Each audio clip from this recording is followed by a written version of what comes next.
What's up, Epic 7? Before we jump into today's stream, I just want to give a special shout out to today's sponsor, Huawei App Gallery. App Gallery is running a new promotion for the month of May, making it even easier to access coupons, offering 20% or more off your Epic 7 purchases and 25% value in physical prizes. Installing App Gallery is simple. Just follow these instructions or check out the how-to video linked in the description of today's VOD. Once installed, claiming your coupons is as simple as clicking the promotion section, scrolling down, claiming your coupons with the footballs that you have earned, and then going to make your purchase. Your coupons will be there waiting for you, not just in Epic 7, but in all your Huawei games. Check out me getting this $100 pack for under $50. Huawei has saved me tons of money across the games that I play, and I know they can do the same for you. Check out the link in the description of this VOD for information on how to start saving with Huawei today.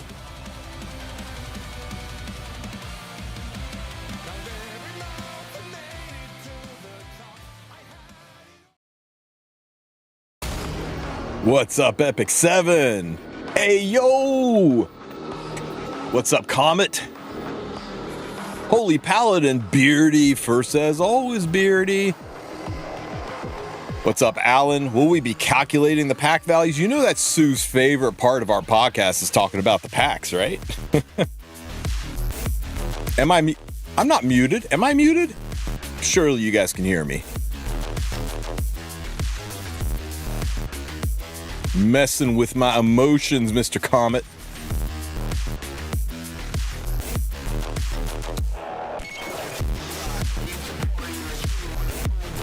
I guess Twitch is being goofy for me. Yeah.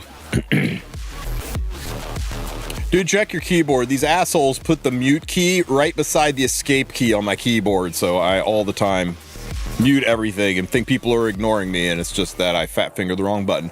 What region are you on? Huawei, Turkey. Turkey is the best deal right now. Don't use Ukraine. They're doing some new promotions. I might make a video about the new promotions here in a bit. Definitely in a bit. We'll see. Oh my gosh, what have we got going on? I've done this, and I think I have done this almost. Now I've done this. Hello, Sir Tilt. Gachato. Good to see you, buddy. Vulcanet.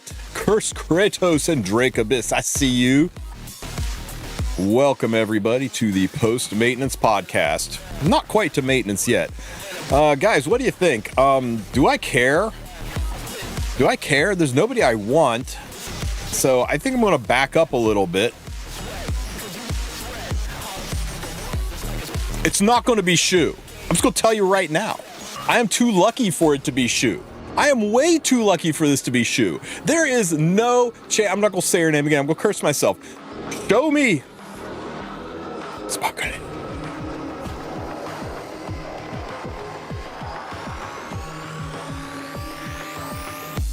Yes!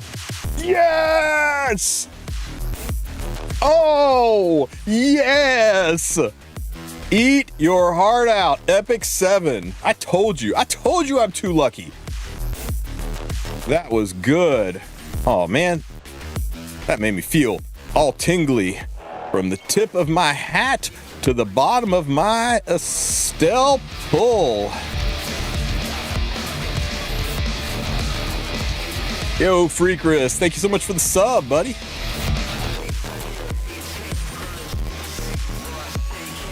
Oh, where is she?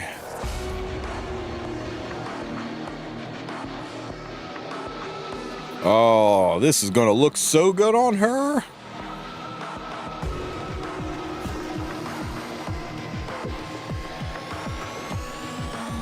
Little Estelle on Estelle action. Let's go. I'm finally doing the Hall of Trials, dude. Talk about 11th hour. You got 108 minutes left. I think I'm out of the top 100. I'm pretty sure I got bumped out by a bunch of last minute people pushing. Let me look here.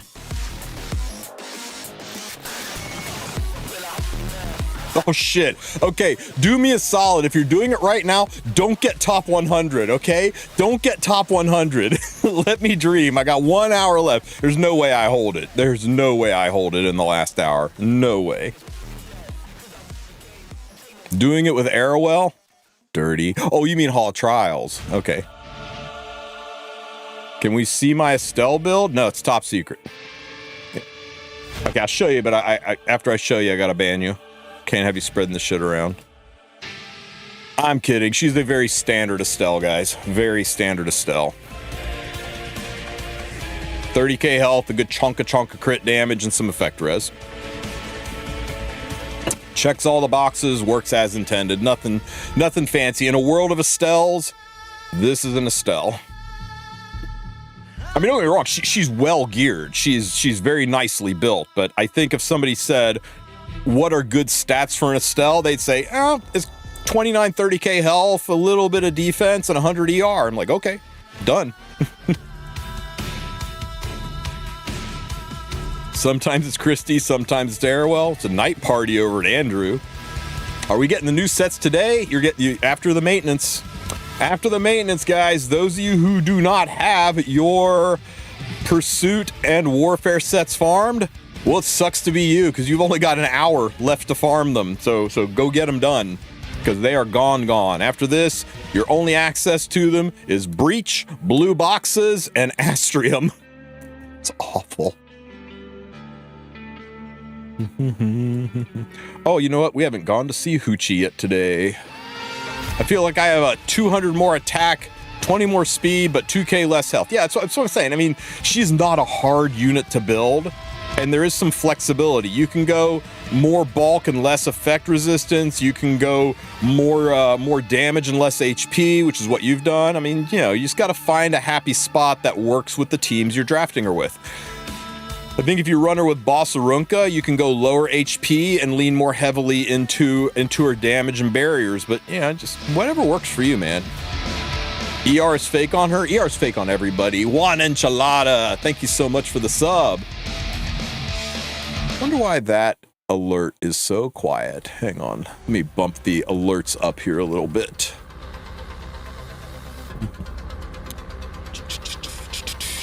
Compressor output gain. Let's push this up to about 8. There we go. Next person who follows or subs, it should be extra noisy. But Freakress and Juan, I really appreciate you guys. Thank you so much for the sub. Now I want enchiladas. When don't we want enchiladas? It's Waco Wednesday, right?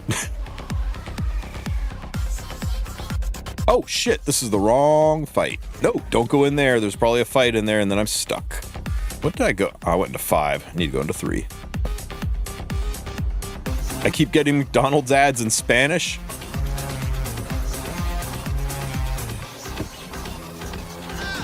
It's a weird kind of problem to have there, Rue. I tell you what, Estelle has single-handedly brought back Rocket Punch Bossarunka. She was that build had almost died off. Almost everybody had gone to the full tank, the full tank Proof of Valor build.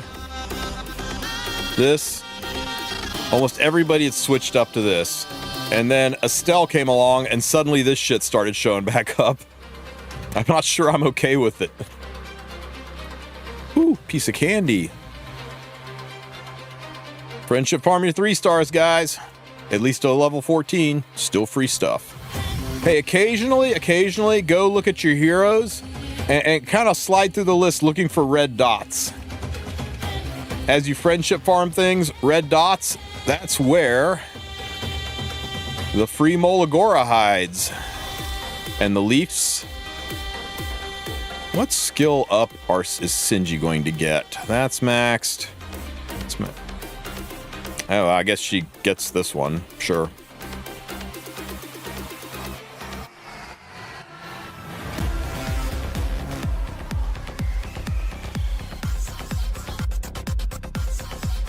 When will they rerun Rocket Punch? It's been over a year. We have been hard pushing for them to make the Yo, Andrew. That's giga loud. I'm gonna turn that shit down a little. You jump scared me. Okay, how about maybe the decibels, instead of being 8.7, we make it 6. I'm sorry if anybody's ears are bleeding from that sub alert.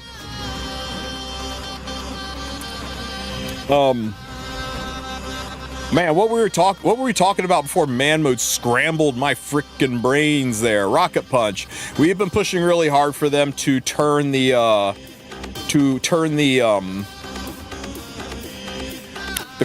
class summons that have those special artifacts into a custom group summon, so you can select 3 artifacts, have them be in the powder shop, and you'll be able to, you know, farm for Rocket Punch and 3F and the new one, for example. So I don't know, we've been pushing hard. I'm like, come on, Smilegate, it's win-win. It makes you a ton of money, makes the people happy, doesn't screw over people who need these artifacts to be successful in RTA. So I don't know. I will keep pushing for it. A lot of the other creators are pushing for it. Hopefully, Smilegate listens. And if you guys are listening right now, do it. Class summons are now custom group class summons where you can choose the 3 artifacts that you're fishing for, and it's still all knights or all warriors or whatever, you know? So what if the artifacts aren't necessarily matching the class? That doesn't matter. Let people have nice things. Ooh! Guys, once you collect these pink skill points, if the unit is a plus 15 unit, you then need to go and click on Skill Enhance to convert those pink things into free Molagora.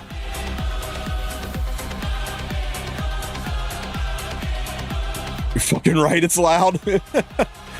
I turned it down a titch. Hopefully it's better. I'm going to mute the alerts and mute the TTS for the podcast.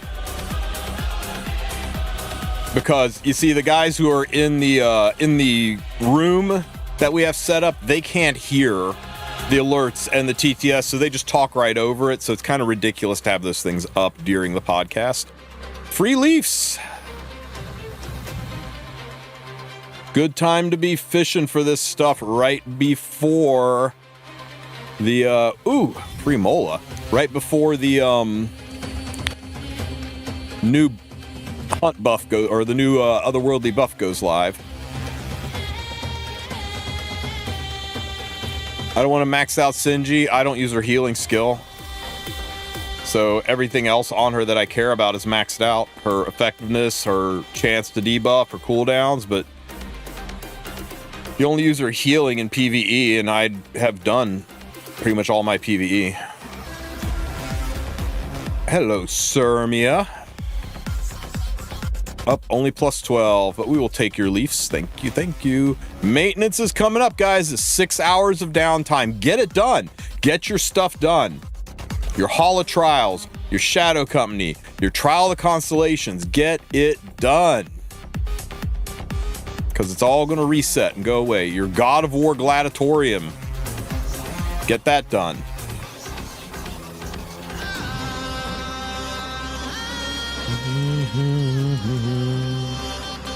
Chasing the red dots. Chasing the red dots. Are we done with the red dots? Sweet. I'm going to show you guys this because somebody out there earlier today was like, wait, that's a thing?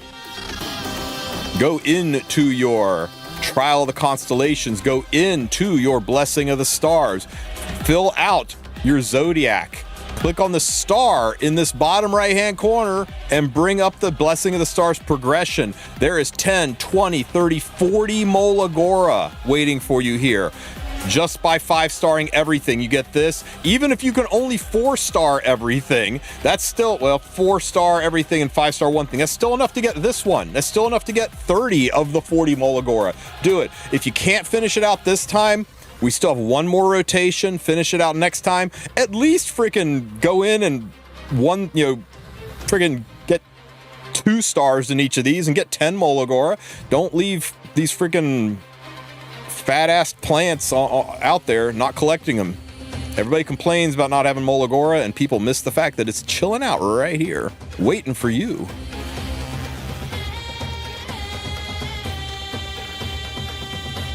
I just finished getting Legend in the Coliseum. This was not easy. It was not easy at all. I hope that maybe they put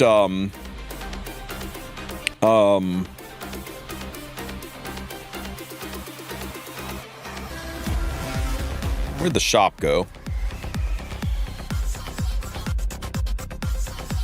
I hope they put objects that are more impactful in there to make it a little bit easier next time. Because for newer players, God, this sucks. I'm an 8-year player, and this was a pain in the ass.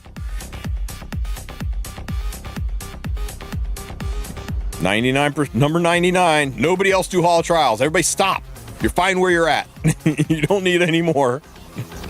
Get your Automaton Tower done. It's going away. Your Hall of Trials done. It's going away. Your God of Battle Coliseum. It's going away. And your Trial of Constellations. It's not going away, but a whole new one's coming out. These will all reset. You can do them again. You can get more points to fill it out. You have one more shot to get your Perdition done.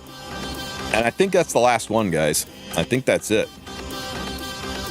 Okay. We got all that done. Do I have any quick battles left for Arena? Let's go farm ourselves some Notos. Farm this guy.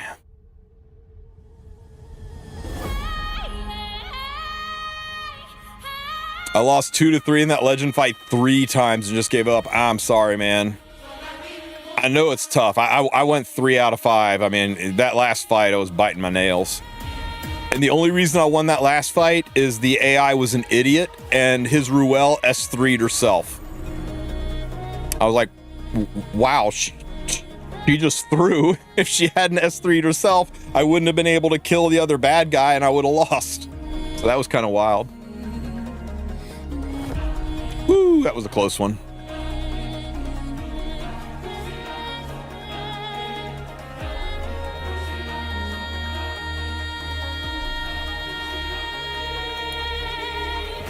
My 252 Zia got outsped by that Renok. Yeah. You pre-ban Renok. If you're doing the legend fights, you pre-ban the Renok. There's just no if, ands, ors, or buts about it. Unless you happen to go first and you want to pick her. Yeah.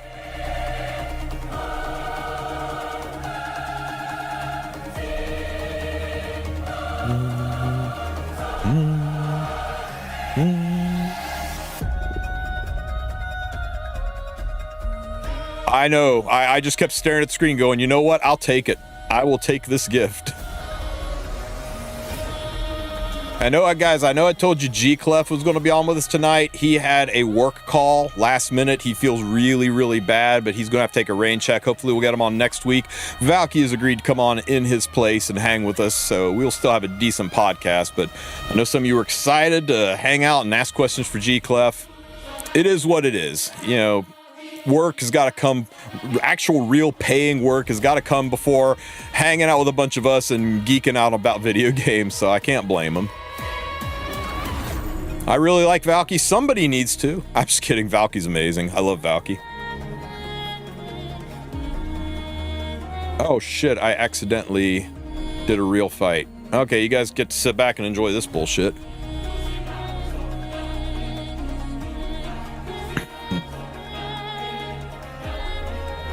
Speaking about outsped, how fast are your guys' RNLs going to be?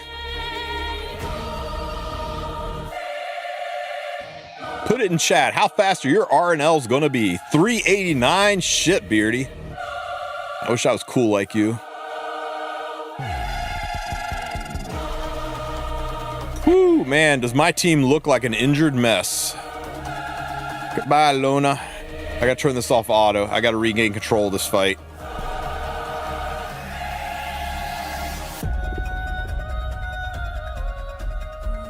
$317, $330, $285, $224. Some of you being honest, and some of you being a little facetious. 5% faster than the right side. Hell yes, Sir Tilt.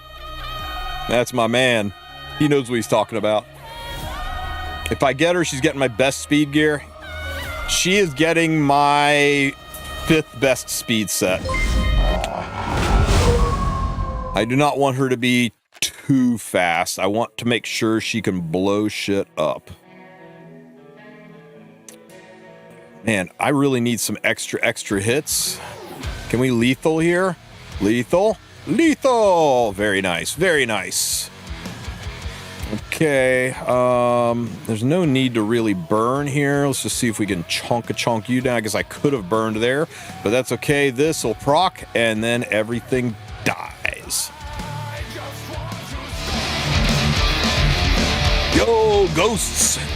Thanks for the resub. How's that? Is that too loud, or do I need to turn it down a little bit? Come on, Beardy. Really? Does that need to be turned down some?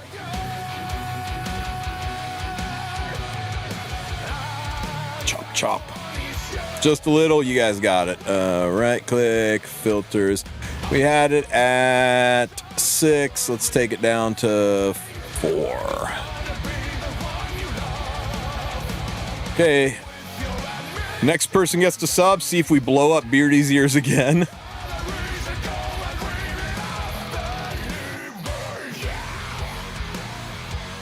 Pow. Again.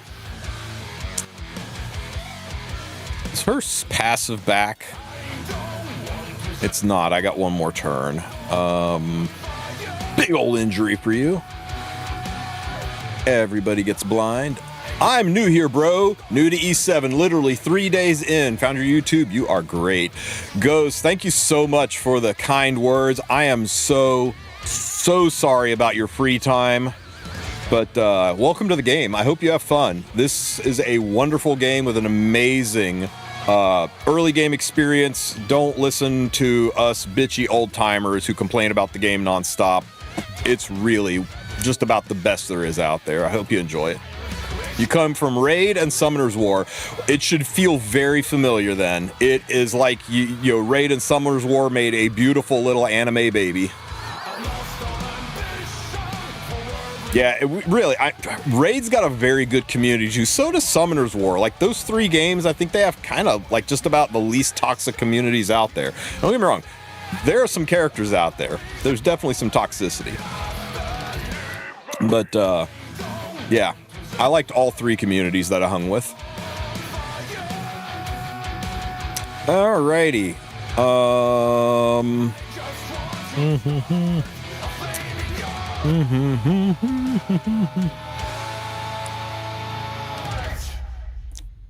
Doobie doobie doo. Let's cleave these assholes. We'll use Vildred, who's not a ranger.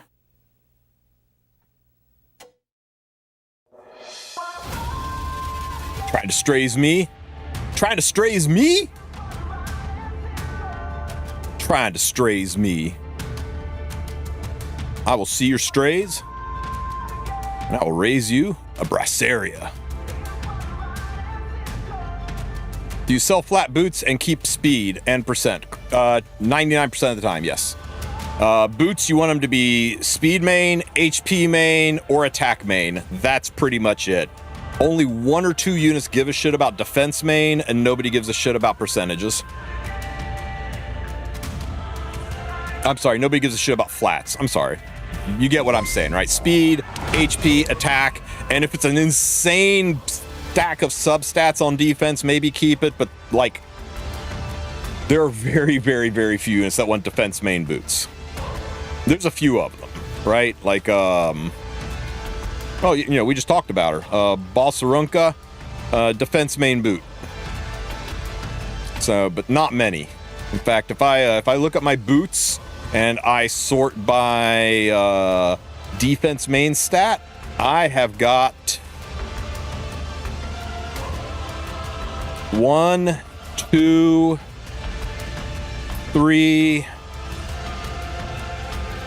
4, 5 units that, I mean, there's some units that are wearing them that they don't need it. They're just wearing them. But 5 units that are wearing defense main boots because it's best in slot on them. 5 units out of this many units. Only 5 of them are wearing defense main boots. So I'm not saying they're worthless. I'm just saying they're mostly worthless.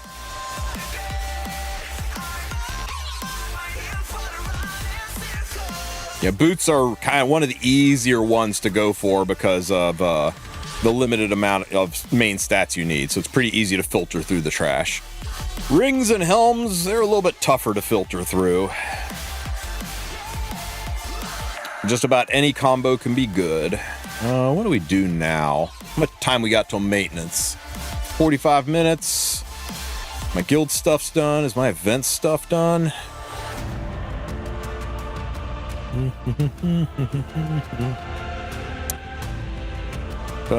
Done.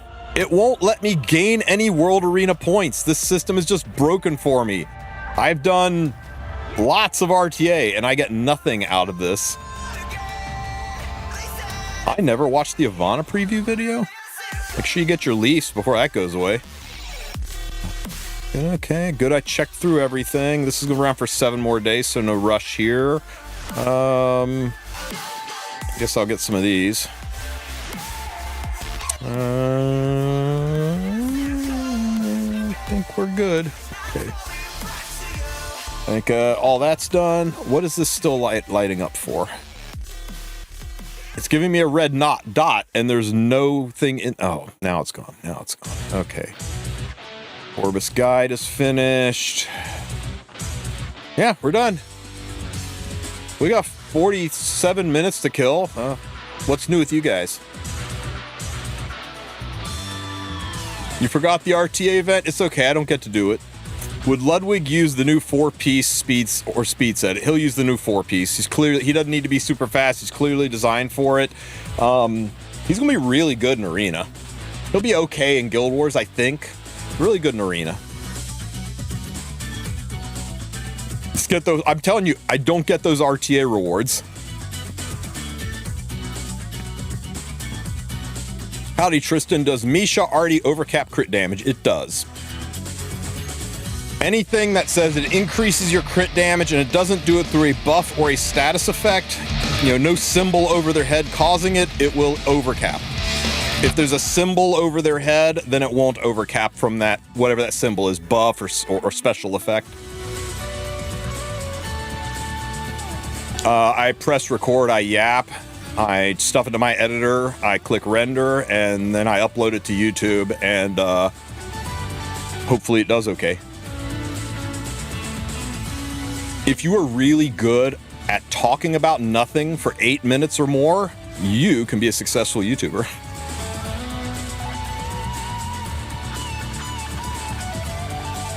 Oh, I guess I should confirm. Oh, he hates fighting against Biblis too. High five, buddy. High five. Funny, in a world of Ivana, we're still pre-banning DN. But I guess he just doesn't want to play Ivana, or maybe he doesn't have her. Which of the Mir Tenebria? I was just talking to Tenebe earlier about how Tenebria has kind of been a forever unit in Epic 7, right? She was like meta from 2019 to 2020, maybe even to 2021. She was like the meta. Hell, maybe even to 2022. And then she started to fall off, so they released Alice in Wonderland Tenebria, Tea Time, or what, you know who I'm talking about. And she was meta for like about a 6-7 month gap. And before there was RTA, Fire Tenebria was like meta for PvE. And then there was like this sad like 7 or 8 month gap where there just weren't any good Tenebrias, right? They all kind of sucked. And okay, how about Strasby? And when that happened, Epic 7 just crashed and was in the shitter. It wasn't making much money at all. It wasn't doing very well. And then they came out with Witch of the Mir Tenebria, and their numbers started climbing back up again. So it's kind of crazy how there's always been a good Tenebria out there when the game has had success. How about we go with Briar? Do we care? I mean, do we really care? I guess we kinda do. I mean, I've got a ROM, but it could shove everything out of order. Screw it. There's nobody else I'm contesting, so let's just get rid of her. Got rid of my Briar? How rude. How rude indeed. Y'all ready for this? Now our job's taken by Little Shoda. I don't get how people are thinking that Ludwig's going to be better than Witch. I think Witch is significantly better. Watch the damage into this Nodos, guys. See that HP bar? Check this.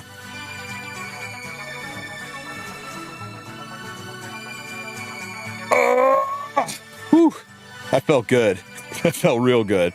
Hey, Strays, would you get up here, please? You cannot escape my sword. Giddish, giddish, giddish, giddish. Oh, that felt so good. I don't even need to burn this.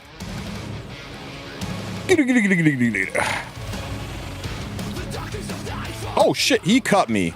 Don't you dare kill my Aram. Don't you kill my Aram. You son of a bitch. Don't you leave Aram alone. You leave her alone. That's what I thought.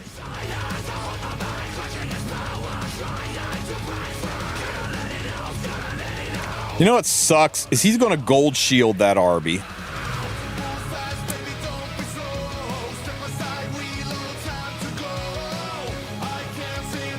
Wait, how far down the line is he? Oh, shit. Okay, you ready for this? Stun. Bam! Oh, come on! 50-50 chance? Are you kidding me? That was so uncool of him. So uncool of him. Ruel wins again, classic. White-based. Have you not met my Strays?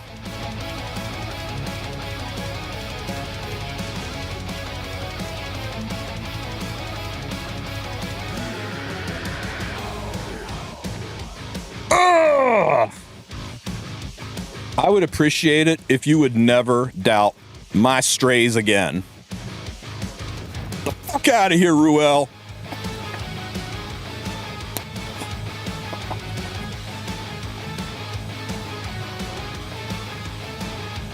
Ooh, that felt nasty. I put off God of Coliseum till the last minute thinking I wouldn't have as much fun, but now I'm regretting not playing it earlier. It is kind of fun, right? Just don't obsess over it. The rewards are really nice, but don't feel like, you don't have to do it. No, it's just a Destro Torrent Strays. Here, I'll show them to you.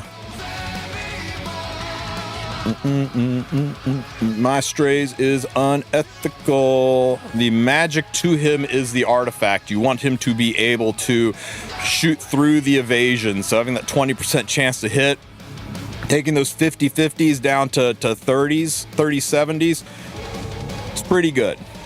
Pretty good. This is also not fair. This is him on the imprint board. He's not. It's because he's on the imprint circuit board for PvE. He's not actually 5,800. He's not actually. Is there a way to show him without that? Is there a way to toggle that shit off? Hang on. I got you, fam.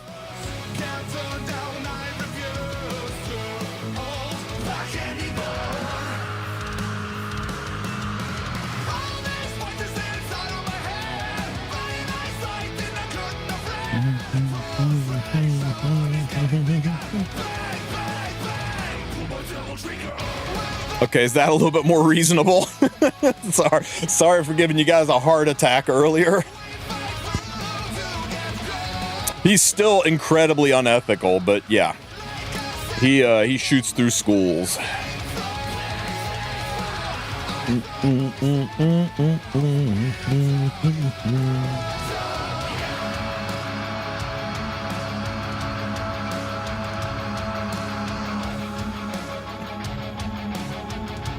Straze. Oh, that's Straze. This is Strasby. Alrighty. He's a bad guy. What do you expect, Onrush?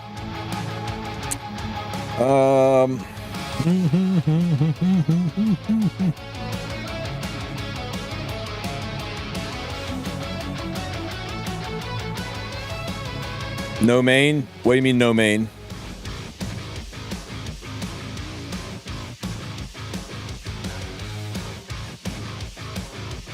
What do you mean, no main?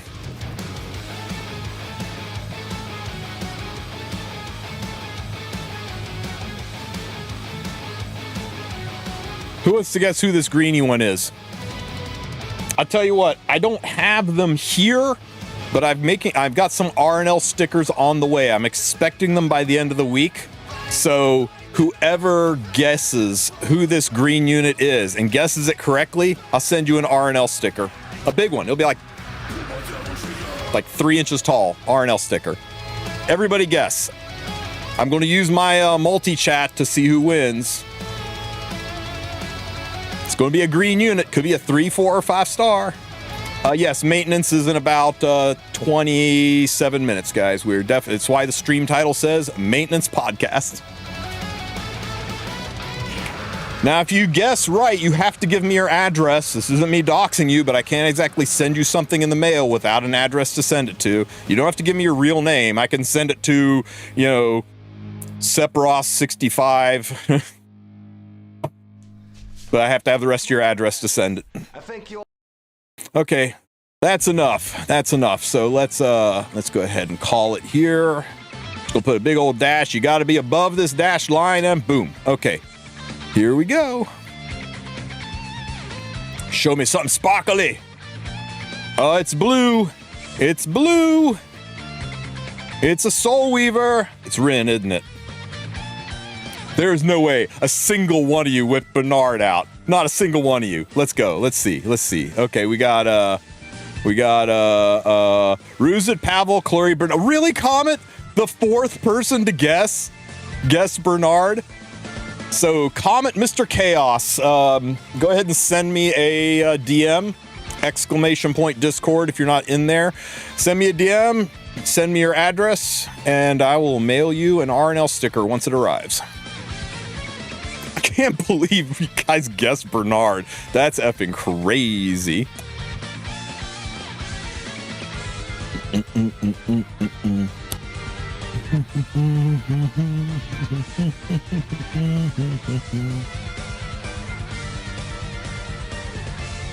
don't even remember the 3-star characters' names. Bernard's actually one of the few really good 3-stars.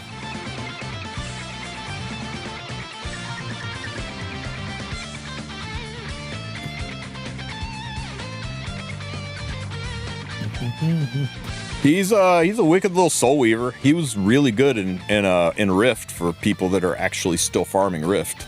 Ugh, Rift.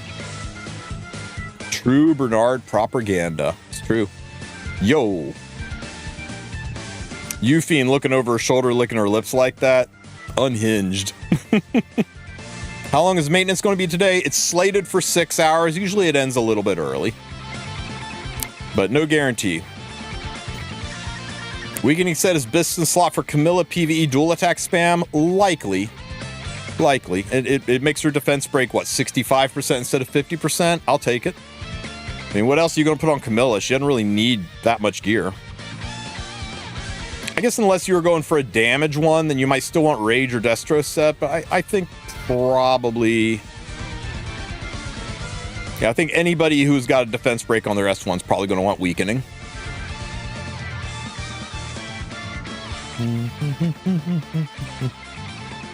People are like, why don't you do RTA on stream? Tristan's like, you really want to watch me draft the exact same thing over and over and over again?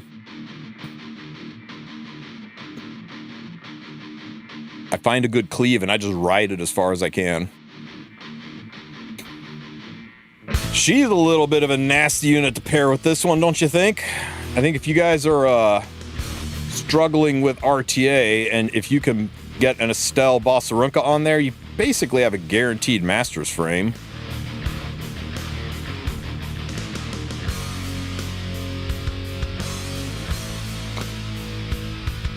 I can't bait 310. What do you suggest story-wise? Story farming 3-9. Can you help with that too?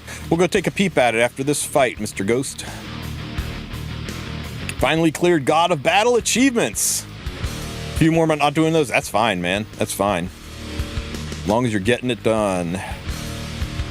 These two together are a little bit of a problem, and she's got anti-pen. Wow, he went all out on the anti-pen, didn't he?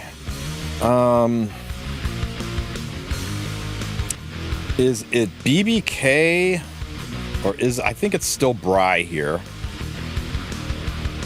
Is it Bry or is it BBK? I think it's still Bry.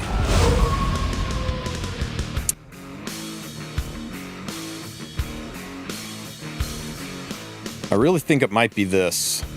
Because we get a defense break on her, then she'll die. And strays can shoot right through her bullshit.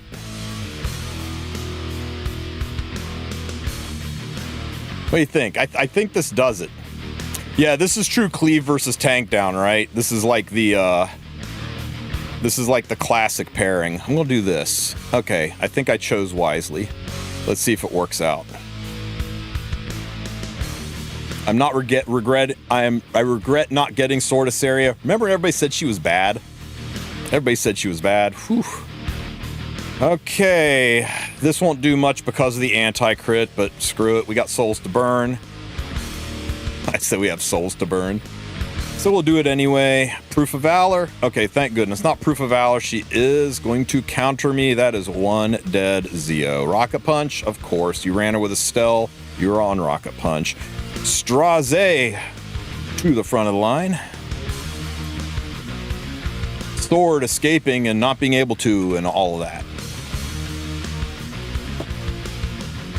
Oh, felt good. Ow, ow, ow, ow.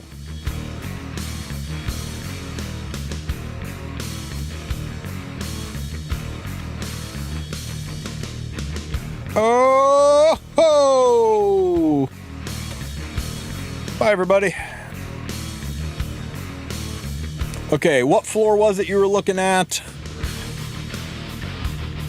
I can't beat 3. Oh, somebody asked me earlier, too, what's the best place to friendship farm?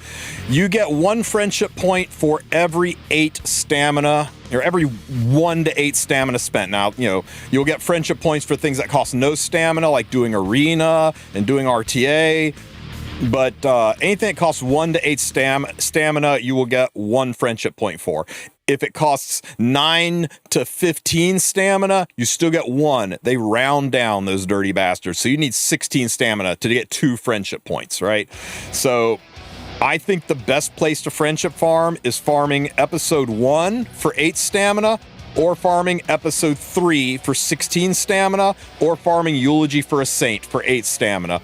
You get the most friendship for your stamina buck. Now, if you farm episode 5, it costs 20 stamina to farm this, so you only get 2, because again, they round down. You need it to be 24 to get 3 stamina. You only get 2, but the other rewards are really, really good. Better gold, better AP, better charms, things like that. So that's your call where you want to farm. But if you just care about friendship, I strongly recommend Eulogy for a Saint, because you get really good gold and you get really good charms. But episode 1 and 3, if you're chasing AP here, just trying to get your catalyst points up, then episode 1 and episode 3 are going to be your best friendship. I really need to redo that guide, don't I? The best places to farm. Hymn of a Wailing Tundra 310. Alicia. Which one? 310-8? Is that what you're looking for?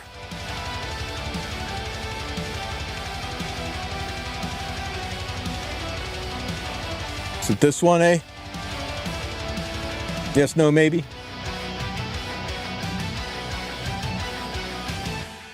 Or is it this one? Is it 310-10?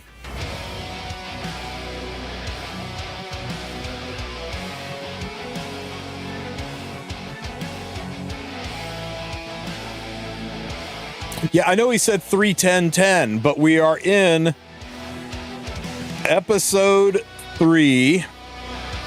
And there is a chapter 10, 3-3-10. Okay, 3 South Wintenberg Sacrifice. This one then, right? Let me just pop my face in here and see what it's about. We're fighting Brenus, guys. Oh no, Brenus. Okay, let's see. Let's use units you have. So I'm assuming you have got Vivian. She'll be good for the evasion. I'm assuming you have Free Spirit Tieria. She'll be good because she's just fucking amazing. I am assuming you have a Soul Weaver. What's a good Soul Weaver do you have? Do you have... Acades would be nice, but let's run this down with a Momo. You probably have Momo, right? Do you have Momo? Do you have Fene? We're going into green. Fene maybe not so good. Who else? Who else is a good free unit that almost everybody has? Maybe Janice, or maybe Adventurer Ross. We'll stick you in the front. Oh, you got Tamarin? Angelica?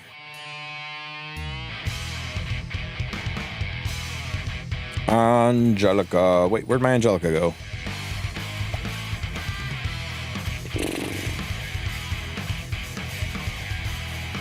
Angelica? Okay. Hang on, let me do something here. No. Oh.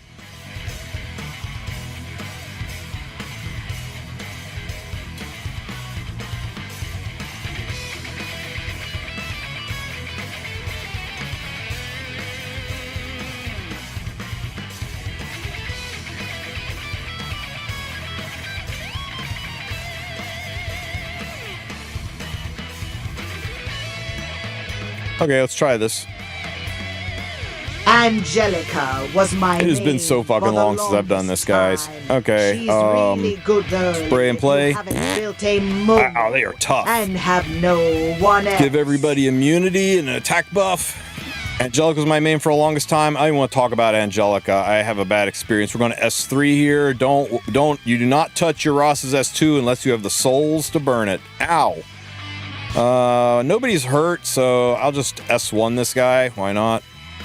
Ow, stop it. Ow, stop it. Ow, the defense buff from Ross helps keep everybody alive. The immunity from Vivian helps keep debuffs everybody, and the attack buff makes us hit harder. Well, S2, watch this. Blammo, just kill one, and oh, just killed them all. Moving on. Okay, what do we do here? These things look like non-attack bastards, so let's get the guys with guns. We'll S1 this front one, and I'm just going to S1 this front one. And now I can soul burn, so I'm going to soul burn my S. Actually, I am not too scared yet. I'm just going to S1. We'll save my S2 for next round. We'll S1 here. Pop. Ow. Ow. Oh, God, he shot me twice. What a dick. Yeah, see? Non-attack skills. I kind of knew it. These have counter-attack buffs, so I'm just going to target this one in the back. This is her big nuki skill, so I'm going to see if I can kill this front guy. Uh-oh. Eating a hit. Ow. Okay, I think he's... With a defense break, I think he's definitely dead, so... I'm going to S2, and I'm going to take the hit. The S2 kills the front one. It doesn't kill either of them, and my Vivian eats shit. Ow and ow. Okay, let's heal that speed down. You don't have Vivian either? Was running Estelle? Estelle's even better here. Just put Bateria in the front and Estelle in the back, and you should be good. I'm going to S1, strip that counter buff. Nope, because I missed.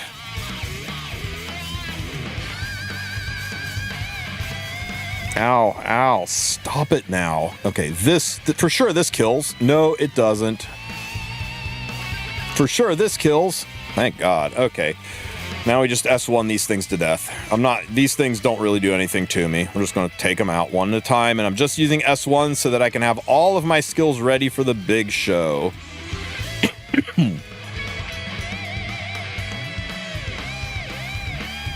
How we doing? Doing good.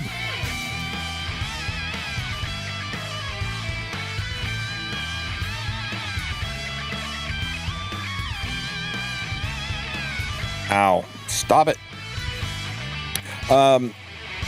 There are some hunt missions that you can do that you get Vivian for free at the end of the hunt missions. You should check those out too. If you're all the way in chapter 3, you can go ahead and start working on your hunts. You just want to get chapter 1 and chapter 2 done, and that's kind of the point where you can maybe start working on your hunts. Get those hunts missions done. There's a free Sermia in there. There's a free Vivian in there. Okay, so we got all of this bullshit. We definitely don't want that heal block. I'm going to S3, and that will give a immunity for everybody. So I don't have to worry about more debuffs. I'll spray an S2 just to get some damage onboarded. Ow, stop it. Oh my God, they stripped her immunity. You dicks. We're going to S3, That should cleanse the heal block and give my immunity back. And now we're going to start soul burning Ras. So burn S2. She is invisible. I'm going to burn Kana for the defense break. Defense break. We did not get it because of course we didn't. I'll S2 just to expose the back row a little bit. Man, they love stripping, don't they? I'm going to burn the S3. Wait, burn, is that burn guaranteed? No, it's just increased damage. Screw burning. We'll just regular S3. We'll get a defense break. There's our defense break. Now we're in good shape. We'll S1 into Kana. Oh, we might miss. I do it anyway. We'll take a chance. Yep, we missed. Let's S2 our Vivian. She's looking a little threadbare back there. We'll burn into here and take out Kana. S2. Man, Estelle would be so much better right here. That's okay. And that is a dead Kana. Oh my god, she just heals up. Oh, it's like that, huh? You can't kill her? I see why you're struggling with this then. You need to be able to expose the stealth on the back to get at her. And if you can't kill Kana, you need a lot of AoE. Okay, let's see if we can take these ads out. And oh my god, stunning her? This floor is a dick. Ross's AoE. We'll get rid of the skill null. And then her AoE will expose the stealth.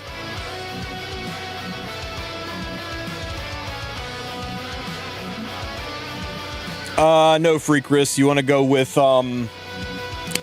Turkey.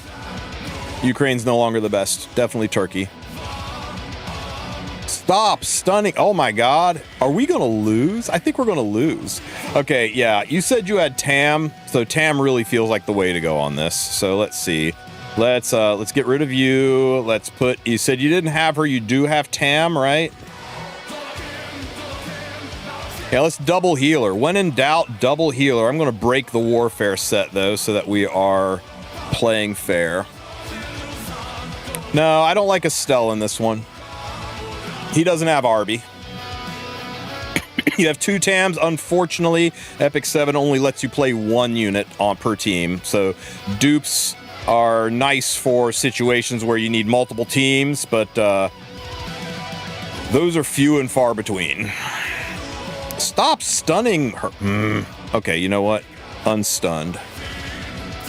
Yeah, I made the mistake when I first started of going, wow, I hear Sigrid's pretty good, so I molded 2 of her. Yeah, then I found out you can't run 2 on the same team like you can in Raid. Let's just S3 this one just for the souls. Should I feed her into my main? You can. You can. Some people just stick them in the waiting room hoping that someday they come out with an ML version, but I don't know, man. That's up to you. I think feeding her's pretty good. Her first imprint's pretty value. Pow. Okay, now we just gotta kill these little statue guys. We're sandbagging our Tam. We are not going to use our Tamarin. I'm gonna burn here because I'm lazy.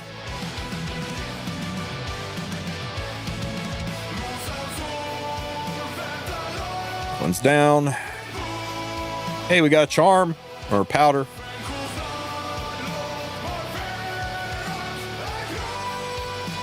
Hey, Wulf, you know when RTA season ends? Yeah, but I promised I wouldn't tell anybody. If you sub, I'll let you know, though. I'm kidding. RTA season is... The last RTA... Ooh, sorry for the flashbang. The last RTA season ended on the 6th. Typically, there's a 4-week preseason and then a 12-week season. That's 16 weeks. 16 weeks would have RTA end right here on June 26th. But it's incredibly unusual for them to put RTA in a maintenance week because most people don't like maintenance in the middle of their final RTA push. So it's likely it'll get extended and pushed to the 3rd. Now, there is an RTA bot out there that calculates stuff based on some data mine info from Epic 7, and it says RTA season ends the 12th, which will be the longest season in RTA history. A 14-week season is unprecedented, and also that would require them moving the balance patch, because you can't have a whole bunch of units get changed in the last 2 days of RTA. So that might happen, but that would mean the balance patch gets moved as well. So we don't know for sure, but what I can almost guarantee you is it'll end sometime between the 26th and the 10th. So you got about 3 to 5 more weeks of season left. I do not want to transform Tam yet.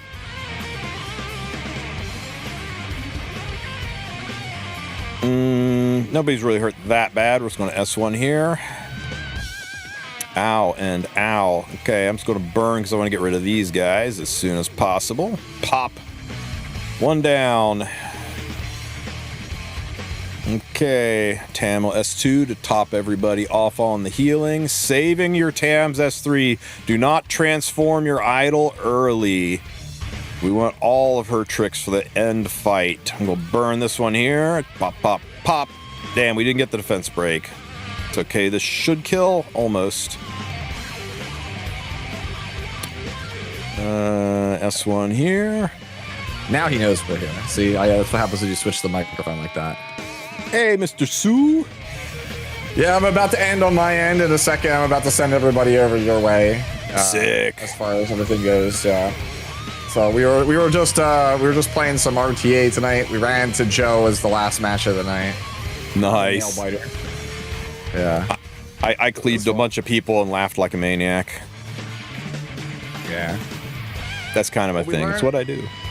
What we learned in boating school tonight is Estelle's kind of good. I think that's what we learned, right? She's a little bit all right. Is there something else we learned in boating school?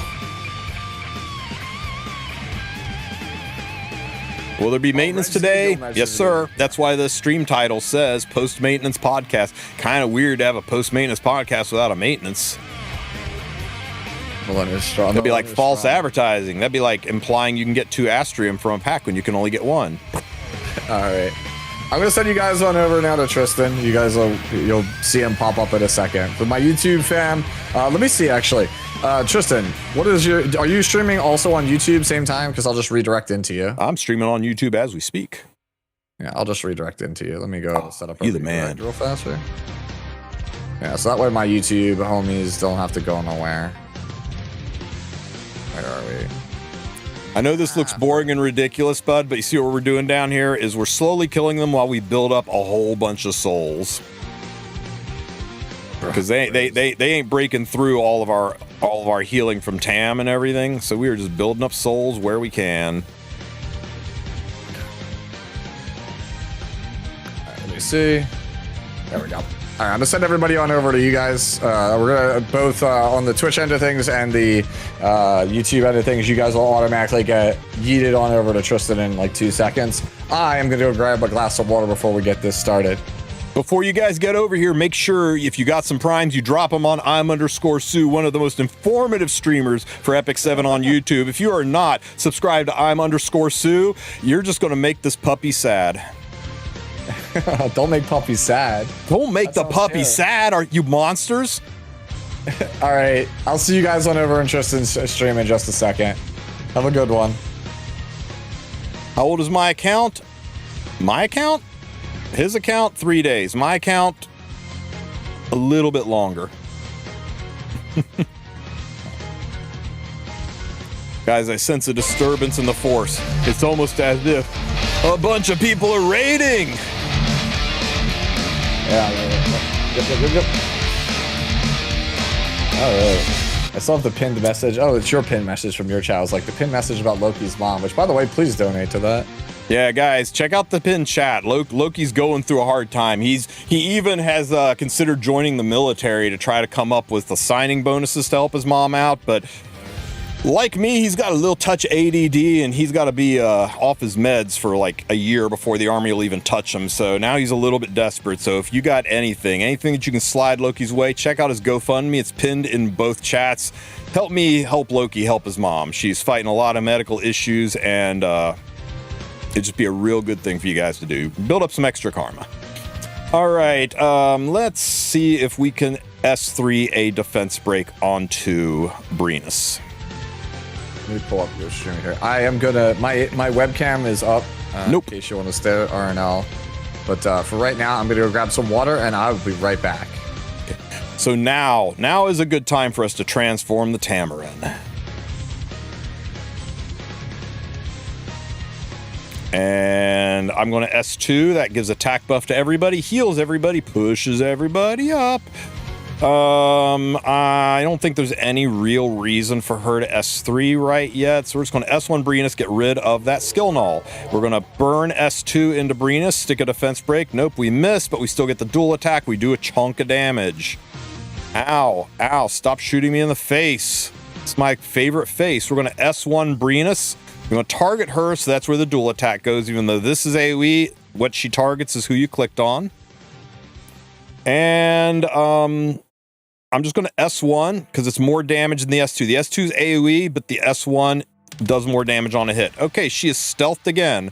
We did save the S2, so we got an AoE for Tieria. So I'm going to S3 heal up Tieria here.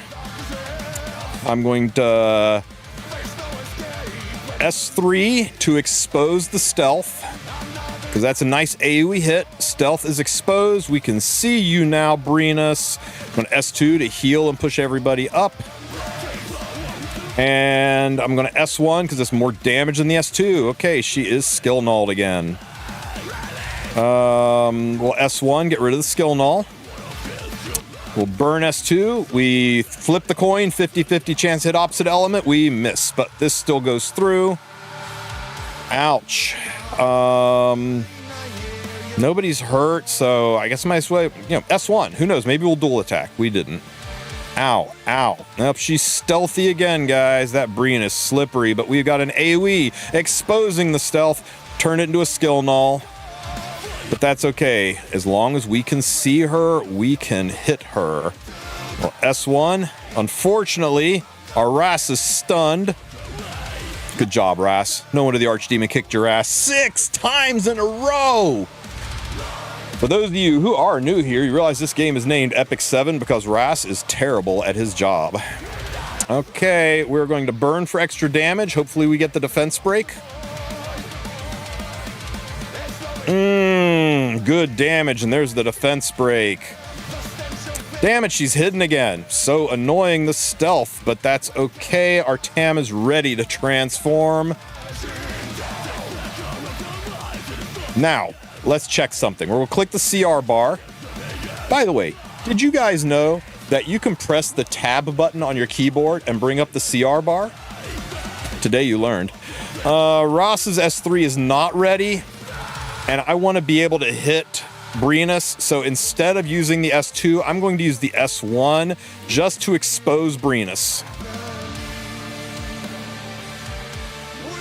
Now I can burn into Brenus, getting the dual attack. Pop, pop, and we go here. And we'll S1 to get rid of the skill null, and we'll S1 because it does more damage than the S2. We get shot in the face, and again, there's no reason to S2 when I can just S1 Brenus, pull the dual attack, and poof, floor done. Now, my gear is pretty good, but I want you to remember that I took all of my shoes off. So if I can do this without boots, you can probably do this, team, with the free gear that you get. What you want to do is go into the units, click on the Manage Equipment button, click on the Recommended Equipment button, click on the Include All Equipment button, click on the Recommended Equipment button, and give them the best gear you've got on your account. Start with your Damage Dealer and work your way back to Tamarin. Damage Dealer first, Ras second, and then maybe your Tamarin third and your Angelica fourth, and just give them the best gear possible. And once you clear the floor with your best gear on your account, clicking that button. Oh, and if you search and it says it can't find any results, turn off the sets. Click on the sets, turn off the sets, and then run the search again. Let it use broken sets. All you care about is the stats. You don't care if you got sets. Just try it with broken sets. Get the best gear you got on the accounts, and then once you're done, once you've beaten it, you go back into the unit screen, you click this little sword and shield icon behind my hat right here, right? You click on this and then use the Wayback Machine to put the gear all back where it came from so your important units aren't ungeared. And that's it. My man, you do that and you should crush it. Hopefully it helps out. If that doesn't do it for you, jump on my Discord, shoot me a DM. We will kill it after maintenance sometime. I'm in the chat rooms all the time, and I'll help hold your hand to get you past it. But remember, the rule of this game is if you get stuck on a part of the game and you can't beat that part of the game, that's the game's way of telling you this is where you stop. Go do something else. Go work on your hunts. Go work on clearing, some of the abyss floors for insane rewards. Go work on the labyrinth. Go get other things done. And about the time you hit the wall there, you go back, and the thing that was stalling you, you freaking cleave in one shot. You're like, damn, I can't believe this was hard.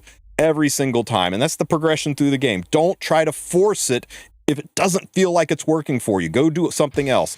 There's no possible way that you are roadblocked on every single aspect of this game. Yo, Ray, thank you so much for the raid, Ray, guys, Ray / shout out at Ray. Exclamation point shout out. Professional streamer here, guys. Remember my commands. Thank you so much, buddy. I appreciate the support. My wall is not having 300 speed. You will shatter that wall. You will crush that wall. You will make that wall rue the day it thought it couldn't give you 300 speed. One day, you too will be able to have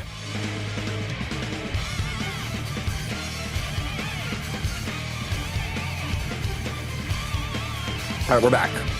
One day, you too will be able to have 21 speed gear. On boots. On boots. Never mind. Fucking speed on boots. 6 minutes. Hey, guys. Y'all want to see Mr. Sue? Oh, wait, hang on. I'm getting a message here. Oh, okay. Sick.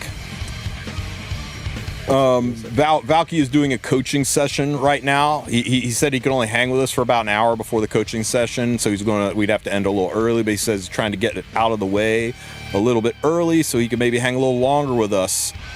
I'm having my yearly physical tomorrow, and the freaking vampires are doing blood work, so I am in the middle of a fast. I can't have anything other than water.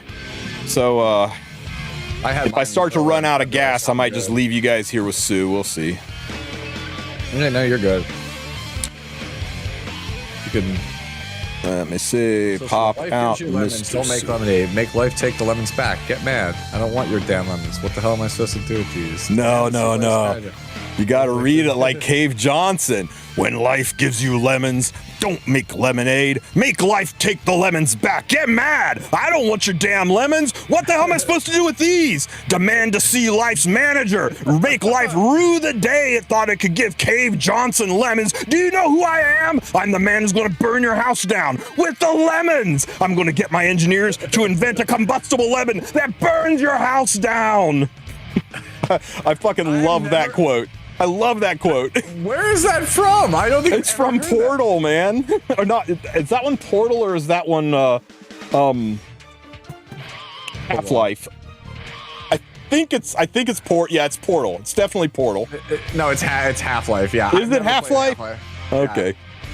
I've never. Yeah. What was I doing? I was popping you out. My fingers have been crossed. Huh. Why doesn't it want me to pop this out? Hang on, right click. Because it hates you. It did this last time, and what did I do to fix it? Pop out. Yeah, okay, that's weird. I had to pop out the main video, and when I popped out the main video, then it let me pop you out independently.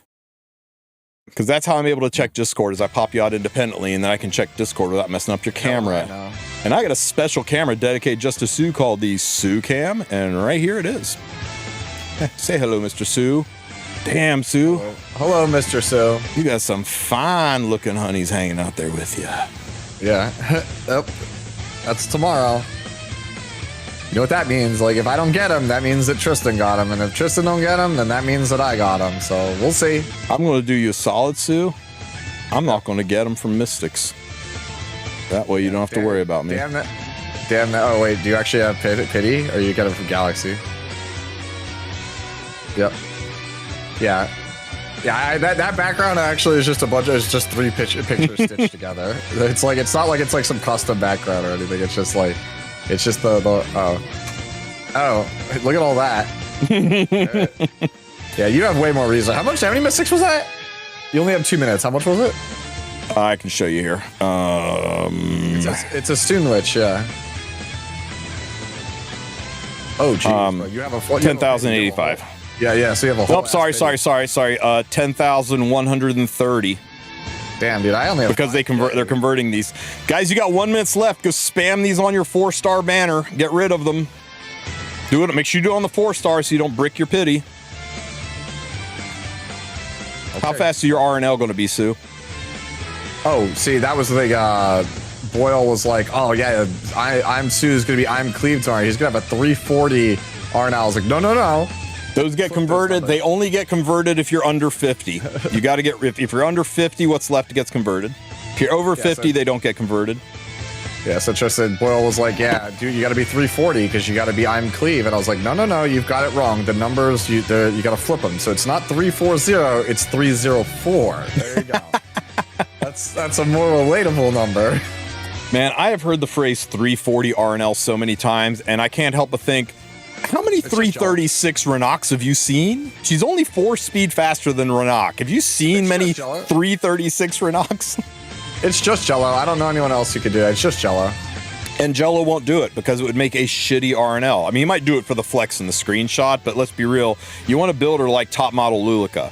She needs crit chance and crit damage. You want to build her like a real Ran. Needs crit chance and crit damage. Who is this she, Tristan? This is 2026. It's they. There's 2 of them. I was talking about Rihanna.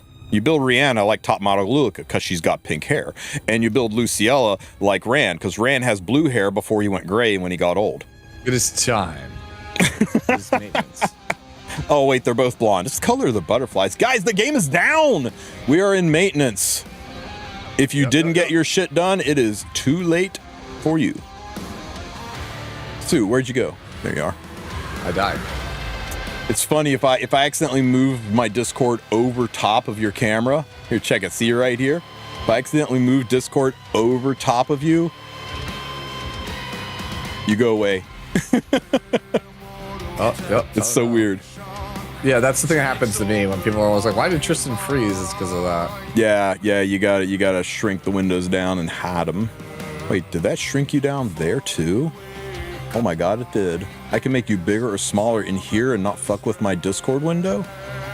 I'm learning all kinds of things today, Sue. Oh my god, it's maintenance!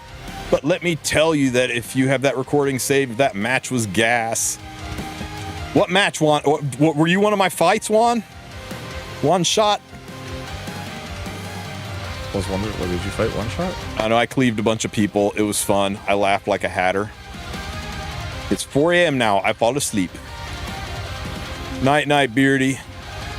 All right, see you, Beardy. I'm boring you. We're boring Beardy. I can't wait to wake up tomorrow and everyone tells me about their RNL. I'm waiting for it. I expect no less than 4 DMs from Loki when I wake up. Like, I'll wake up, I'll open my phone, check my email, and then I'll go check my Discord DM box, and I'll see the Loki avatar with the red 4 on it, and I'll be like, yep. Sweet. So, I purposely did not watch your Abed Ludwig video yet. I plan to, but I didn't want to come in with any preconceived notions. I wanted to hear what your take was off the cuff and see what you think about the character, the small male version of Witch the Mirror Tenebria. I know what I think. I think he's nuts. You think he's nuts? Yeah, I think he's. That's kind of awesome because I think he's bait. No, I think he's really good. I think he is too easy to control, and he has too many conditions to pull a trigger. No, I think he's good. He does a lot of great stuff. Like, the thing about him that makes him fascinating is his matchup spread. Like, that's the thing I think that makes me most excited about him, is it's like, oh, like, he punishes, like, all of Bellion's bad matchups, but, like, Bellion is a bad matchup for him. Like, Bellion's already bad, so it's a very, very weird thing to think about, like, right? Because it's like, if your opponent takes an early free run and you try to take Bellion, you either get cleaved or they just go Bologna, and it's like, man, that shit sucks. But what happens when he gets buff blocked by Luna? Or any unit with buff block? What do you mean? Like, just you put buff block on him. He can't get his buff if he's got buff block on him. He's got no self cleanse and no artifact that will do it for him. I mean, well, Luna is already like a character that you're just gonna not. That's fair. That's fair. That's fair. What happens when he gets silenced, or provoked, or reverse provoked, or stunned? I mean, this is the same thing could be said for a lot of characters. Or has his skill cooldowns reduced? Yeah, you know, I'm just saying, a lot of people are like, how do you fight this? I'm like, I think he is very counterable, and I think he'll be an insane 4/5 pick. I think he'll be good as for cleave, but if you're 4/5 picking a cleave unit, why don't you pick a unit that needs one push to cleave instead of a unit that needs two pushers to cleave? You'll have to push him up, have him do his thing, then push him up again to have him do his actual cleave. I'm just not sold on him. I think he'll be stupid good in Arena, and I think he might have some success in Guild War, but I'm not sold on him in RTA, but you know, I think he's pretty good. Because a lot of the arguments you're talking about there, I was like, but what if this? I was like, that applies to a lot of characters in the cast right now, right? I know, but the difference between him and the other characters is the other characters that nuke usually just have to take a turn. He has to take two. And that's a little bit tricky on a unit that's not on super fast gear. He does have some self-motivation in his kit, but it's not a ton. That 20% only procs once. I mean, I still think he's pretty good. Like, I ain't gonna shit on the boy till I try him out. You know, I am a Ludwig fan, and I use Ludwig in all of his forms. I do think he's gonna be pretty good. Like, I do think he's gonna be pretty good. I mean, this Ludwig carried, not this Ludwig, but a Ludwig similar to this. He carried me to my second Legend 1 frame in regular Arena. Yeah. And this Ludwig got me my That's Einzelgum. I know that's Eins. I'm trying to remember. I can't remember which season he was meta, but he slid me into champion and had me right at the edge of Emperor. He was almost my first Emperor frame, but it was mid like 2024. He was like really good when like New Moon Luna was like brand new. Yeah. God, it was so fun cleaving with this guy. So I love me some Ludwigs, and I'm going to definitely try to use him. But he's a good Like, I'm not. I think they purposely showed him doing pursuit 30k damage to everybody and nuking all of the problem units in one shot to make people go, oh damn! I need to pull me some Ludwig. And Ludwig's banner starts on the 11th. It goes all the way into July, and everybody dumps all their bookmarks into it. And then we get the July surprise summer units. All right, Tristen, so you're thinking about this damage. I'm thinking about the fact that this character, we could just go like mid-speed fastish. We can go weaken set.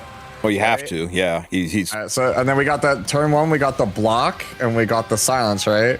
Yep. And then we got the 40% AOE stun because we're on weaken set with whatever it is. Dawn, we think we're not 100% sure that weakening interacts with artifacts. We just assume it does because pursuit does, and it's a pretty safe assumption. But until we test, we don't know for sure. Dawn is a status effect he has. Like, I don't see why it wouldn't. It gives your S1 25% stun. So if it works, it's a 40% AoE stun. So I was talking about slapping. You're right. I'm thinking Abyssal Crown. He's not an Abyssal either. This character got AoE made bonk. That just sounds good. Like, I know he does fixed damage, but I'm just sitting there going, it's better than an AoE made bonk because he S1s and then AoE S1s. He actually gets 5 chances to drop a stun. Yeah, two for one unit and one for everyone else. So you can like find the problem child, S1 the problem child for double chance to stun the problem child. Yeah, but it just strip, block, silence, fat barrier, good stats, 40% AoE stun, fixed damage. Yo, Mr. Valky. It's a lot of stuff. I just think the character just has a lot of potential. And I think his matchup spread looks pretty interesting. I don't know how good or bad it's gonna be. Sorry for leaving you hanging there, man.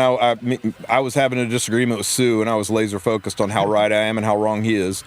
God, I look extra yellow today. Hang on. Let me go turn on my other light. Yeah, so you're getting to the point in the year where he, like, cause he's in LA, he's getting to the point in the year there where it's like hella hot, dude. Like Los Angeles at this time of year, dude, is like hell on earth. Like, I know I'm Asian, but why do I look this yellow? What the fuck? Is my yellow light? That's my blue light. Okay. You were like somebody flashbanged you washed there. Okay. Let me shrink you down here a little bit. Get you to a reasonable size, not cover up chat too much. Right. Yeah. Where's chat? Move chat over. How'd your coaching go? It was good. It was good. I originally booked this session for like later in the night, and I'm like, wait a minute, if we have maintenance, that doesn't really add up, huh? Yeah. So it turned out they were free, so I'm like, okay, cool. Like, let's get our 2 hours in before maintenance, and then it was good. It was good. Talk yourself through your drafts, guys. Literally say out loud, I'm going to pick this character for this. Wait a minute, that doesn't make sense. And then, like, you know, reason it with yourself. Don't just autopilot things. Big game changer, especially if you're trying to go from champion to, like, warlord rank.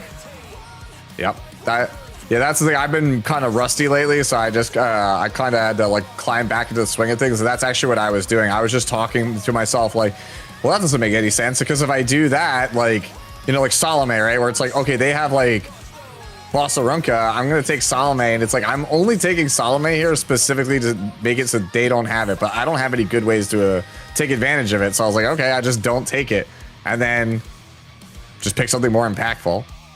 But yeah, no, I have been actually really enjoying this season. I'm wondering if the Booby twins will make me change my feelings on that, but right now, I actually really like this season.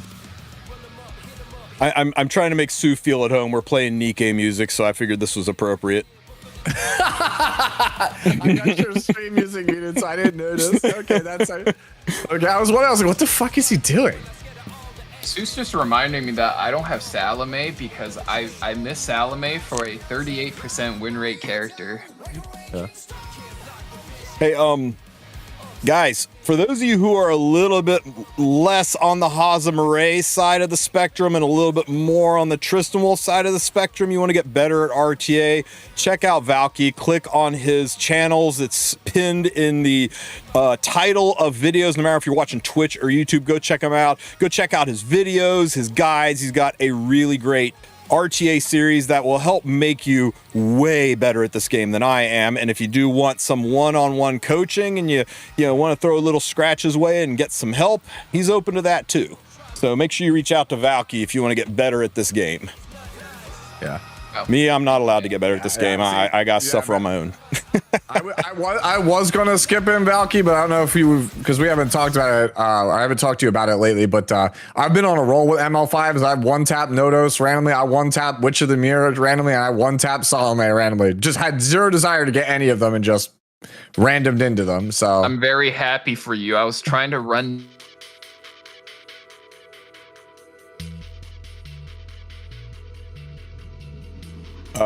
Well, Discord just froze. Are we still live, guys?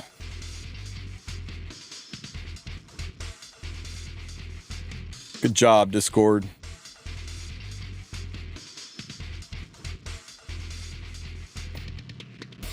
Okay, I'm gonna reboot Discord.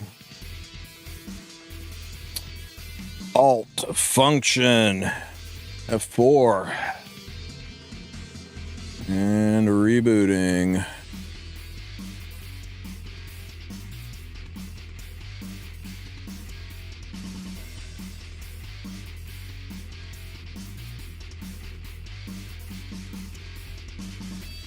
Are you guys there? Yeah, we're back. Yeah, Okay. Okay, yeah. Good old Discord. Yeah, just like up and died. Anyways, yeah. Like I said, I got hella lucky on ML5s. After like 2 years of pitying everything, I finally broke the curse and started to get some fucking luck going. Hey, guess I did a I'm happy for you. I did a RGB summon. Guess who popped out? Bizarre, clearly. Good old Estelle. It was a good day. Oh, lucky you. I know, right? Yeah. Estella's a good ass character. Yeah, mine's not maxed yet, so we are happy about it. And I got her in my chat. got her up to S. I'm not like Sue. I wasn't enough of a fanboy to triple S her. I'm slow rolling up there.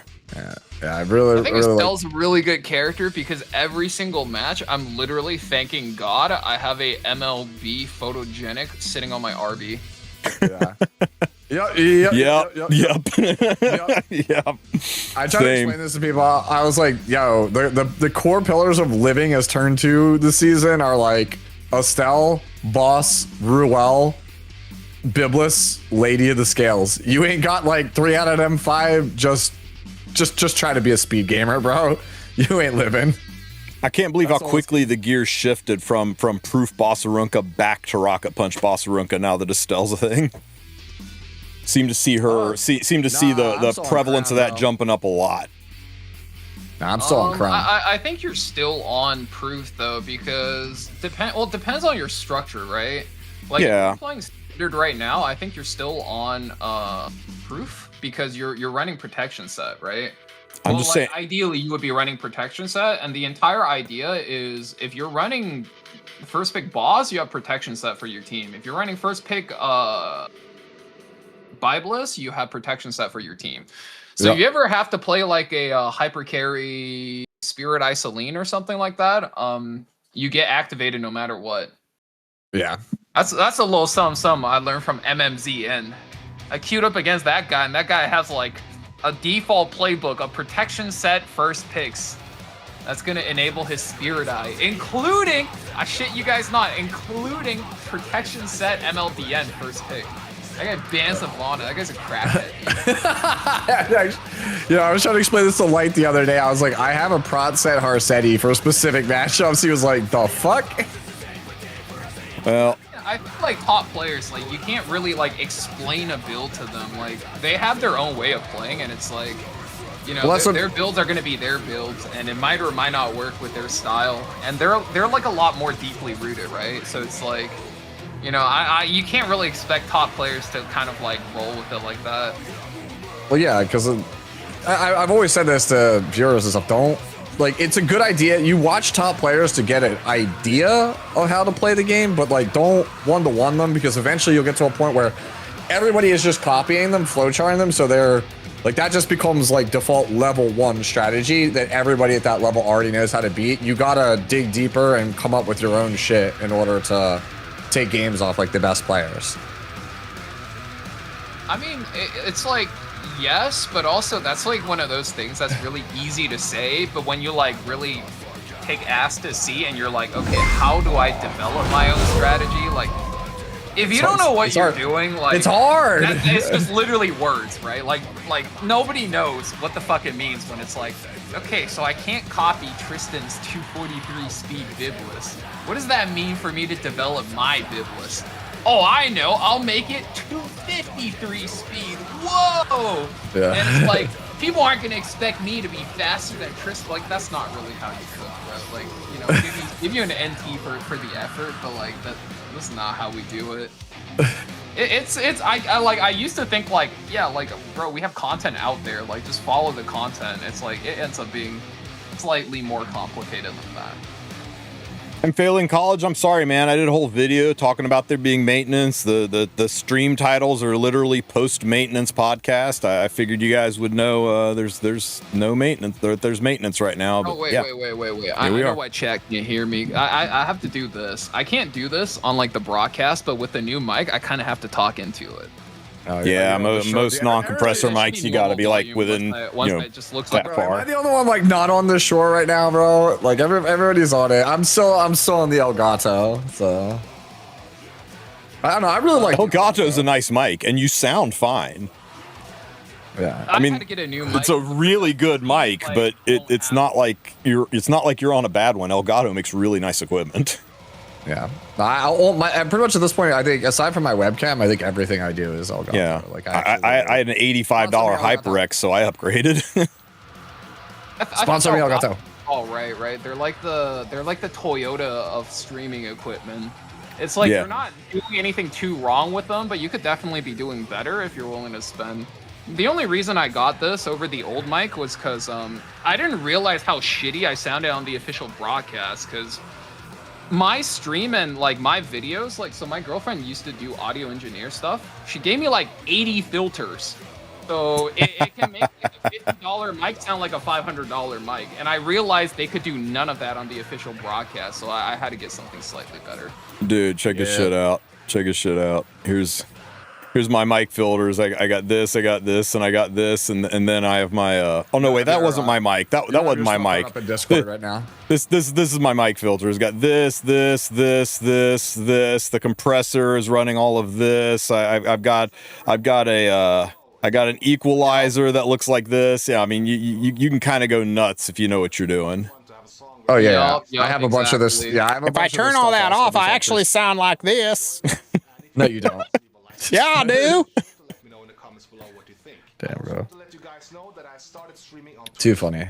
For somebody, stop sounding like somebody that married his cousin. Okay, we need to relax here.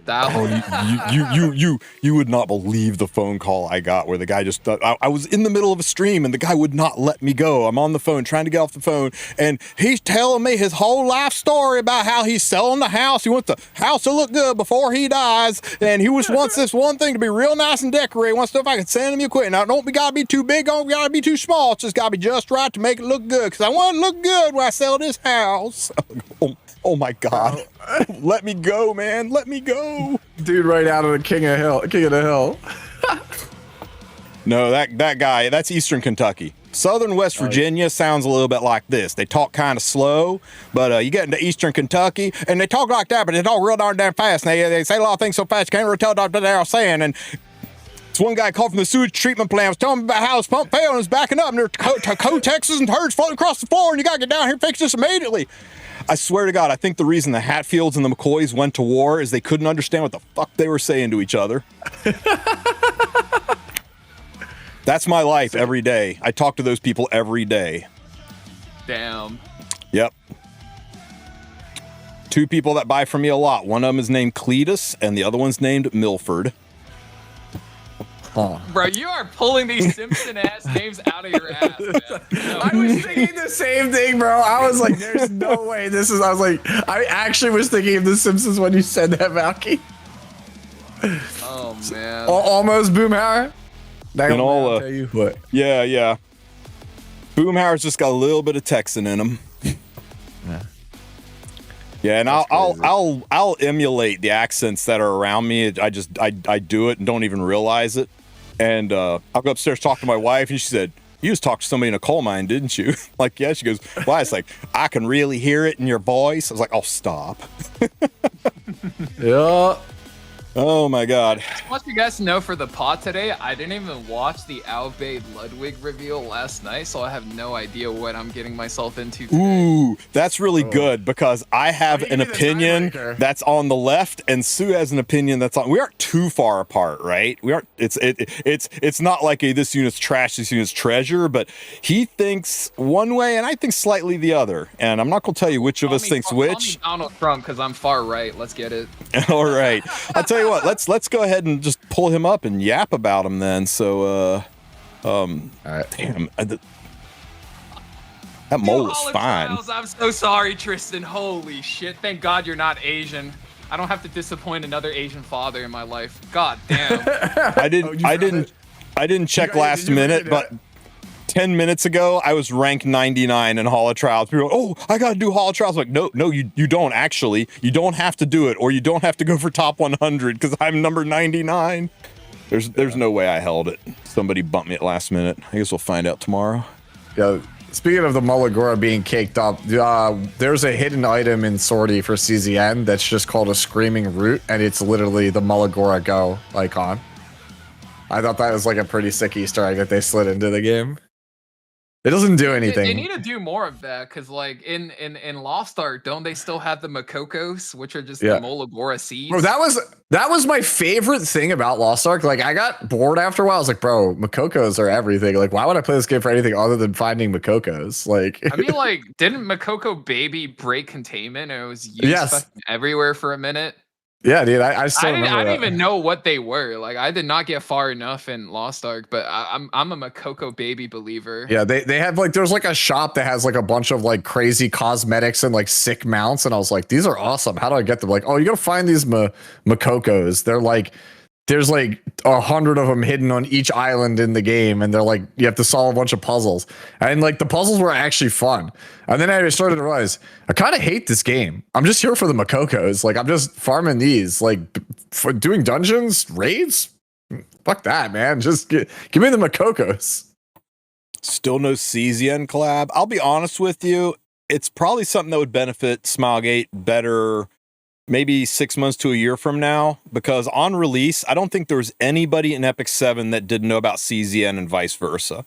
But once it's out long enough that it started to populate with people that don't play E7 and new enough people come into E7 that don't know about CZN, then a collaboration could see a lot of cross-pollination. But if they did it like, now or 6 months ago, I'm not sure how much they would really increase the numbers on either side. Yeah. So I don't know. Yeah.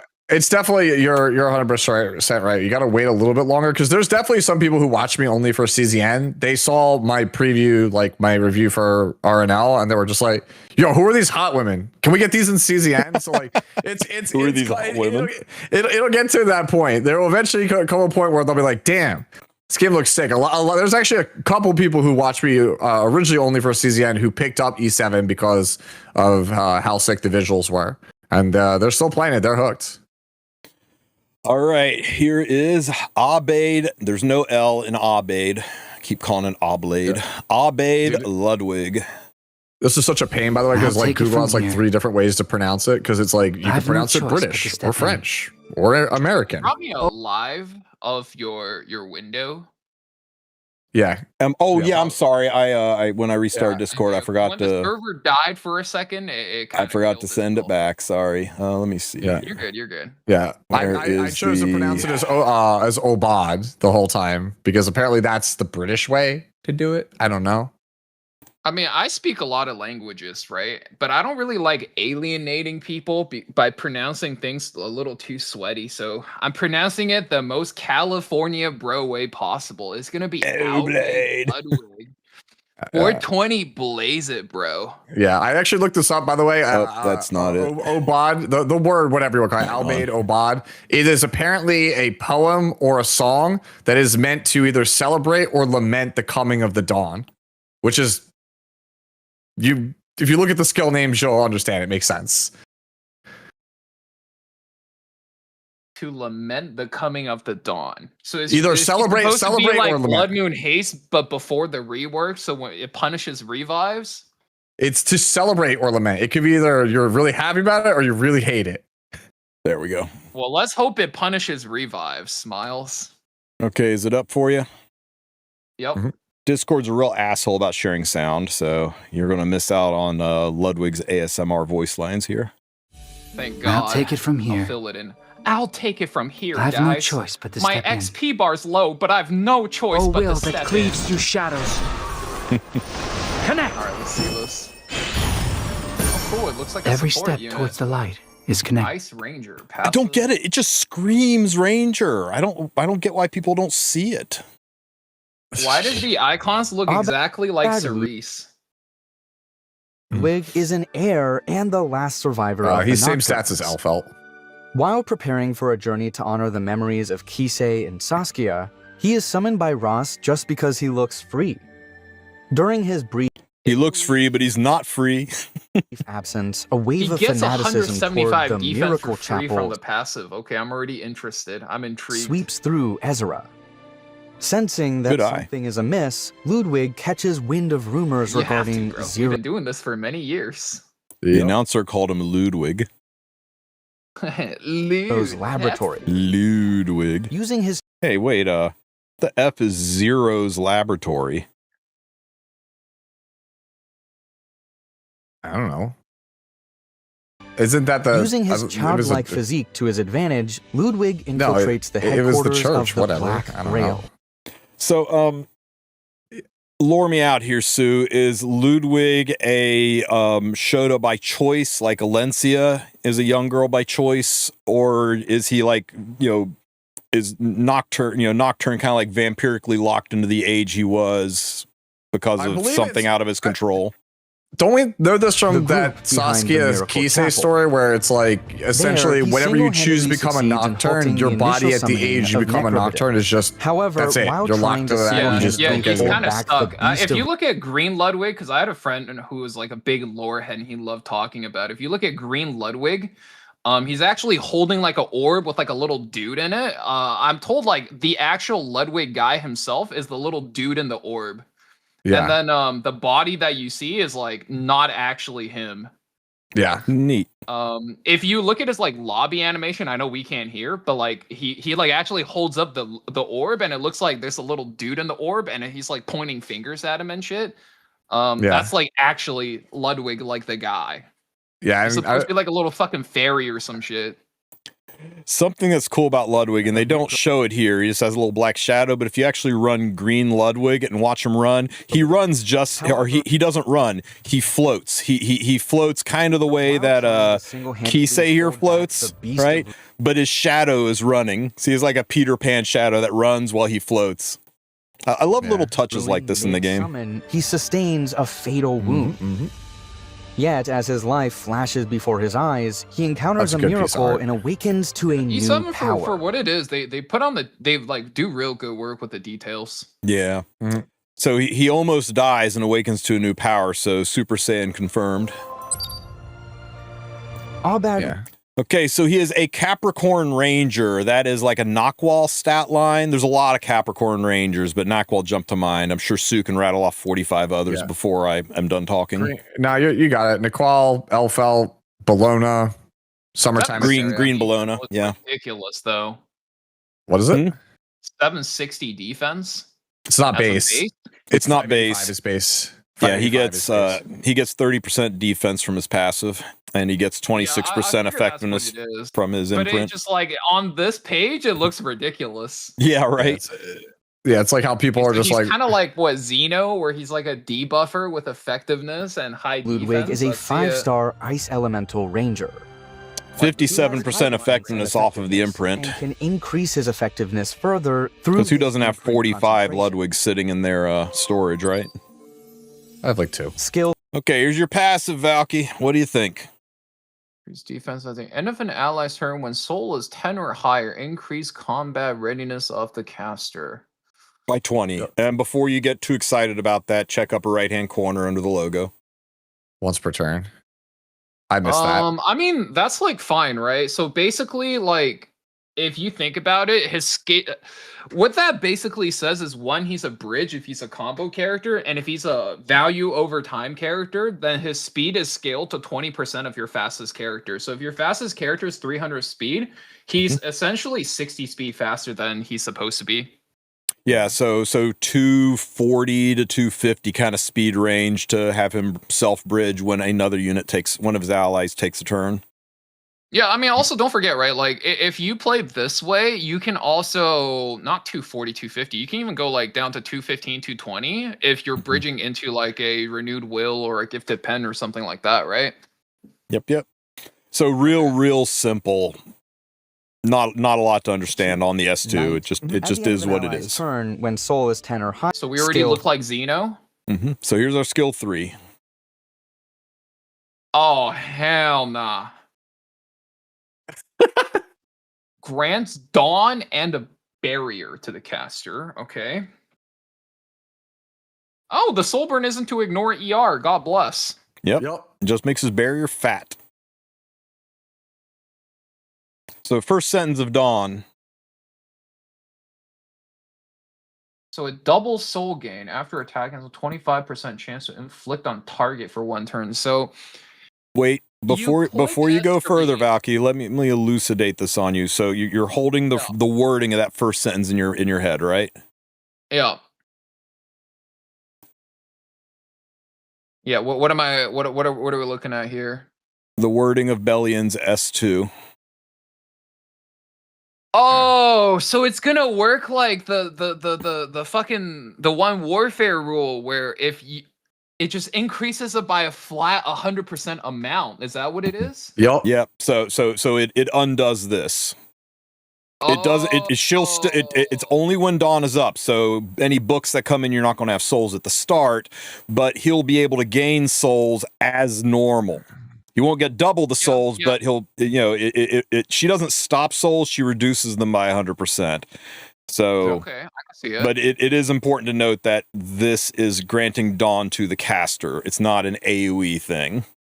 Yep. This is a non-attack skill. It's a Dispel 2 by default, 60% each to inflict block for 2 turns and silence for 1. Mm-hmm. So your expected value out of 8, including 15%, is roughly 52.5, which means it's going to be 4 out of 8 expected result. It's 85% once you mola it.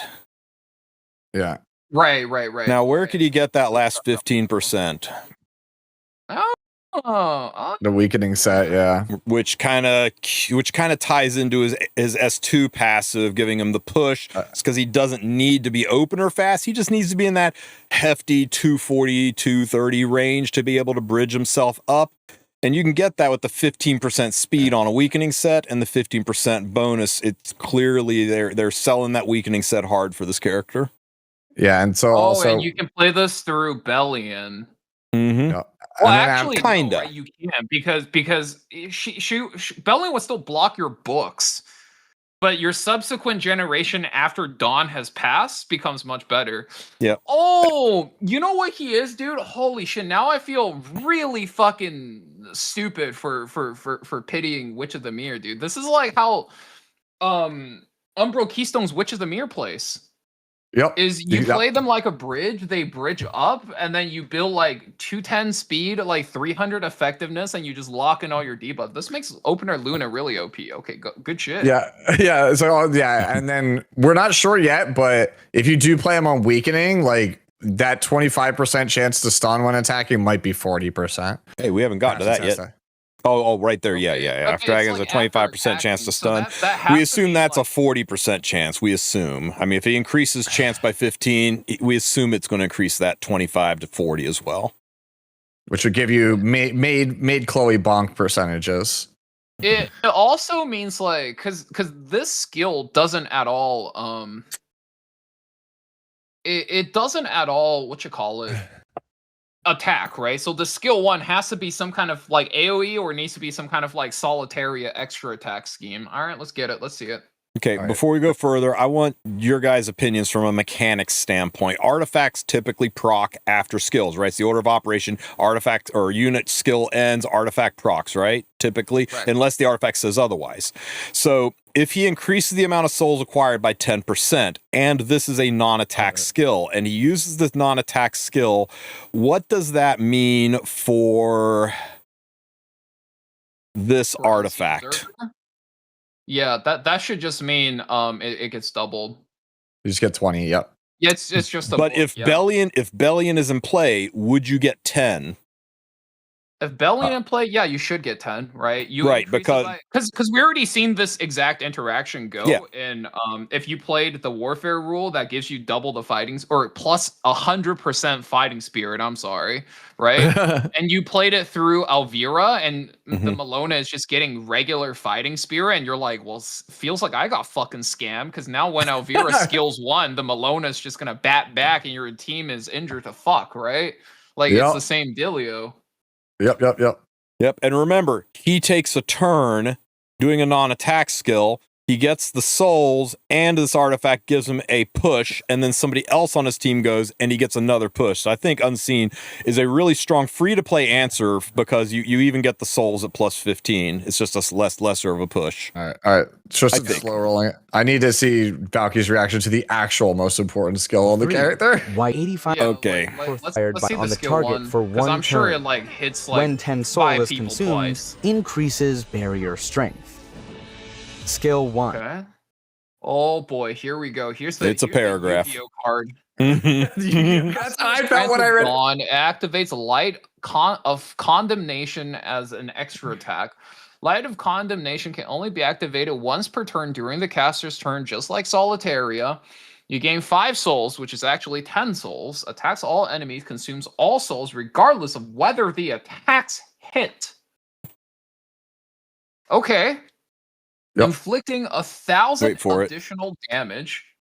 Additional damage increases up to amount of consumed souls up to 25k, regardless of whether the attacks hit. Okay, so I've already done the math on this, Valky. It is 300. It's 1,000 fixed damage on the S1, and then an additional 300 fixed damage for every soul you have. So for 20 souls, it is 6,000 fixed damage. For 40 souls, it is 12,000 damage. For 60 souls, how many souls do you need to one-shot a Malona? That's all I'm asking. Or a Setsuka. So if you 50 do to 20, 60. 50 to 60. Probably about 70 with Pursuit set. So assuming you're on Unseen Observer, because they made him a ranger, so he can't carry Freeren's artifact. Let's call it. It quacks like a duck and it looks like a duck, right? Dude, I'm trying not to laugh. It's the same thing as why the school nurse is a thief, right? So you can't have access to all the broken defensive Soul Weaver artifacts, right? You imagine you have to close out a fucking nurse with support units, and every time you hit her, she on fucking idols cheer, bro. Yeah, bro. I go. Man, I'm like trying to keep the victim. Okay, hang on. Let's let him see the Big Bang attack here. Okay, so Valky, this is 31 souls, but it's kind of dirty because there's a Lady of the Scales there, so almost all the damage goes into Lady of the Scales. So she's always going to be a problem. 25,000. But you ready? Okay, no. He's sitting down. It's good. He's sitting down. I was just checking. Okay. At the start of battle, gain 10 souls. At the end of the turn, has a 100% chance to acquire 5 souls. Can only be activated 3 times. And that's 10 souls that's 10 souls at the end of the turn. Yep. Because it's after the end of the turn, so that it'll proc into his S3 skill. So grand total, it's about 40 souls across the life of the artifact. If you get all the procs. Yep, and then you'll end your turn guaranteed with. You'll end your turn guaranteed with 10 souls, which means you get a 20% CR push at the end of your turn. I mean, do you ever want this over Unseen? Because Unseen gives you what, a 20% push. The passive gives you another 20%. That's what I've been saying. I've been saying this is kind of trash next Unseen, right? Because if Bellion's in play, first of all, you don't get those 10 souls at the start. You only get the 5 souls. Because Bellion's in play, cutting it in half, so it's not double. So you just get 5 souls, which isn't a lot. Now, given Unseen's giving you 5 souls as well, but it works at plus 15. This one, if it's only plus 15, it's only a 75% chance you get the 5 souls. This one does last longer. If the fight is protracted and long, then you'll gain more souls. So if you're going to protect them, try to build up souls for that Big Bang attack, sure. But if you're going to cleave with them, you're just going to stack a bunch of books and CR push them and blow shit up. I think you want Unseen. Yeah, Brett says you can run this on Spally, but does your Spally ever get off of Awakened Leaf? I don't think so.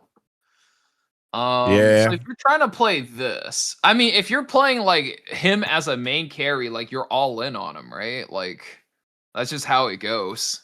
You are correct that Unseen is after a skill and this one's after a turn, but Unseen is after the skill he will use to double his souls. You will never not use his S3 unless you're freaking silenced, or stunned, or provoked, or have buff block, or reverse provoked, or have your cooldowns reduced, or any of the other things that would shut his ability to push buttons down.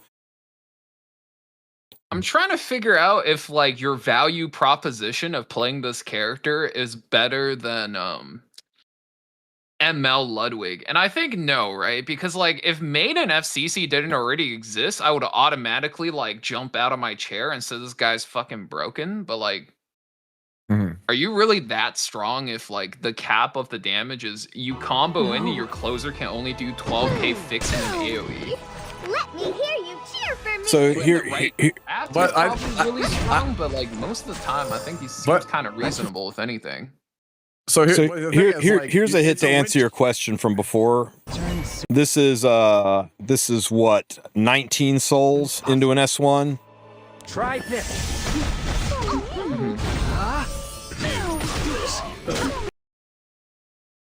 19 souls. Okay. That was 19 souls, about 12k damage. Yeah, I think the now, mind you, he's clearly on pursuit set, so it's escalated a bit. Yeah, it's pursuit and weakening set, right? That's like the default build. Yeah, that's his build, pursuit and weakening. Like, if you have Mei through this, do you win the draft? And I think that's kind of hard to say. No. Yeah, but the thing is, like, it is effectively a Witch of the Mirror Tenebria that has the ability to also do this. So here's his alternate form, right? You're going to hang on. Okay, here's a cleave, right? A typical arena cleave. You got books out the wazoo, right? Yeah, you have to skip the Zeo burn here, right? So you skips the Zeo burn, but he'll still bridge up because it's an ally goes, so he pushes up. Yep. He's going to rip his S3 for doubling his souls.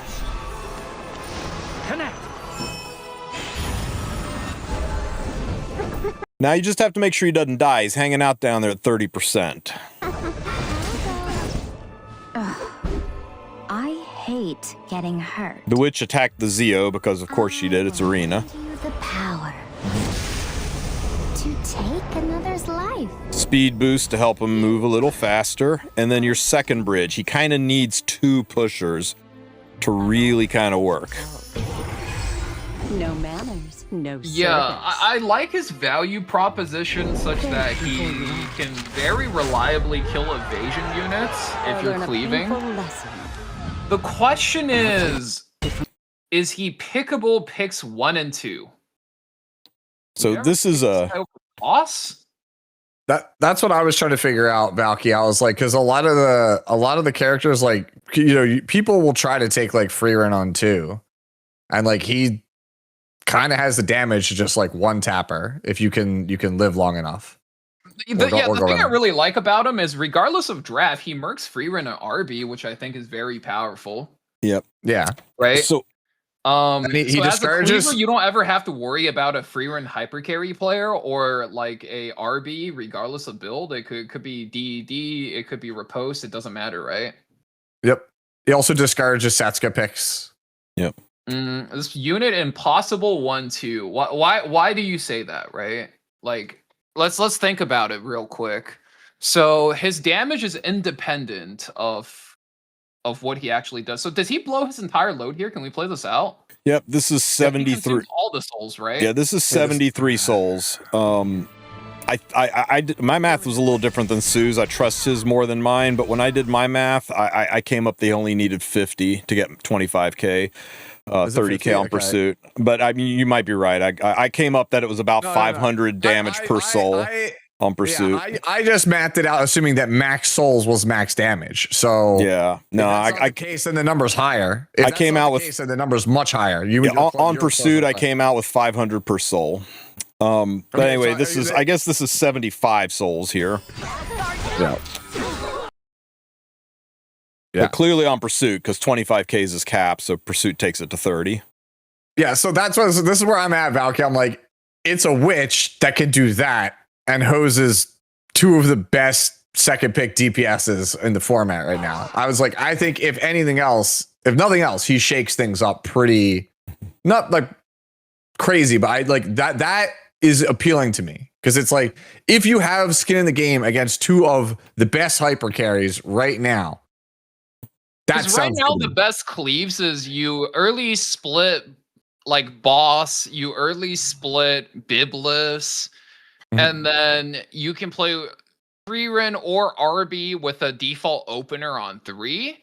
This changes some things, right? Because if he's pickable 1-2, you take him 1-2, get Zeo on 3, you can't lose. And like that becomes the best cleave.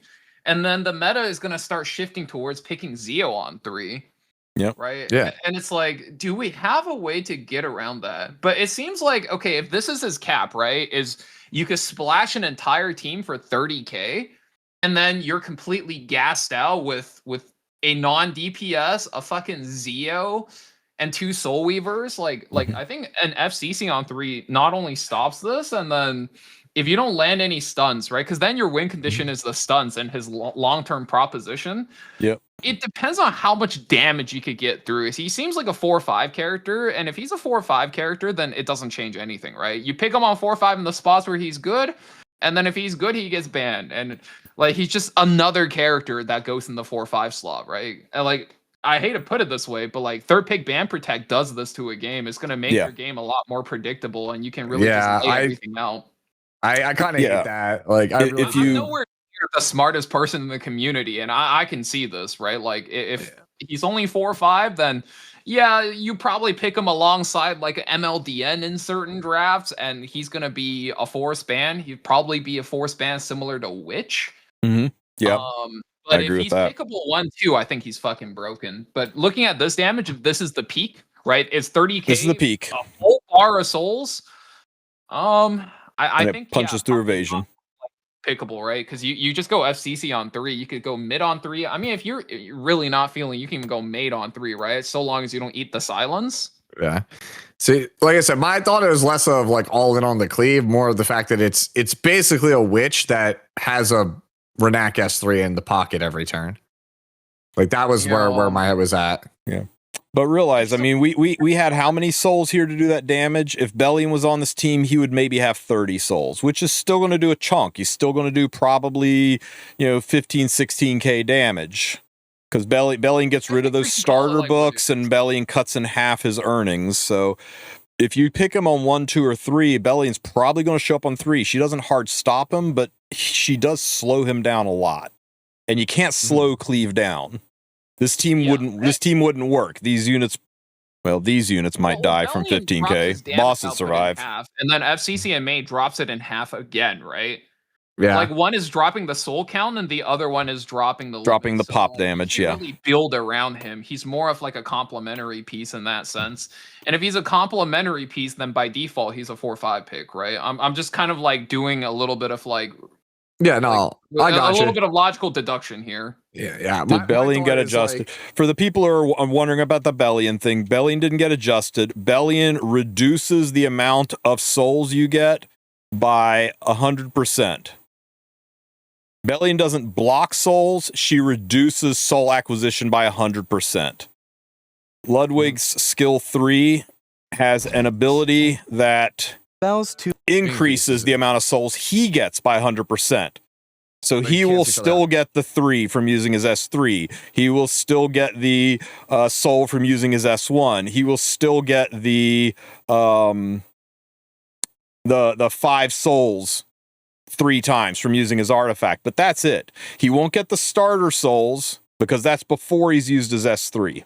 How does ML Arya react with this mechanic? She can steal his souls, but Arya doesn't stop soul generation. She just doubles the cost. And when he S3s, he's consuming souls as the skill works, so it should still do the same damage. He's not soul burning. In fact, I don't think he has a soul burn on any of his freaking skills. He might be. No, he does.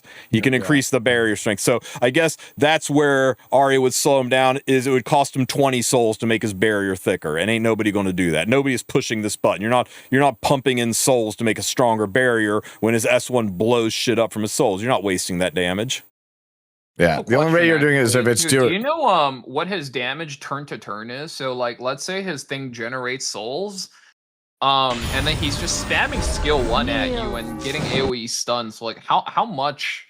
Not a lot. Damage per turn is that? It's like nothing, right? Well, if he's on his own artifact, you're at least gonna guarantee have like 12 souls. Okay. Let's just say there's no Bellion, right? So it's 25 souls. He gets 50 souls out of the entire ordeal. How much damage is that? I'll take it from here. Okay, so this is well, you just saw 26 souls. Okay. So, I mean, his hit does nothing. Like, he's got no damage in his skills at all. Yeah, I mean, he's a defense and effectiveness builder, so this is 15k. That was with, what, 20... That's not bad at all. 28 souls, 15k. Yeah, You can realistically expect like what then? That's like if you double that, it's like 30k damage over the lifetime of the artifact. Wait! I just realized. Can you not pick this guy and then like pick him first? Right? They're gonna drop FCC made Bellion, and then you go Luna on 3. You seal all those fucking idiots, and then you just blow up their shit. So there you go. 15,000 divided by 28. It's about 500 damage per soul. Like going in full circles because this is the first thing I said. Right? I'm like, he's broken with ML Luna. Like, so we're back. Mhm. Like you take all the defense units, they lock in Luna on 3. You're fucking dead.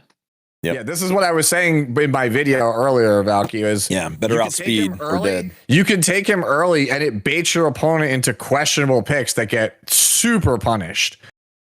Right? Yeah, it's the same thing as free written, right? Like if you want to punish him, you have to take some really subpar characters. Yep. Like you have to I'm gonna take Bellion, and then you can like Bellion is the most punishable thing in the world right now.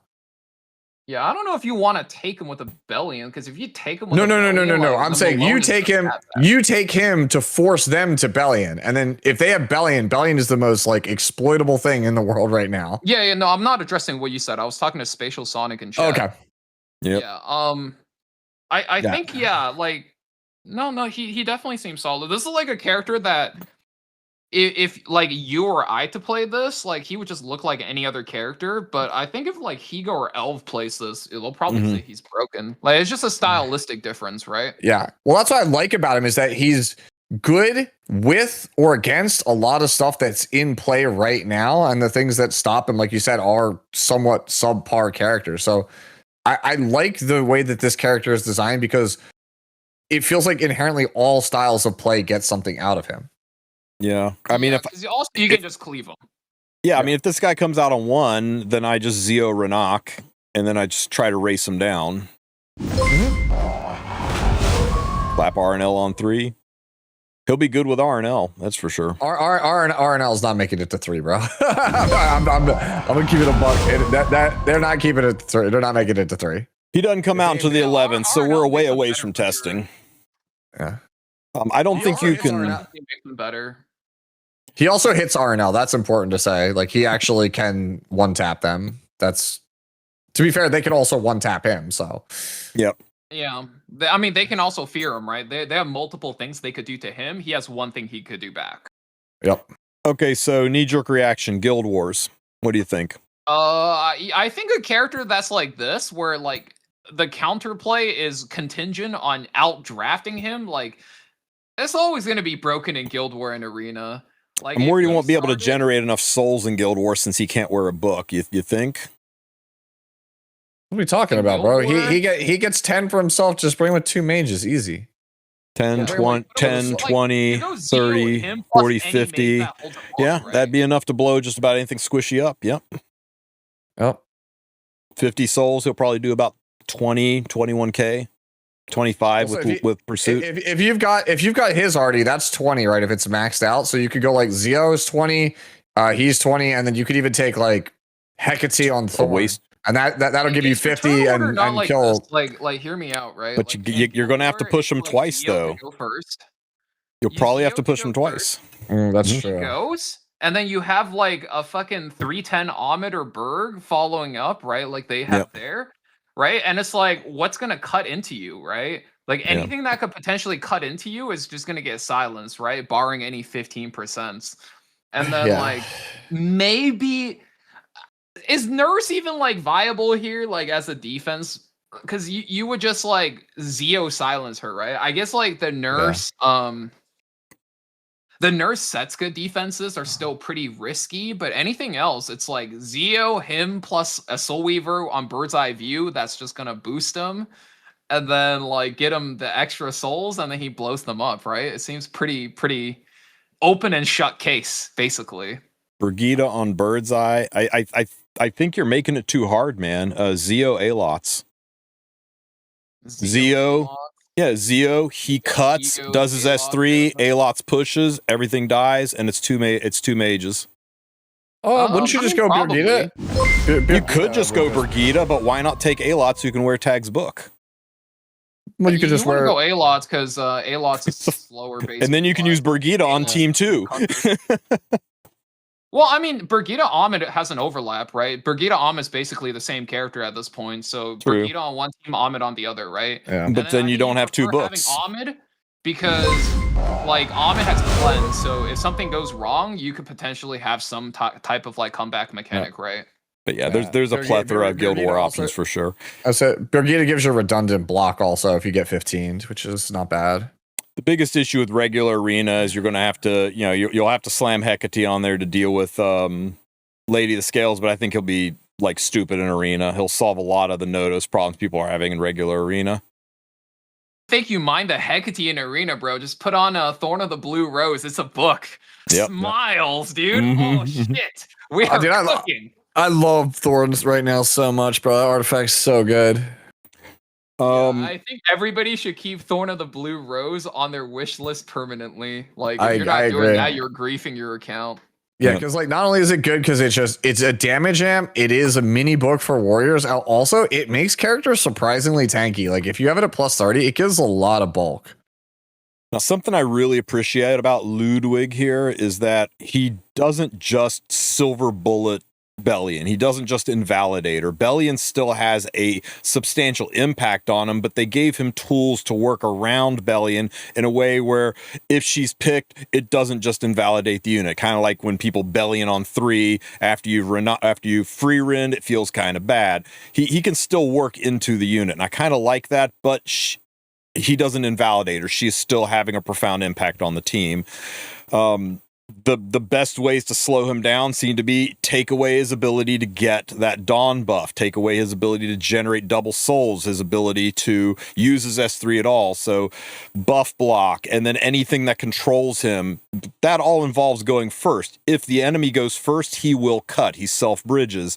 So again, if you're playing a slow game, he's going to be very, very difficult to keep him from taking a turn and getting all of his stuff. I think he'll be very vulnerable to fast Lunas, people taking Zeo away from you and silencing Ludwig, because he's got no self-cleanse built into his kit, and as far as I know, no Rangers have any self-cleansing artifacts. The one thing I was debating, I don't know how strong it is, but because he's a Ranger, Guiding Light is still an option.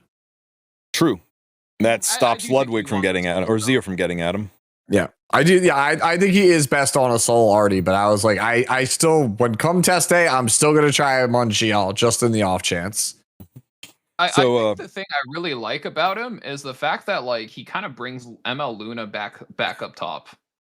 Like he makes ML Luna that so broken, dude. Bro, what is with why is always the Shoto with ML Luna? Why is this always the canon pairing? That's just how it goes, bro. You have the little kid and their older sisters, and then the neighboring. You have the bad boy, right? And we can get into what the bad boy does coming up from the neighbor's house. Yeah, where is the ML Luna skin, bro? ML Luna skin with EE when? Let's see. I guess the final tiebreaker, Sue, is Valky. Sue's first response is, I think he's broken, and my response was, I did not say that. I think he's very good. Oh yeah, it's true. He said he's very good, and I said I think he's very good in Arena. I think he's pretty good in Guild War, and I think he is a solid 4/5 pick and situationally good in some cleaves in RTA. But he's got a lot of counters. Where are you on this? Oh, I also said I think this was purposeful bait. Let's show him blowing up with 30k down. Show him blowing up all of the metas. Bossarunka, Nodos and Biblis, show him blowing up all the problem childs in the middle of a banner that runs into July on a non-limited banner that is wishlistable and summonable later. And then we can do our summer units and blow people up with limiteds. He's the same as Ivana? Yeah. He is the same as Ivana, same as Aki. He is a RGB. Then your value proposition is just like every single unit that's not a summer unit, you just wish list them. You skip everything, no?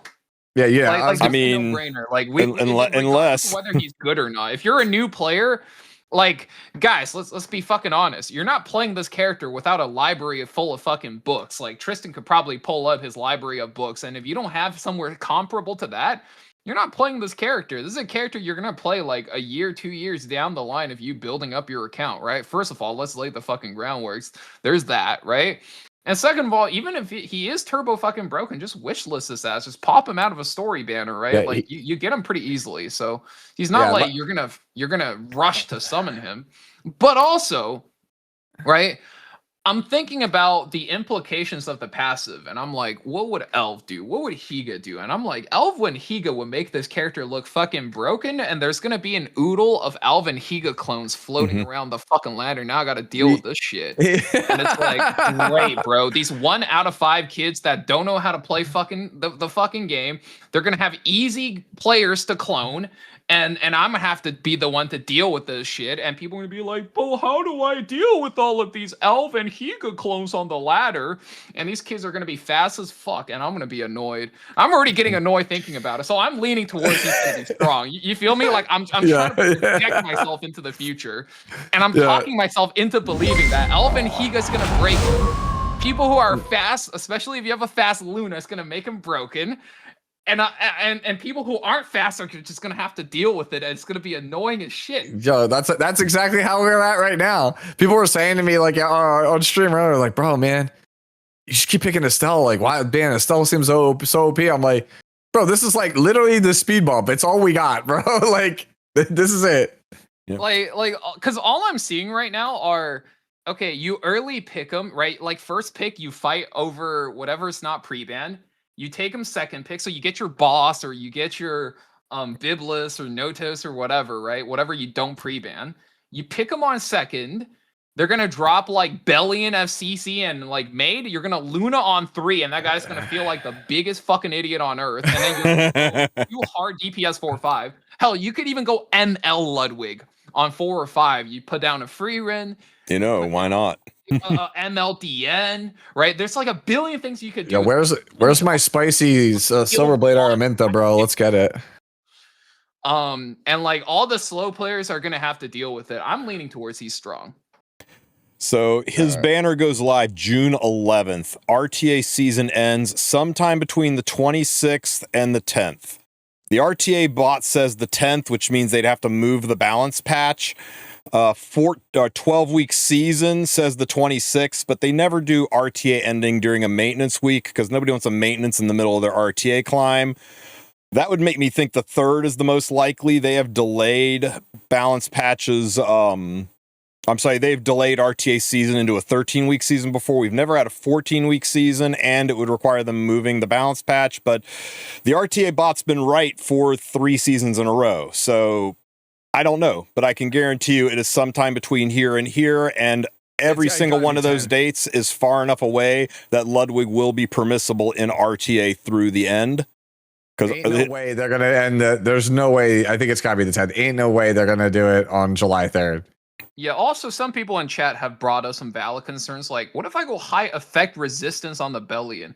Like, buddy, he boosts your soul gain by 100%. It negates the Bellion passive. The Luna's going to be able to soul burn into your Bellion. Like, let's think about that for a second, right? We've seen how this interaction works already in game, all right? We don't have to argue about it. That's been established. If you take him and Luna, and the Luna has a book, you're going to be able to burn the Bellion. I guess what I'm getting at, though, is if this guy starts dominating RTA, starts being a huge factor in RTA, people are going to feel they need to have to pull him because he will not be barred from RTA. He will be available this RTA season for final push. So that's something to consider. His banner will extend all the way to July 2nd, so you'll probably get a look into what is coming in July, which is probably when summer, at least the reruns are going to happen. We have seen summer go as late as early September, late August before, but other than that 1 year, there's always been a summer event in July. So you're going to have to balance your bookmarks and figure out what's important to you. So that's Abed Ludwig. What souls? Like with what souls? Like your Luna's gonna carry book. Are we really pretending like we haven't seen book Luna out here? No, right? it's his passive nullifies Bellion passive. They go 1 for 1. Luna. No. It's not his passive. It's his undispellable buff, which he only gets after he uses S3. That's what everybody's trying to point out. So Oh, you're right. My mistake.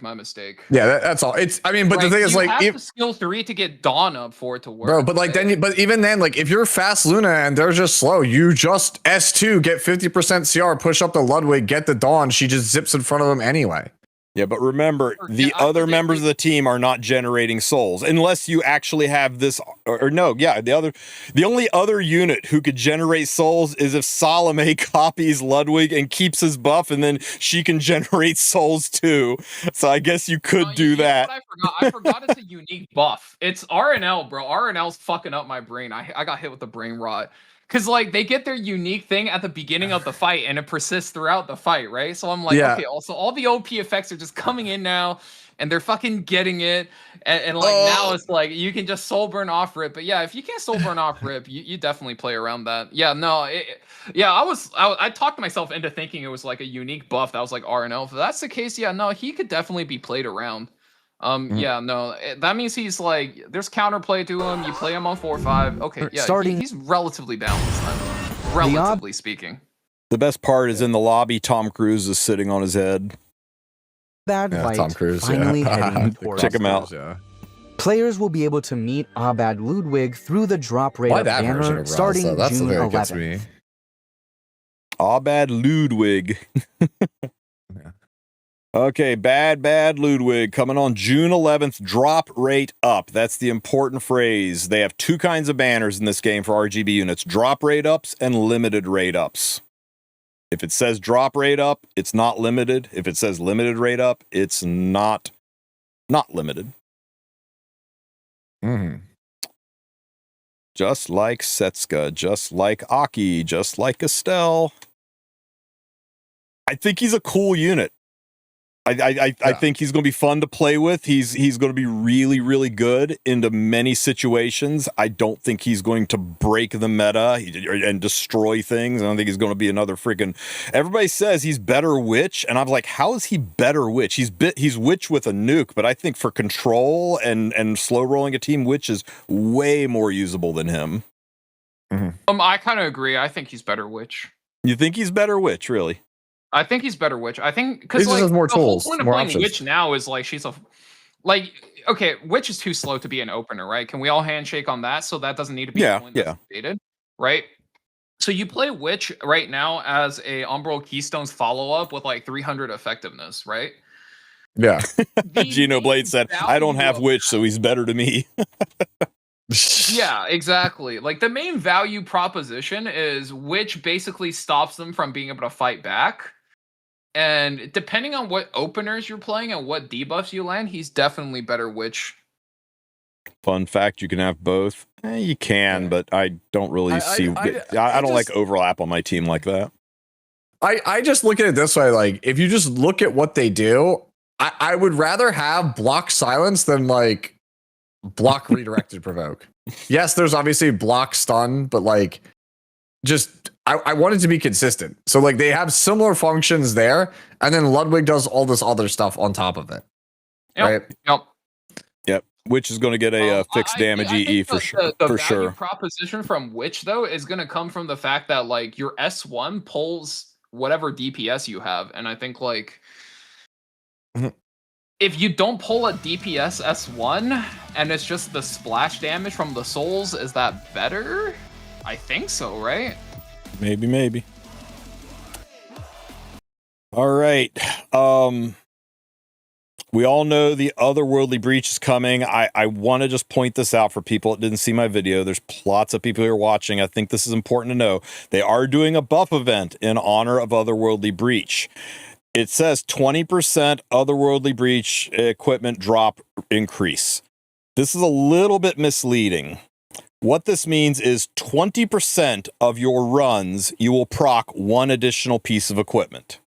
That's it. You don't get 20% more equipment. There's a 20% chance you get 7 pieces of gear instead of 6. If you math that out, that is a 3% increase to the gear you get. You farm 100 pieces of gear. On average, with the buff event, you get 103 pieces of gear. It's legitimately terrible. If you Rift is a little bit better in that sense. If you farm 100 pieces of gear, you get about 110 pieces with this buff. It's about a 10% boost. It is a true 20% boost when one piece of gear drops. So if you're farming regular hunts, which nobody does, you will get 20% more gear there. But yeah, it's only 3% more, which is why typically during buff events, we encourage you to farm your runes where you do get double, your gold where you do get 30% more, your AP and XP where you do get 50 and 30% more. But this, it's not really 20%, and it's still something, though, right? I mean, 3 extra pieces of gear is 3 extra pieces of gear. I'm not trying to say that 3%'s nothing. I'm a gotcha gamer. 3%'s fucking everything. Just don't get too excited about 20%. It's the same as having a pet skill that has a 20% chance to proc. It's per run, not per piece of gear. But hey, Burning Passion packs are back, so that's kind of awesome. I mean, I guess, yeah. Just say you're a broke boy, Sue. Yep, that's true. The GOAT and an offer you can't refuse is back, and nobody really cares. Everybody likes Elagos, but nobody's pulling on this, right? Right? Nobody's pulling for Elagos. I mean, unless you just have a giant man crush on Elagos, then you do you. But I actually did not see the RNL once in a lifetime packs. Like, how busted are we talking here? I mean, wait, what, Sue? How you may be slightly better, right? Hang on. Premium pack sale notice. Oh no, Sue, are you asking me to talk about packs on a podcast? Yeah, sure. No take backs. Let's do this. Let's talk about packs on the podcast. Sue approved. This is the one time. Go nuts, bro. It's Christmas. Right? Christmas in June. So check it, right?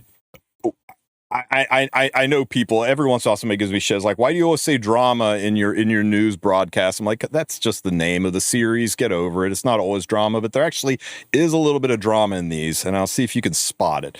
So Rihanna and Luciella pack sale. It's one of these chain packs, right? Where the more you buy, the more things you unlock, right? And Rihanna's got one and Luciella's got one. They both have independent ones you can buy, and it looks like when you complete all of them for both of them, there's 3,000 Mystics as a special little thank you for helping contribute to buying a new private jet for Netmarble guy bonus at the end.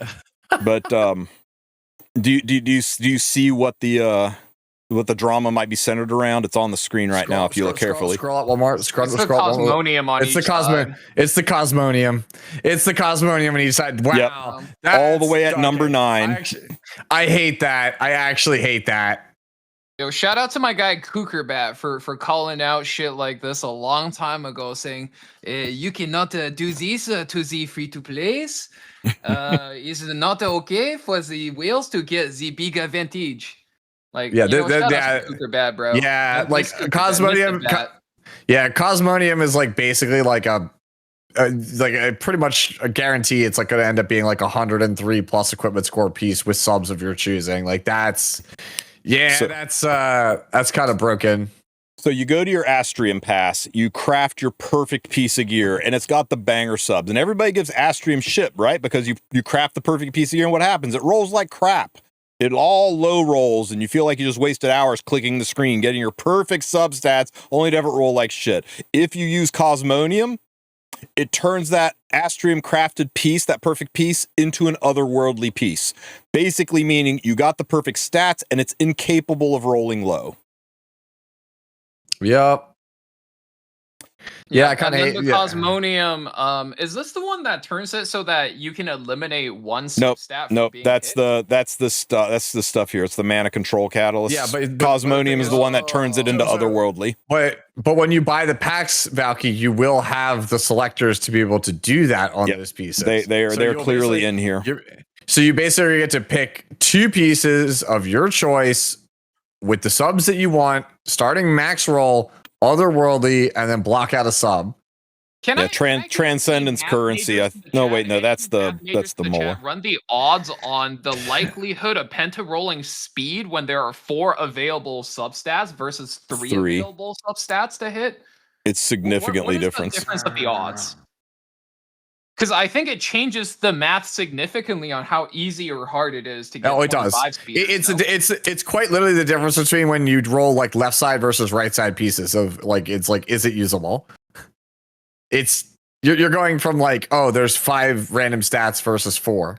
Okay, event A has a 25% chance, and we need it to hit 5 times. And event B has a 33% chance, and need it to hit 5 times. So, of event B occurring 5 times is a 0.3%, and event A is a 0.09% versus a 0.39. So it is about 4 times as likely to pentaroll. Wait, you said 0.09%, right? 0.09% versus. No, that is 33 times more likely to pentaroll speed, my guy. Yes. You literally go from winning the lottery to, maybe it'll snow in the summer. Like it's actually an astronomical difference in amount in how likely it is. Yes. Like, no, and you get 2 shots at it. You get 2 shots at it. Mm-hmm. Whoa. Yeah, because if it fails, you can reset the piece, slap more cosmonium on it, right? No, you can't. Cosmonium can only be used at the end of an astrium craft, but if it fails, you run another astrium craft and you use your other cosmonium and take a shot at it again. Yeah, so you basically have... Yeah. Oh, and people don't realize, but there is a chance to get 5 speed on astrium crafts. Even though the 4 lights up gold like it's the max, you can get 5s on astrium crafts. So if you're patient, you can actually get custom subs with a 5 start. Yep. It just takes a lot. You just use your reset stones. Remember, this only works at the end of astrium craft. You can't, once you reset it, you can't cosmonium it again. Yeah, you cannot reset it. Yeah, if you use reset, you lose the otherworldly. Or not otherworldly, you would lose the the lockout substat item. Oh, it would stay otherworldly though when you reset it. It would stay otherworldly. It does stay otherworldly. Yeah. So yeah, you could reset the shit out of it. It'll stay otherworldly. You could take 5 swings at it once you make it. It's literally 33 times more likely to hit a pentaroll speed. It's like 33.3 repeating is the odds of 3% divided by which is just absurd. Which is just absurd, right? Like that's just an absurd thing, and so it's just like okay. Well, it doesn't mean it's likely. It just means it's way fucking more likely. How many pentaspeed pieces do you have? Well, now you've got 33 more of them. Yeah, but the thing. It's like when Tristen said, right? It's like instead of getting 100 pieces of gear of a full set of hunts, you're getting 103 pieces, even though the number says 20%, right? So instead of having like a 1 out of 90,000 pieces of speed gear, you take the plus 15 that's going to hit penta speed.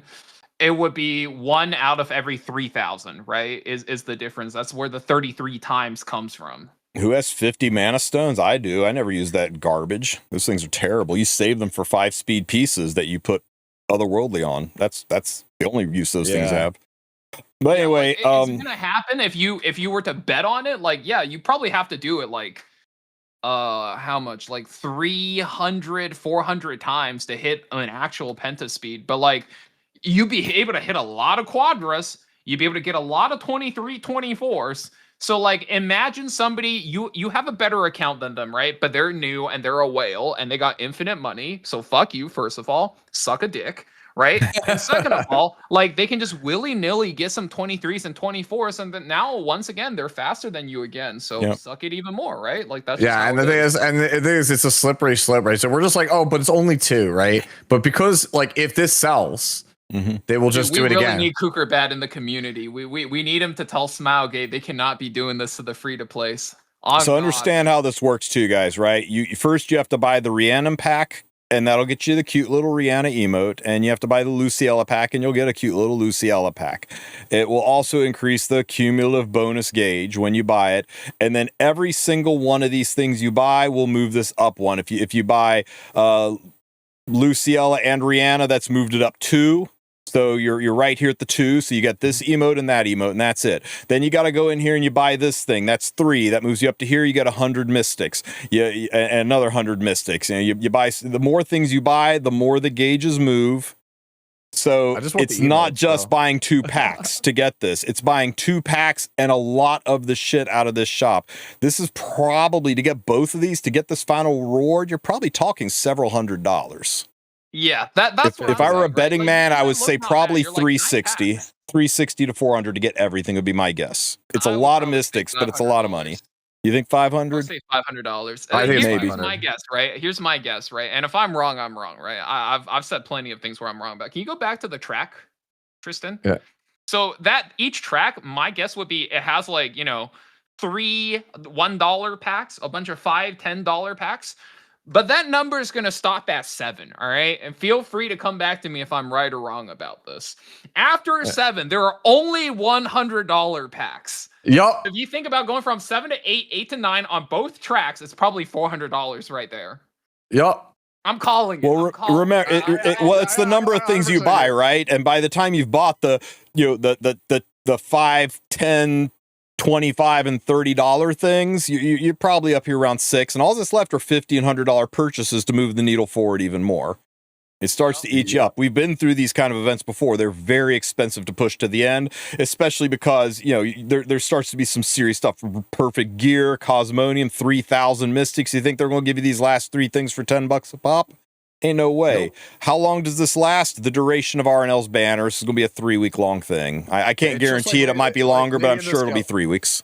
Yeah, if you played during Lady of the Scales release, it's like the same exact thing. Yeah, it's $100 for 1,400 mystics, and you got 1,500 just right here, and another 1,500 here, and another 3,000 here.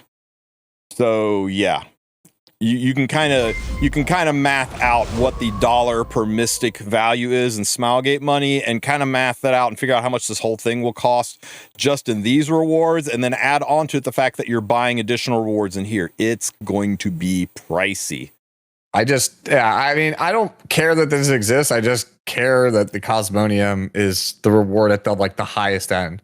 I care that they gave us all Cosmonium. I care that they did the milestone of Radiance and they gave us all one batch of Cosmonium, like a frickin' drug dealer showing up at an elementary school, passing out free samples. First one's free, kids. You want another one? Well, that's gonna cost you. It's really what it feels like, right? We all got that first hit, and now you want more? The only place in the game that we have found it outside of that one-time spot is 2 of them in a very expensive paid pack. Yep, this is what I said. It's definitely the slippery slope argument where, like, the first one's probably free. There's probably the second one's probably free because they're giving you some emotes, right? And the more I'm thinking about it, the more I think chat's actually right about this. Like a mystic pack is 1,400 mystic medals for like $100, right? If you even look at step 7, like that's probably $100 pack to go from 6 to 7. Well, remember, you don't buy it. It's not $100 pack, right? If you bought your $100 packs first, you could go to 6 to 7 with a little $10 pack. It's just buying these things are what advance your movement down the dial, and by the time you get to 6 to 7, you're out of the cheap packs. Yeah, but that's like what 2 said, right? Like it's the slippery slope. Like first it's like you get a couple of $1 packs, right? They're gonna hook you in and you're gonna be like, oh, that's not too bad. Stop it. Like you do the math, right? And you're like, oh, okay. I mean, I could do a few more. And then it's like $3-5. Like, yeah, I could do that for a couple of mystic medals. And then like they're gonna get you with the $20 to $30 pass. You're like, yeah, but I get 300 mystic medals both sides. That's not that bad. And then like unbeknownst to you, now you already spent $100, right? And you're like, yeah, I already spent $100. I guess I could go to 150 to go to like 5 on both sides. And then you're like, oh, I already spent 150. Like, you know, what's another $50 pack, right? Stop. And that's like the mindset they're gonna leverage, right? And that's just how it happens. So you gotta be careful when you spend, like, especially don't spend past your means for sure. Well, yeah, please do not. Yeah, this is why I know I don't talk about the packs on these podcasts. Is like I don't want to look. I like the game. I want Smilegate to get the bag. I don't like encouraging people to be like, oh yeah, dude, go spend $100 and get this pack that has a 1 in 3 chance of getting the ML5 you want. Which, yeah. If this stuff was available in game other ways, right? Talk about how not to buy packs, because I have a buddy that got me into gacha games, and he's constantly like taking his credit card into the red because he's like, oh, but Booba, oh, but yacht, like he's like the most like I have to E6. Yeah. Like I have to be like, okay, bro, look, you get paid this much per month, and an E6 costs this. This is the reason why I like. At some point, I knew the cost of every single game that's popular, like what it is to E6 or triple S their characters, because that fucker keeps getting landmined. Yep. Nah, like once I NP5'd my favorite character in Fake Grand Order, I was like, you just take like one, you just look at, you're like, yeah, nope, that's a large bill. We ain't doing that again. Do we think Epion will get these? Does the frog bump its ass when it hops? Yeah, what? Like I promise you that the Epion guy will have this. KJ will do this. Elmage will do this. Hell, Vic probably does it also. I might do it.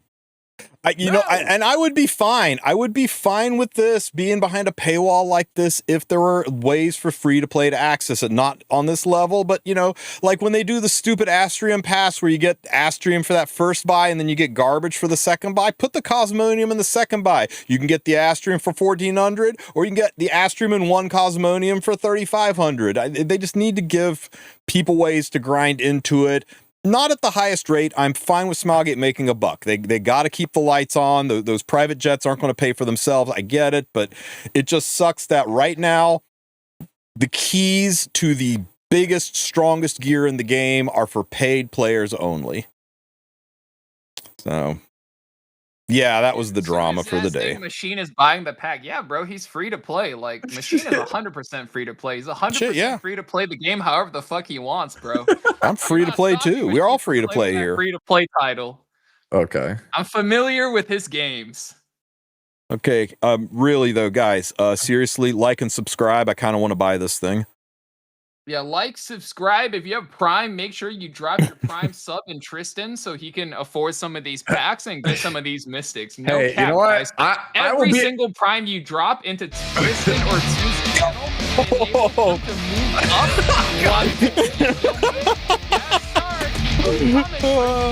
Daddy Tristen needs his packs. Packs for the Wulf pack. Oh, woo! Let's fucking hear it. Yeah. Thank you, Eridax, for facilitating my unhealthy addiction. I appreciate you, brother, man. All right, and now to put you all in your place and feel like the shining angel up on a hill. Instead, donate that money to Loki, which is pinned up. For real, guys. Check out the pinned comment. Loki is going through it right now. You probably know him as Professor 7 or King 7 on YouTube and Reddit. He does all the good fun meme comps. His mother is sick. She's got tumors. They don't have insurance. It's ruining them. The gas has been turned off. They might lose their home. They really could use the help. I know it's a rough time to ask for a handout, especially with the global economy and these insane packs being what they are. But if you got a little something, dig deep, show your love, help a fellow content creator out, a community member out. Do what you can. Help me, help Loki, help his mom. Pinned in both chats. Okay, well, I guess it's time. Let's go over the update and all the other insanity that's heading our way. All right, outside of the packs. We went over Albaid Ludwig. Yeah, we can. This actually is everything outside of that. So here is your Moshi. Can you hear me? 1 minute summary. Moshi. Oh, I'm gonna butcher that. All right, Moshi. Oh man. Mission complete. The weeb. Weeb is strong. Guys, you got your hub search on for your goth chicks, and then we came at you with armpits, and then we hit you with feet, and now the search of the month is twins. Twins, Basil. Let's go. One, yet two. Two as one. Oh, Dawn, that silences chaos. Hey, it's the guy. Eliminate the darkness. Yeah, it's the guy. That S3 animation is so I'll take clean. it from here.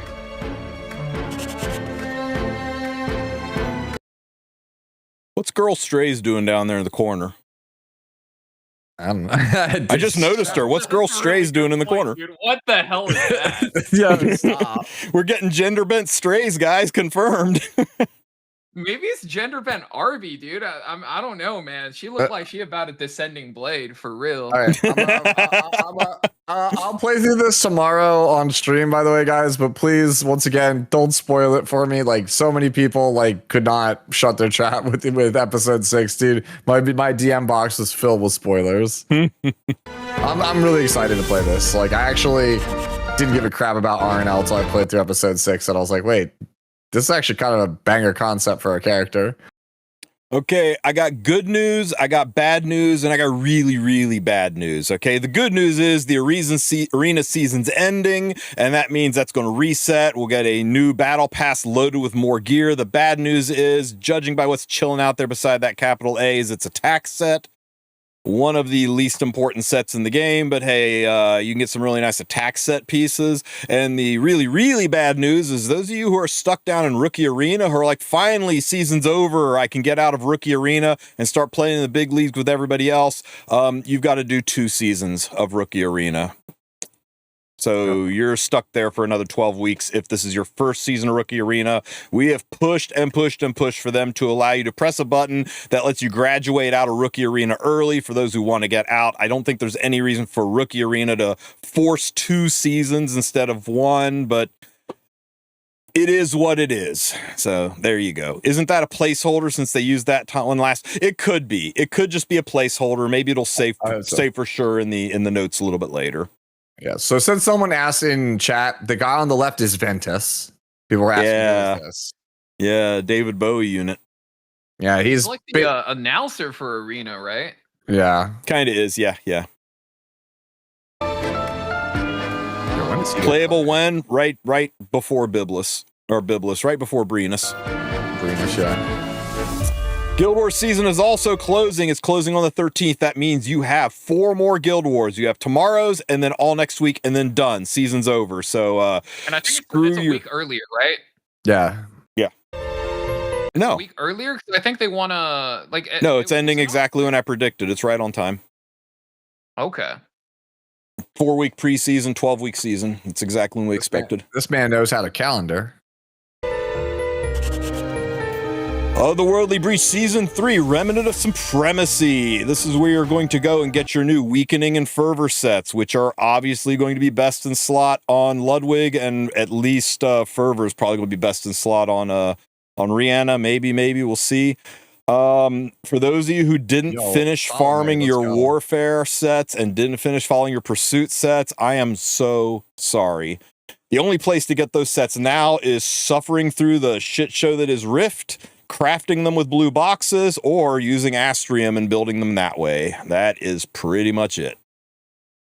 But hey, new sets. Dude, let's go. Fervor set Salome. Let's get it. This is, by the way, the 5th and 6th new sets that we've gotten in an 8-month period of time. They are rolling out sets pretty fucking fast. They need to kind of chill for a second. They need to chill. I'm thinking Fervor set Salome is weak because you copy the equipment set of the character you're copying, so it doesn't really do anything for you anyway. Oh, does it? No, you don't keep it. We don't know though, right? When she gets the extra, you copy the stats of but when she gets the extra turn, it's still her turn. And does that mean the Fervor set adds the 20% to her next attack, and now that's part of her kit, and then she copies that set, which theoretically would mean you could stack Fervor set onto the Torrent set of the unit you copy, which would be crazy. We don't know. Does it mean that I want to test that. I really do. Does it mean after she slides out of it and she gets her sets back, then the set attack after that gets it? It really needs some testing. A lot of people are. It reminds me of the time when people were all saying, oh, well, this is how Harsetti's going to work because of the wording of this. Obviously, designer Lilibet will hard counter it because of the way it's worded. And then it didn't. It's like, we don't really know because Smilegate's going to Smilegate. And until we actually put it in test, we don't know for sure. We don't even know if Weakening set's going to impact artifacts. We assume it will, but nobody really knows until it's tested. Yep. So we'll find out tomorrow. Is another one. G-Raz is another one that's it's going to be broken as hell on G-Raz. You kidding me? I don't really think so. I think G-Raz, you rather just have an HP set, because a lot of times you're playing G-Raz, you're clicking like a nurse into him, and you're just S3, and you don't really want to waste a turn on your S2. Yeah, but I'm not a big believer for G-Raz. Top model Luluka, I can see. RNL, I can see. Outside of that, maybe like... No, I don't think there's any way you give up Pursuit on RNL. That's crazy talk. I don't think RNL does enough damage raw on her skill to make up for the loss of Pursuit on the pop. You said RNL, my brain went to Renok. Never mind. Yeah, I think it's great on RNL. That's what I thought. Okay. Sorry, I'm fasting, so like I said, I'm doing a fucking fast, so my head's kind of sloppy and all over the place. You just got to deal with it. Yeah, you said on the pop, I was like... Yeah, like I said earlier in the day, guys, listen to the words in my head, not what comes out of my mouth today. Yeah, no, I'm with you. I was thinking about it for Renok. E7 Masters Championship necklace distribution. You will go into World Arena. You will click on the Hall of Fame. There will be a brand new category right beside where it says E7WC. There'll be a brand new category. It says Masters. You click on that and you will be able to collect your necklace courtesy of Hazem Ray, who ironically is also who gave you the ring that'll be in the World Cup one right beside it. Really nice immunity necklace. Perfect stats. That's gone now. It still shows it there on my screen. Really? It showed it as claimed, but it's still there on mine. It might be gone now. I remember. Might be gone. Yeah, it might be gone now. It depends if this replaces it. But yeah, because I had to do it. I did a community post maybe a week ago that was just like, "Hey, it's going away real soon. Get it now." Because there was an end date. How many people in chat are with me? I'm so triggered that third stat is effectiveness, not flat HP, bro. I know. Yeah, I'm so annoyed. But I can also see, like, if it was flat HP instead, the people in, like, YouTube chat and the people on Stove are going to be like, dude, Smougate doesn't even give a shit about their own event. They're going to put flat stat on their, like, prize items. And it's going to be the same idiots that said DDR was a nerf because he lost his focus bar. I can already see it, man. I'm so triggered it's, like, effectiveness instead of flat HP. But Valky, I got you. All you got to do is all you got to do is go pick up the Rihanna and Luciella pack, and in this pack, one of the things you can buy is the thing that lets you lock out that effectiveness, so he's got no chance of rolling into it. Whoa, no way. You know, actually, the crazy part is, like, if you were to ask me, I would lock out the resistance so it could roll into the HP and flat defense, and if it hits speed, then I'm winning, right? But like maybe I'm like crazy, bro. Yeah. Like I just like just flat stats are good is finally a thing that's like in the casual community at this point, bro. Yeah, I can't wait to roll it and get 5s in every single stat except speed. Yeah, like I was showing my boss Arunca earlier tonight because like people were asking to see my gear, and like my ring is like, it's HP percentage main, but it has like 30% defense and then like 145 flat def on it. And I was like, yeah, this ring is stupid broken. like it doesn't look like it because if you look at the flat defense, you're just like, oh, yeah, that sucks. No, it doesn't. So how about that? Lua, who desperately needs an EE, and Saria, who's getting an EE because I guess they felt bad for cleavers after dropping notice, and they wanted to make Saria even like more devastating, I guess. Called by her real name, it's Miss Jimmy Neutron. All I can think of when I look at this is that Rylet's in the corner hugging his knees, weeping, man. I mean, there's so many units that need exclusive equipments, and Saria? Really? We'll get into this. There's the longer an ML5 is shit, the more generational their rework is. That's been the history of the game. That's fair. How they balance. Yeah. I'm good. Let my king rise up as the one to dominate like the game on a level never seen before. Remnant Violet, the king of evasion. You will never hit him. I'm so ready. My body is ready. He's gonna be unstealable. Counterattack on every hit. He's Setska and Remnant Violet combined. Yeah. Sick. Yeah. He has built-in lifesteal. So you don't need to put him on lifesteal. You can play him on Destro. Best part of the update, world, 100 extra gear slots. Let's Thank get it. God. Thank God. Yeah. You remember back when we could only have yeah. like 400 and they said they couldn't go to 500 because it would make the game crash, and now we're all the way up to 1100 and strangely the game is still kind of running smooth. Bro. They just keep finding new and new ways to give us more and more spaces. They keep getting better at coding. What can I say? I think their optimization has like kept up with a modern generation of smart devices. You know, it would be great. You know, it'd be great. You know how artifacts have their own inventory section? Why don't exclusive equipment? Yeah, that drives me nuts every time, dude. Yeah. The other thing is also... to go with your Cosmonium that you just wailed for, an Astrium pass! Stop. Who could have seen this coming?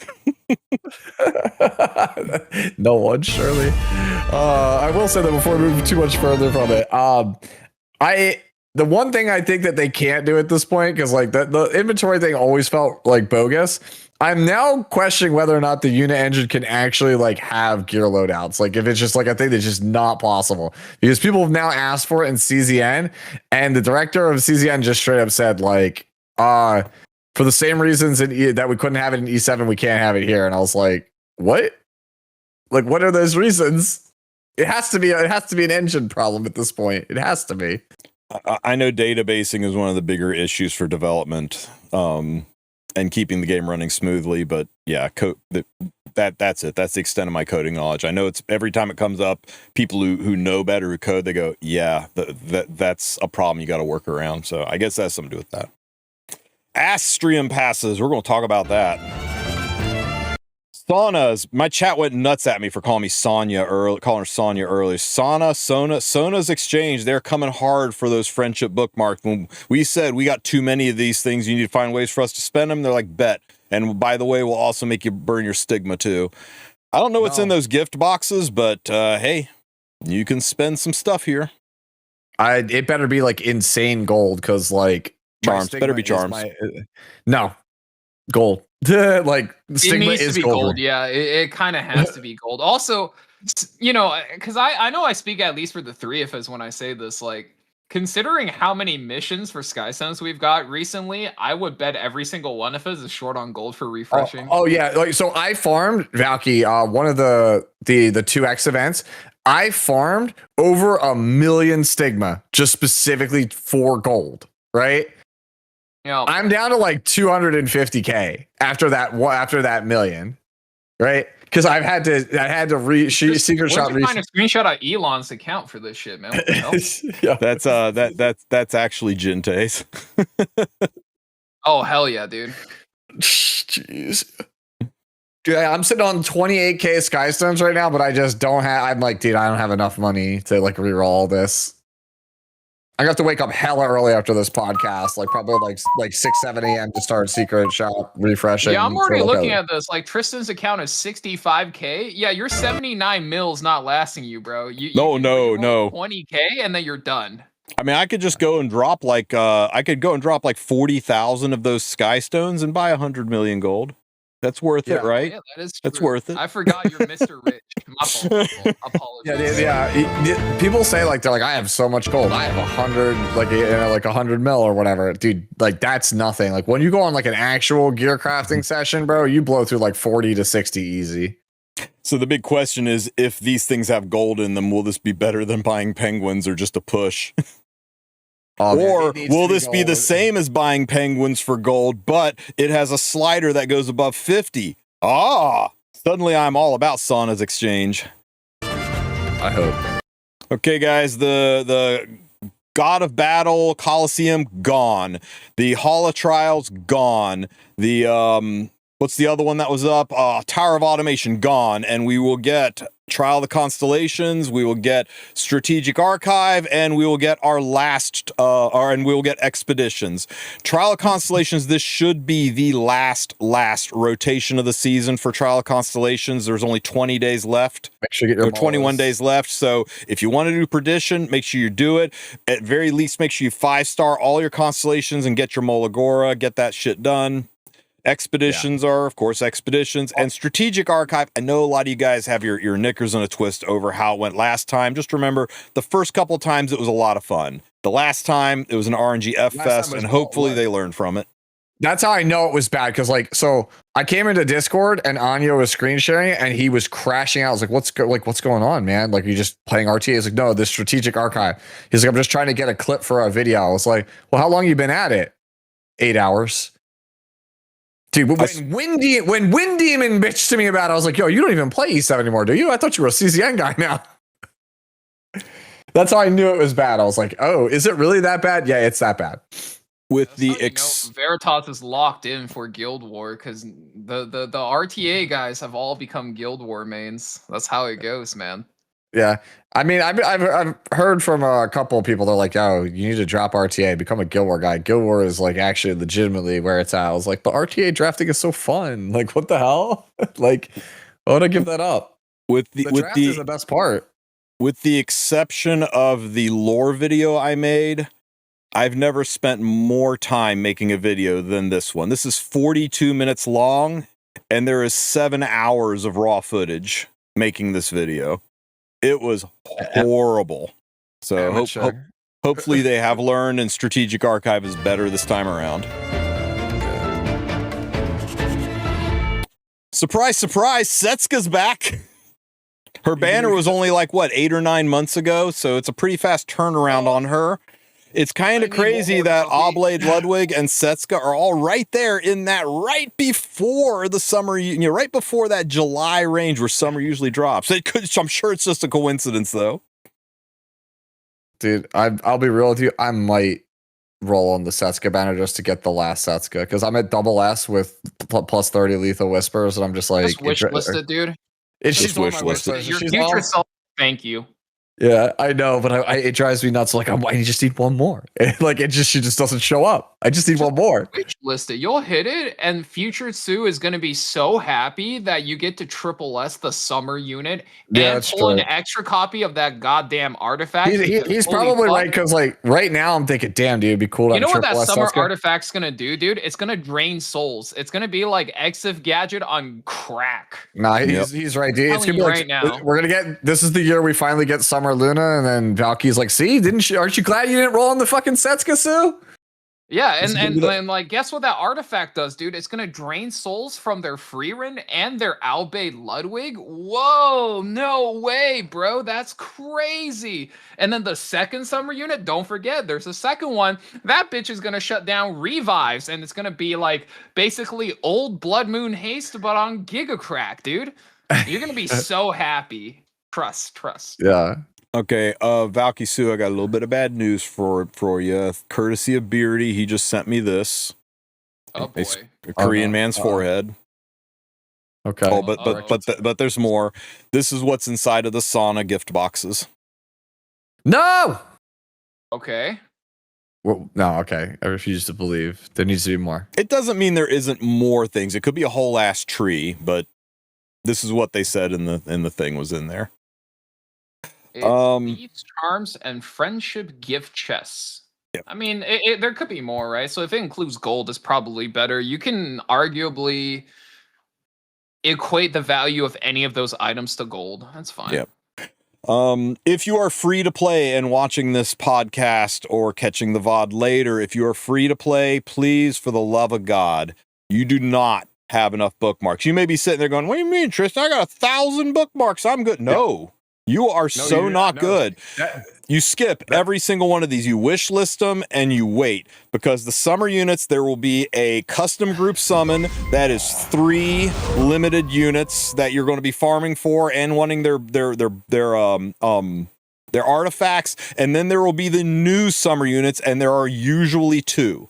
So do you have? Mm-hmm. You need exactly 1,210 bookmarks coming into this. Yeah. And for the 2 new units and potentially any artifact. No, just for the new. Just for the new. Powder of knowledge. It's actually more than that. I have a new player that I've been helping out this week, and they're like, oh, should I get the Sivana character? I was like, no. I'm like, oh, but I have like 1,700 bookmarks. Like, I could surely. I'm like, no, you can't, because you're going to need to roll the rerun Hua Young to get summer photogenic.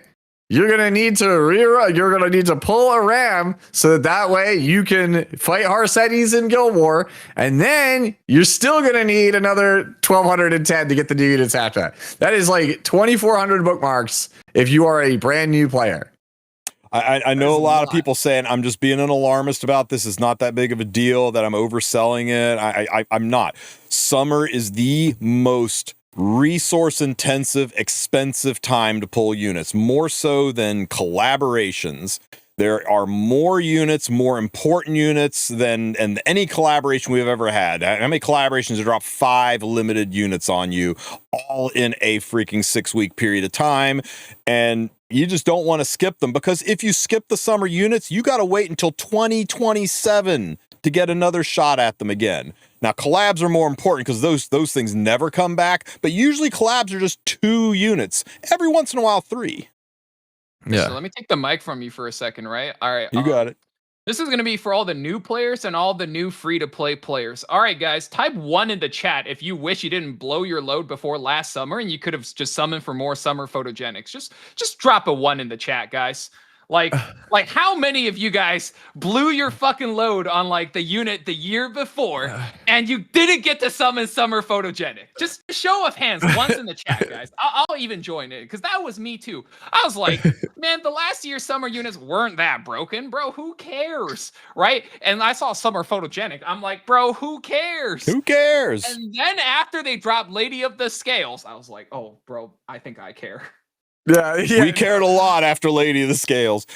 There have only been 1 or 2 summer units that have kind of been sleepers, right? Summer Break Charlotte and Summertime Hysteria wasn't really all that. Summertime Hysteria was just like Summer Photodenic. She wasn't all that on release, and then a few months later, a little unit called Rand came out and made her the most important unit in the game. Summer units usually are meta for like. Yeah, into the winter. You don't want to miss them. SSB was the first one also. She came out like June, July in 2019. Yep. And she didn't really pick up steam until September. And then she just kind of snowballed and became probably the most Holiday Euphine. That was the other one. Holiday Euphine and Summer Break Shard were kind of the only ones that were kind of sleepers after their ban. You know, even like months after, they were good, but they weren't meta warping. But other than that, I think all the summer units have been freaking insane. Yeah, I would definitely say like going into every summer just for the new units, and you're completely free to play. You want 1,210 summons saved each, or not a total for both, right? Because it's 605 each, and you want 240 Powder of Knowledge each. And if you're missing any previous summer units, you're missing Arjun Waves Hua Young, you're missing Aram, and if you're trying to get maybe Young Senya off the banner, you're trying to get maybe the newly buffed Lethe, right? Any of those, you're gonna need another 605, ideally more. So like Two's free to play like new community member having 1,700, like nah, bro, you need at least 100 more to guarantee that you can at least catch up on summer unit. Yeah, I would actually have any self-control and you blow your load prior to that, you're gonna be so regretful when it's time to like recruit for like the good guilds. That's gonna get you the good rewards. Maybe it's time to do your arena pilgrimage up to Legend 1 for like the 7,000 free sky stones. Like, and you don't have the meta units, you are gonna really feel the impact of not having that. I would argue, actually, because you're saying it's 1210, I would actually argue it's slightly more now because they've changed the banner structure. So 121 is where you get the unit guaranteed. 145 is where you get the limited artifact guaranteed. So like for like Summer Photogenic, where you want 2 at least, you get the 140 powder one, and then it's 145 to pick up the Huayang and the Photogenic. Except let me remind you that last year, the way they did reruns was a custom group summon. Yep. But I mean, let's say, okay, we're using Hua Young as the example, but let's say as Valky was saying, like it's the Summer Luna with the anti-revive artifact and you gotta have it, then you're gonna want the 145 to guarantee you have that busted artifact. Somebody asked, when are the summer units coming? They're coming in the summer. Yeah. I mean, it's as simple as that. They come in the summer. Photogenic, where it's very timeless, then you probably want the 145 copy and the 240 powder copy, right? Yeah, you wanted it. Yeah, exactly. Yeah, and if you hit anything along the way, then you're jumping out of your chair because holy shit, I made it out like a bandit. Exactly. Summer units are a fat, rich time for Epic 7. They never skip them. The earliest we've ever had the summer banners is in the first week of June, and the latest we've ever had the summer banners is in the first week of September. They've not announced it. We don't know when. The assumption would be that they'll be in July because August is the anniversary, and September usually they're angling into things like the like the dash events, the mirror image of the new era thing they do in April. But it's on the schedule somewhere, and Smiley Gang will tell us about it. You'll just have to find out when we find out. Yeah, I would say, if I had to guess, I would say probably like the very last week of June, very first week of July would be this. They'd start doing the reruns, and then the week after the RTA season ends is when they start doing the actual summer stuff. Like July 17th, give or take, makes a lot of sense because usually the summer events are about 3 weeks, and so that would take you like going into August maybe, which should kind of get us hyped for things like anniversary, like in like the mid to later part of August. So pull on your Setska, pull on your Abed Ludwig, pull on your Elagos. Just be prepared to swipe when the summer units come out because you don't want to miss a chance at owning your very own Summer Dark Corvus. I hate you. You knew it was going to happen. You knew it was going to happen. You keep it, yeah. Bro, at least get the Shinobi edit, bro, okay? That one was like, actually, I was like, damn, I can't believe he actually did that. Like, he paid an artist to actually do like an anime...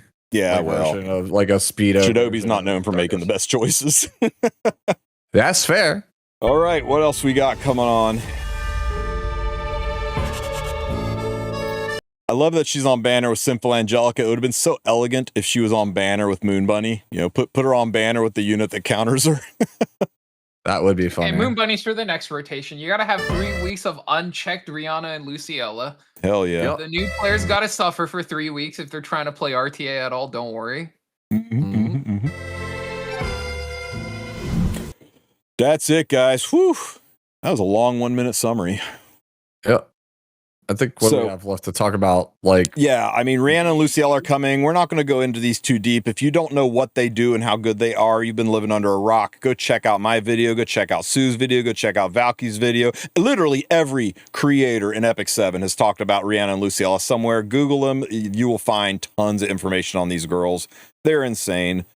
Probably meta warping. And you can get 2 leases by like previewing them. Hooray. They come with their own special artifact that is a part of their side story. Yep. What do you think? Better than Violet Talisman? It's shittier Violet's Talisman, but it gives speed. Right? It gives less attack and less evasion than Violet's Talisman, but it gives speed. Up to 15%. It's still worth a consideration. I mean, I think any dodge artifact is worth a consideration. Like, even Violet Talisman's good. This is. Let me see. 195 by 702. Let me check the bases. I still think that double-edged crescent is also worth a consideration because if you're doing what you're supposed to be doing, you should be on Luciella about 2/3 of the time, which means that double-edged crescent's kind of the stones. If you get the counter.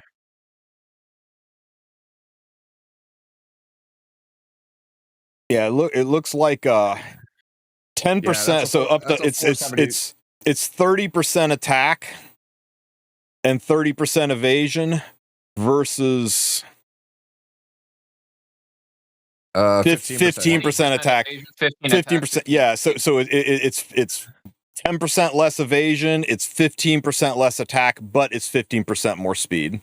And it does have a little bit more HP, a little bit less attack. Yeah, I think the speed is probably better also.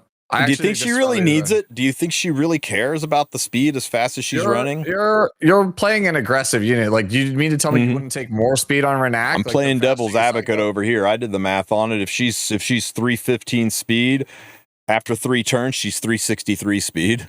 It's 50 speed. It's 100 gear score, guys. Like, it doesn't need to be that deep, right? Like, it's 100 gear score. Yeah, I think you're just playing this. Versus you can put her own artifact on her, take the speed hit, take the evasion hit, and dip into the double 20% chance, which maths out to be about a 35% chance that she's going to proc RNL.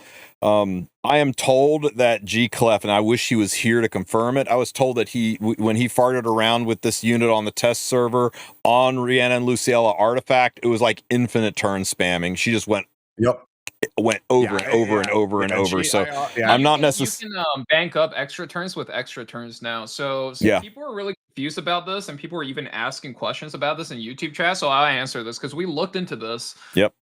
2 years ago, they did a change where artifacts in extra turns, you cannot bank extra turns if you're already on an extra turn. But 8 months ago, in a balance patch on October, they made it because you have characters like Young Senya and Arjun Wei's Hua Young that can extra turn when it's not their turn. So in order to make those characters make more sense, if you can proc an extra turn on an extra turn, they added it back, which is what explains G-Clef seeing KJ take like 5 turns in a row on RNL. So it does add up. Yeah. That's long story short, everybody's like, but they nerfed RNL. They very quietly unnerfed it in a balance patch in the middle of October. It was in those additional notes section, and a lot of people missed it. Yeah. But RNL works like it always used to work pre-nerf. Yeah, because like hasn't been a reason to actually go for it. Yeah. I also got to talk to G-Clef about it, but yeah, that's what he was saying. When KJ played it, G-Clef was saying that something like Violet Talisman or a dodge artifact is like the stable, safe, like solid answer. But he's like, if you proc RNL, you want to drop a little casino in there. It feels broken. Like it's the high roll. Like if you high roll it, he's like, how do you even lose? Yeah. RNL historically has been really broken on any thief that gives himself extra turn, right? Like off rip in the beginning of the game, it was already the best artifact where if it procced on your RB turn or a green Vildred turn, it was a free win. And then I mean, we all ran it on this guy. Like blue Corinne cleave. That's what I played it on. Because I used to be a cleaver. I used to cleave with Baiken and blue Corinne. Yeah, and then Baiken came out, and Baiken became like the character to run it because you actually took 5 turns in a row if you could proc it. And then her ultimate also CR pushed the entire team if your RNL procced, and you could chain back into it. It was so gross, dude. I love that, dude. That was my thing. I put all my fastest gear. All my fastest gear was on 3 characters. It was Celeste, Ogslots, and Baiken. Had all my fast gear back then. Yeah, I mean, it was so prevalent on Ran that we didn't call it. We said RNL didn't stand for Rihanna and Luciella. RNL just stood for Ran Never Loses. Because he would just proc it S2, S3, S1, S1. Yeah. Oh. But this is a nice free option, right? People that don't have the 5-star artifacts, people who are, just starting and they just start out and they pull their sexy new Rihanna and Luciella. It's a really good artifact that you can get for free, max level for free. You can buy all of them from her shop. It's part of the Moonlight side story, One Butterfly's After Dream, and this has got a shop in it. It's like a regular side story. You do the things. We're all familiar with this screen. You earn the currency, and it has these rewards. And in this reward shop, you get the currency. Where is it? Where is it? It was in this shop here somewhere. Did I shoot by the screenshot on it? That's so funny that they give you a Rihanna dagger and a Luciella dagger.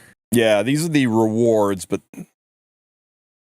Oh, that's how you get the booty wallpaper also for beating it. Oh, maybe it was a login reward. Maybe it was I guess we'll scroll down and see. So there might be a login reward. But anyway, everybody gets it. And it is part of, it is short term. Hang on. I got a screenshot of it. Let me find it here. Yeah, the Nikkei wallpaper, as we were jokingly calling it. Okay, yeah, it is part of the shop. Here's the link. So the currency you get from the side story, you can buy the artifact from the shop. And once your side story is gone, access to this artifact is gone, and you'll be stuck using whatever other artifact you want to use it on. But people who play the event will be able to get it.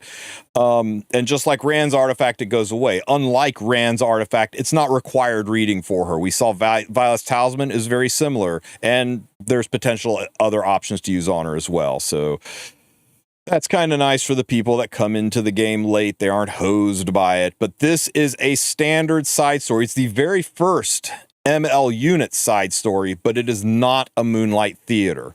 It is around just until July 2nd, and then it goes away, and it may be rerunnable in the Book of Memories. We'll have to see.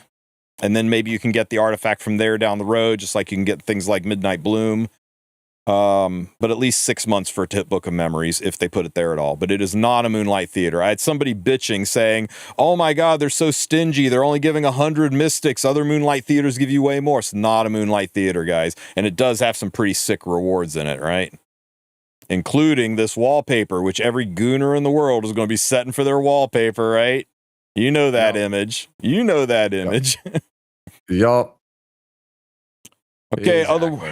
Otherworldly Breach, there's literally no difference. It's the same thing. 3 stages, you get the sets, you go in and you kill it. The only differences will be killing Zeo, the new scary looking Zeo instead of Arby this time around.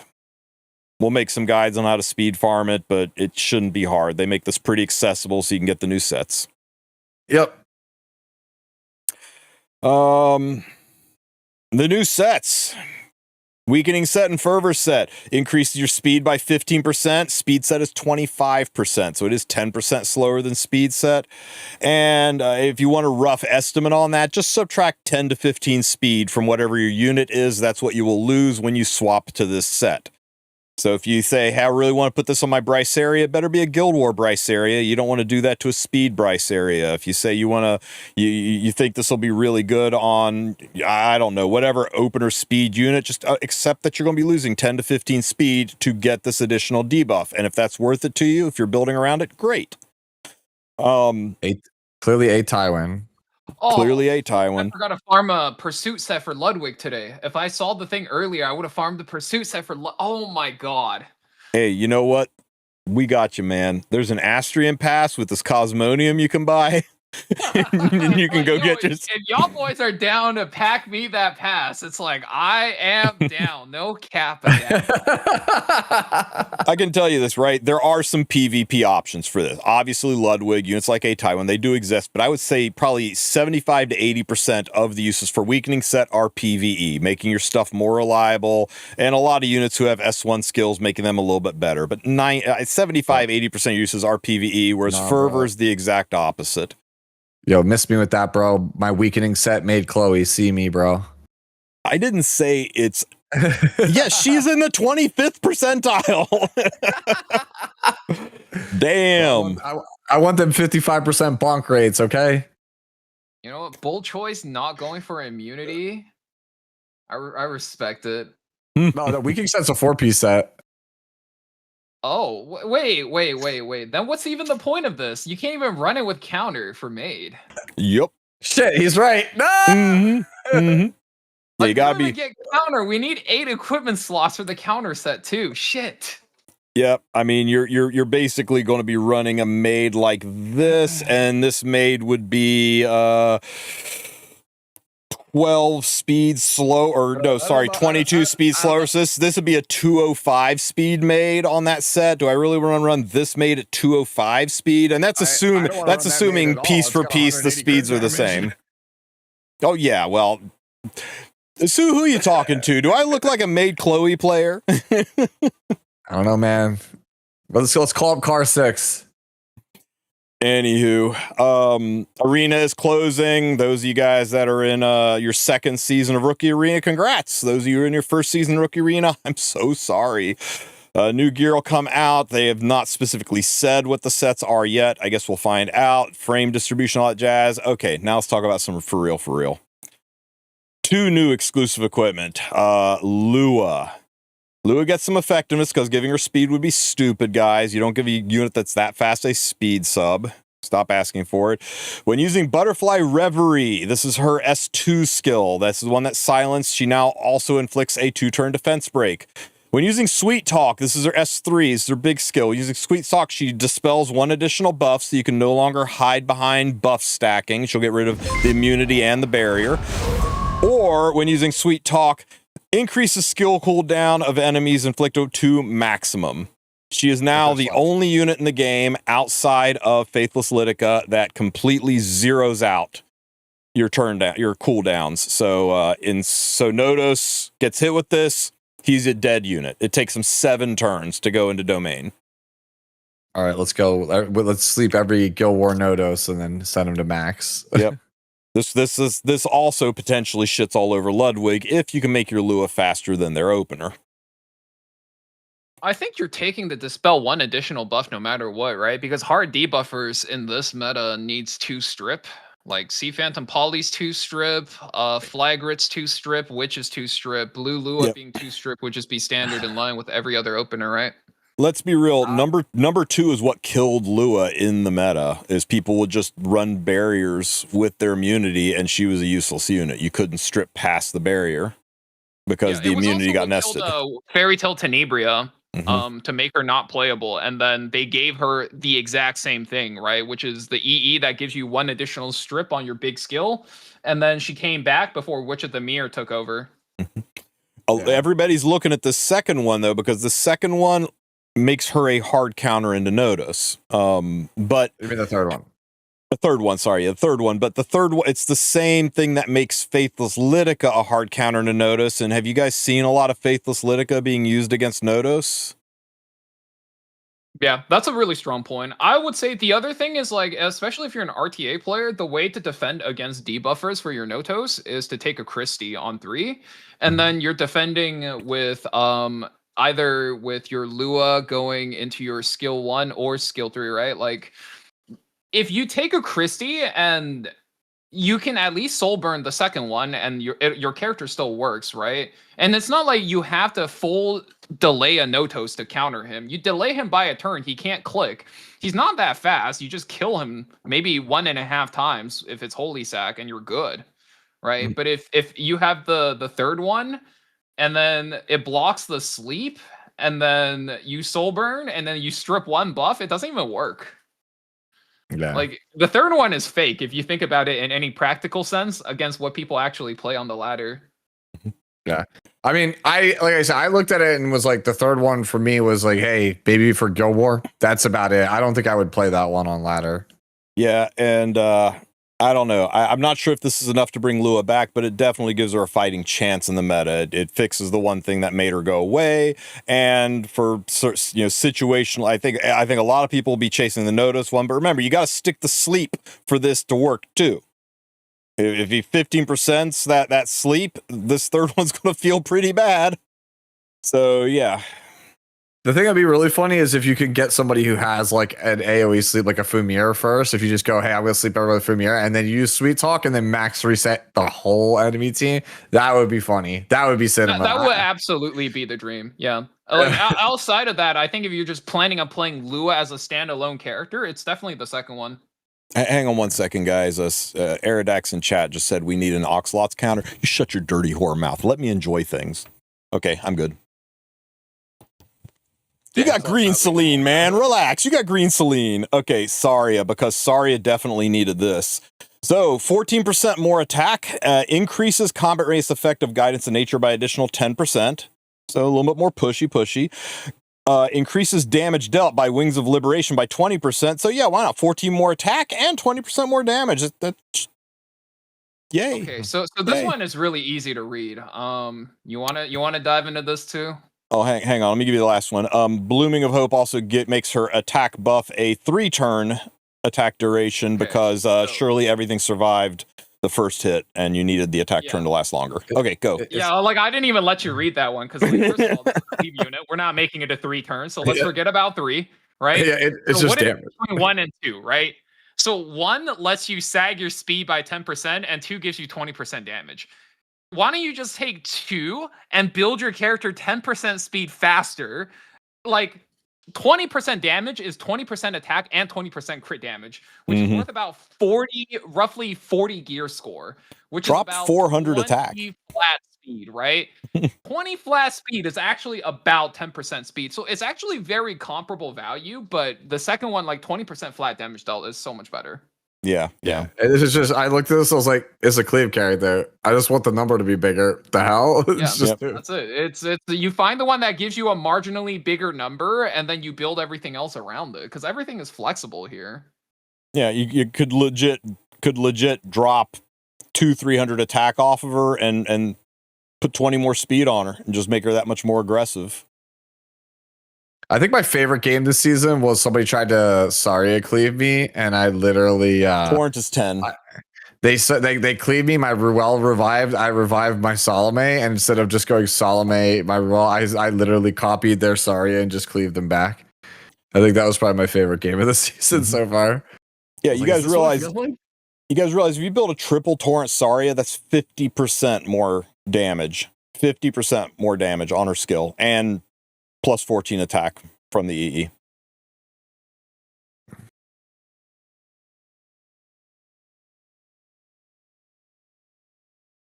Scary, guys. She's gonna hit like a truck. I had one or two people tell me, it's like, well, she kind of needed it. There were situations where she wasn't killing everything. And that's a take. Yeah, you know, right? He's not wrong, though, Valky. You know what? The entire team died, and the Proof of Valor boss Arunca lived with 12 HP. That happened to me once. My maid had to bonk it and kill it. You know I'm full of shit with that story because I don't play maid. People who are stupid should just actually need to learn, like, what speed tuning is, because you can build these characters really fucking slow with a lot of damage to the point where, you know, if you set them up correctly, they will kill everything you want them to kill. It's really not that deep, man. Yeah, damage is so high in this game right now, man. Like it is that, but also, like, this is a character you can legitimately build base speed, and if you boost her enough, she gets the turn, and she's already 5k 350. Or if you want to really push for it, you can go 5.5, 270 with the crit damage buff from Ahmed. Yeah. And it's like, nothing is going to survive that without putting up defense buff first. Not even through, like, and if you look at Tristan's build, like, not even through Estelle, bro. That shit is on otherworldly machinery. What are we even talking about? Like, mitigation doesn't exist. Like, innate defense buff doesn't exist. Let's not be delusional here. Like, there's multiple ways to play the game. Just say you're bad. It's not illegal to be bad at a game, but it is illegal to say the wrong thing on the internet. It's the year 2026. What are we talking about? Yep. All right. And hey, guys, actually kind of generous this time around. For those of you like, oh man, but I don't have the stuff and I suck at farming a Hall of Trials and we'll be able to buy this. Hey, guess what? The event that they're doing, got 120 of these things in there. You can take 3 swings at her exclusive equipment to get the one that you want. So it's kind of nice. It's kind of nice. I'm no longer sad I missed the Hall of Trials. W update. Nope. W update. Okay, the Astrium Pass. The Astrium Pass, the same as it always is. I am not a huge fan of the graphics on this. I will cry pardon if I'm wrong on this, but Astrium is only in this first one, the 1900 one. I know it's pictured on the 3500, but that's because with the 3500 you get both passes. It's 1900 and it's 1600. So this is a 2-for-1 offer. It makes it look like, oh, I buy this, I get Astrium. I buy this, I get Astrium. It's not it. It is 1 Astrium per pass. If you look at what is in the second one, what you get for that additional 1600 currency, you get 2 mana selection chests. That's the boxes that we all hate to see in the heart of Orbis, and some tailored equipment selection chests. That's it. That's what you get for your 1600 currency. No, I'm good, bro. That stuff's this is 1600 in a hunt. Yeah. This is where they should stick the Cosmonium. They should. Because solve a lot of the problems. Or maybe some skin tickets. I don't know. But this is terrible. So, as we have all said 1,000 times over, you want that $1,900 one? Go for it. If you're free to play, maybe save and don't get this. But for a lot of people, that Astrium does solve a piece of gear. And if you've got some Cosmonium, you can get some really good gear. And the charms are nice. It's not terrible value for $1,900, but you are throwing a little bit of RNG out there with how it rolls. But the additional $1,600 to get this, I can think of few ways you can harm your account as much as buying this pass. Now, where I'll cry pardon is when I buy this one tomorrow, if this one changes the graphic to not show the Astrium. But if this changes to 1600 and it still shows the Astrium, I'm crying deceptive marketing. I won't go so far as to say false advertising, but as a friend of mine said in Discord, this is like throwing up a free sign with a picture of a hamburger and fries, and they only give you the fries and say, oh, well, the pictured hamburger is not part of the free. The free's just the fries. It ain't right. Yeah. If the buy button shows this, you should get it with the buy. That's my take. But we'll see. If I buy this and the Astrium goes away, that's on me. I'll cry pardon. But otherwise, I think Smoggett really needs to address the look of this, because it really does give the feeling of you can get 2 Astrium if you buy both. Yeah. What else is there? Is that it? I think that's it, right? The Mystic Summon lineup, we went over that. The Powder Shop has got Winter Shadow, which sucks. Homage to Terramon, which giga sucks. Etika Scepter, which is good. But again, summer units, don't send your powder on any of this. Just give it a pass. Maybe grab your bottle and move on. You can just wish list for photogenic in the summer, dude. Yeah. Eligos, drop rate up. They did add this, a Journey Through World Arena update. So they do want new players to really try Arena. So they're adding this to the Orbis guide. And it's just, do things. Do a mock battle, play World Arena. And there is a selector ticket. Arena, what is the World Arena quiz? Oh, is that like Professor Valky like quizzes you, like grills you on like what types of teams they are? It's harder, dude. It's harder than that. I mean, you do all this, you can get a selector ticket, so it's gonna be rough. Like here's a test question example. The hero you select for pre-ban is banned from participating only for the opponent. True or false? That's false.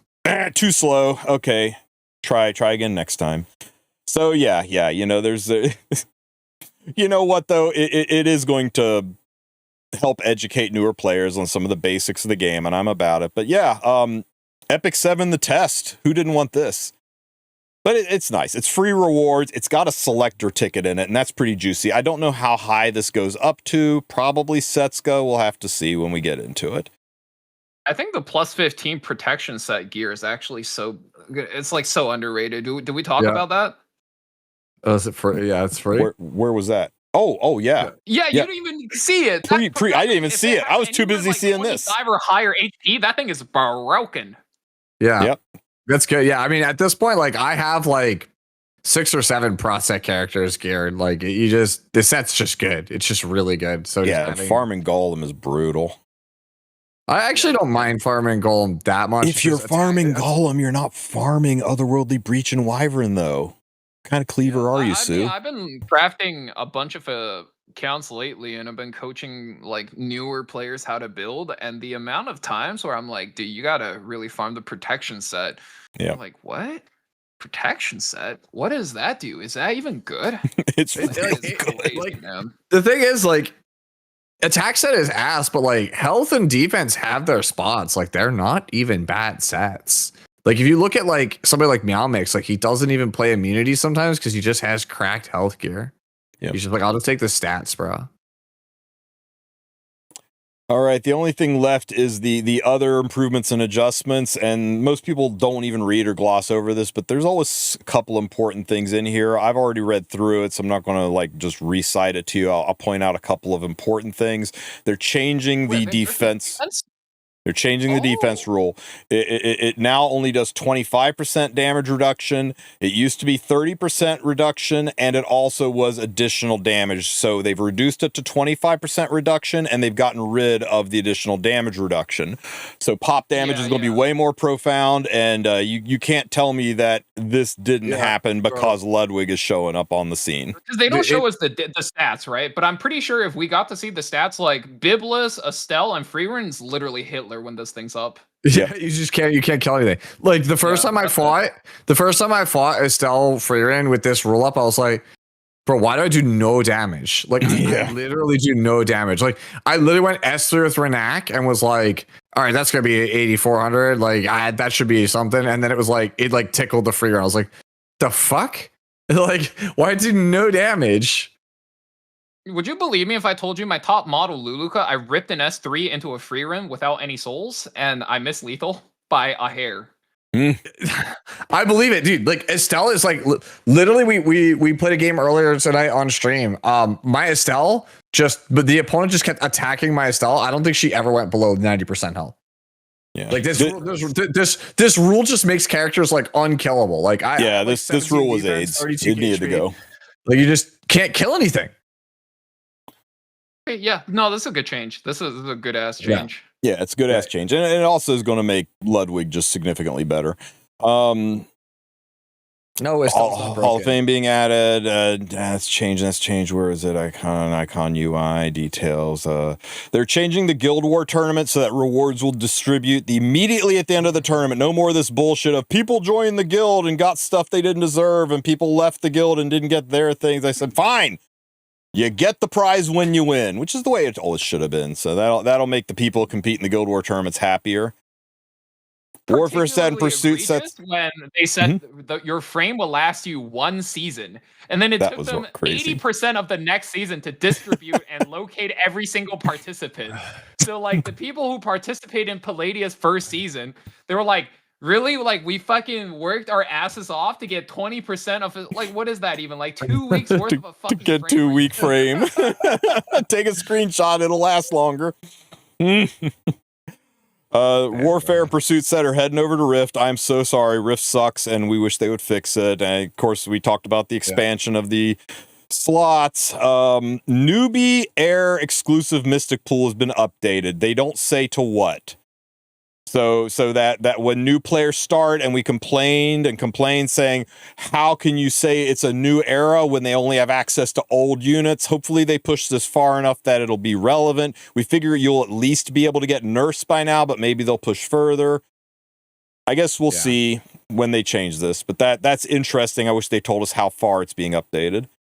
Man, that Rift thing though, you're saying like the two biggest quality of life changes I want them to do this year are make Rift not suck, and also please overhaul the pet system. Holy hell, it is so miserable to make pets. It's like a new player. I'll see your Rift not suck and raise you this. And Smilegate, if you're watching, this is a fire idea and everybody would love it. Okay? Step 1. All the new sets get distributed into the existing hunts. Just spread them across them existingly and allow you to pick 4 sets that you want to farm in the hunt. Just like you do in Rift. Lock in the 4 sets you want to hunt. If you put Warfare and Pursuit into Wyvern, then you could just say, I want to farm Speed, Crit, Pursuit, and Warfare. Or I want to farm Pursuit, Warfare, and Hit set, etc. And you just keep doing it until eventually you've got like 25 sets in each hunt, and that's fine. You select the sets you want to farm, and then delete Rift. I think that idea is so good. Smilegate would never do it. That's actually a different idea. It's such a win-win. It lets people otherworldly summon the sets they want to summon. It gets rid of rifts. Smilegate doesn't have to put development time into coming up with new rifts. And this is coming from a guy who makes money making guides on how to beat Rift. I'm taking a financial hit for the betterment of the community here, Smilegate. You know I'm spitting facts when I'm willing to take a shot to my wallet to make this game better. Just do it. Everyone would love it. Yeah, just do it. Like nobody likes Rift. Like Rift is so vastly outclassed by hunts at this point that it's like you either have to overhaul it or take Tristan's idea. And overhauling it is massive. Put on speed set, put on torrent set, put on 1 set of your choice or whatever, 2 sets of your choice. And it's like the most broken thing the game has ever printed. Like everyone would just pick the easiest boss. I'm willing to be wrong, okay? Yeah, no, Valors, you're missing what I'm saying, Valors. I'm not saying put every set into every hunt. I'm saying Wyvern gets Pursuit, and Banshee gets Warfare, and Golem gets Riposte, and Katie's gets Reversal, and just as they keep making new sets, they keep spreading them amongst the hunts. So you'll still have to farm the hunts to get the specific sets, but you'll be able to pick the 4 pieces that you're farming within that hunt. I actually really would love this idea to be a thing, because they say that the mission statement is to make it so that players don't feel burdened and feel like they're taking a ton of time playing the game. This is like perfect, and you don't have to waste dev time on overhauling a system that is absolutely terrible by today's standards. Just please. I keep coming back to it is impossible to make Rift worth farming without obsoleting otherworldly hunts and vice versa. They both do the same thing. All they're doing is saying, hey, you know what? Rift is just going to be the place to go get the new gears and have a battle pass in it, I guess. And that's pretty much it. And Rift is the new players are going to want the new sets, and Rift is unattainable for relatively new players. Yeah, it's just such a bad system. Anyway, that's my take on it. I wish they would listen to me on this one. They typically don't, but I wish they would. Okay. Guild. This is kind of a quasi-important one. Crests will be distributed at the start of Guild War regular season, based on the previous season's rankings. That means all the people that are excited, Guild War's ending, we're finally getting the glory crests, we're finally going to be able to buy those things in the guild shop. Nope. Guild War season ends and preseason starts. You still get no glory crests. We go all the way through preseason. You still get those glory crests. Then new season starts, and now you get your glory crests. So you still have another 5 weeks to wait for those glory crests to come in. 4 weeks of preseason and 1 week of regular season left. So, yeah. See you in July, guys. For some reason, the story summon selection is going to be closed until the 25th. I don't know. Somebody said this has to do with Aki and his story not being available or something. I don't know why this is locked out until the 25th, but for some reason they're shutting down you can select a banner from the story summon. If you guys know, preach it. Tinfoil hat overhauling the story summon on that patch date. There you go. That could be. That could be. I never ran into this, but it's kind of funny. Evidently, when you cancel Salome's clone, it still went through. So weird. Anyway, for those of you who didn't spend all of your twin library and bookmarks, they are refunding the equivalent of those in Mystics, but it is only if you possess fewer than 50. If you have like 2,000 of them, you don't get shit. I'm sorry. You had to have less than 50, and they're going to refund you the difference as actual Mystic medals. Let me see. I think I have 40, so hey. Yeah, I have 42. That's what I was telling people. I was like, even if you're at pity, pull up your 4-star banner and burn through them. But that's nice. That was a nice thing for them to do. Is we were staring there at 40 of them and going, well, that kind of sucks. You will decay even if you are offline. If you're on vacation, tough. You still decay for not playing RTA. That's a weird thing. I think you should always DK if you're just not. Yeah, well, it was a bug and they're fixing it, but yeah, fixing freezes XP. There was something else in here. The thing. Remember the thing we had where when you use the bulk summon, it was costing a metric F ton more powder because it wasn't taking into account the pet bonuses and the reputation bonuses, so it's costing one more power. They're refunding it. They'll probably refund it in the form of charms instead of enhanced powder, but those of you who use the bulk enhancement system and paid through the nose, you're probably going to see a whole bunch of charms and powder in your mailbox. That explains it, because I was so confused why I like went through all my resources so quickly in my last summoning set or my last like rolling session. Yep, so I'm just going to get like a huge payback on this. Depending on how far back you did it, they fixed the issue. I think the last update like 3 weeks ago, but then now they're actually going and refunding people from the issue. Like 2.5. This is like probably like it was like maybe like 3-4 weeks ago, something like that. So if it was 4, if it was 3, not so much. But anyway, I love this one. This is the best one. You ready for this? Victory points were fixed at 2,000 upon winning champion NPC while in the God of Battle Coliseum. It will be fixed. That's right. We have fixed the God of Battle Coliseum the day after the God of Battle Coliseum closes. Yeah, let's go. I guess it'll be good for next time. They should honestly just keep that mode around. Yeah, that mode should just be a permanent feature. It's just such a good feature for. I don't know why it's not permanent. Play the game. I was disappointed when I saw it in seasonal. I thought it would be permanent. It was actually perfect for me because like Estelle came out. I kind of been rusty, hadn't really played in like a whole season. And then got my ass kicked by like my viewers, and I was like, all right, time to go into the hyperbolic time chamber. And I spent a ton of time on that. Got into the groove of finding some drafts I liked, went on ladder, and then just started hit my stride. It's a good refresher. It felt good to play. The rest one are kind of going up against the NPC is a really good way to like hone your flowchart until your flowchart is like fucking airtight. It's also a really good way to get over the legend bot. You can probably have a fighting chance in Emperor regardless of what your account looks like, as long as you can find ways around the legend bot. Yeah, it's also a really good place for coaches to work with players and for players to self-train to, because the countdown timers are either non-existent or incredibly slow. So there's a lot more time that you don't necessarily have when you're looking at a 30-second countdown timer and you're telling the guy you're working with, like, okay, what do you pick here? You got 20 seconds left. really it's to be like, okay, why is that a bad idea? Okay, now do you think about doing this kind of a thing? So what units are you thinking of? It really is nice for you to like learn the system. And it was also a nice place to drag techs, right? It's like, oh, I really want to try a base speed counter Rihanna and Luciella and see what happens, but I don't want Sue to make me into a video. So it gives you a place to go and not get Ras laughed at, where you can test out some techs and then whip them out into regular RTA. So I really do wish they would make it permanent. It's something the Smilegate really should consider. The only other thing that's kind of near and dear to my heart, I know you guys experienced this issue, is evidently Notice got rid of Clarissa's loveliness, so they're fixing that. So for all of you playing Clarissa with or against Nodos, she gets to keep her loveliness now because it was a status effect, not a buff, so it shouldn't have deleted it. But it's kind of funny. They changed it from a buff to a unique effect, and now it still doesn't work. Yeah. Now it's like it's just a bug that it doesn't work. Before it was intended and it was buggy, but now it's make Kitty Clarissa look great again. Smilegate, W patch.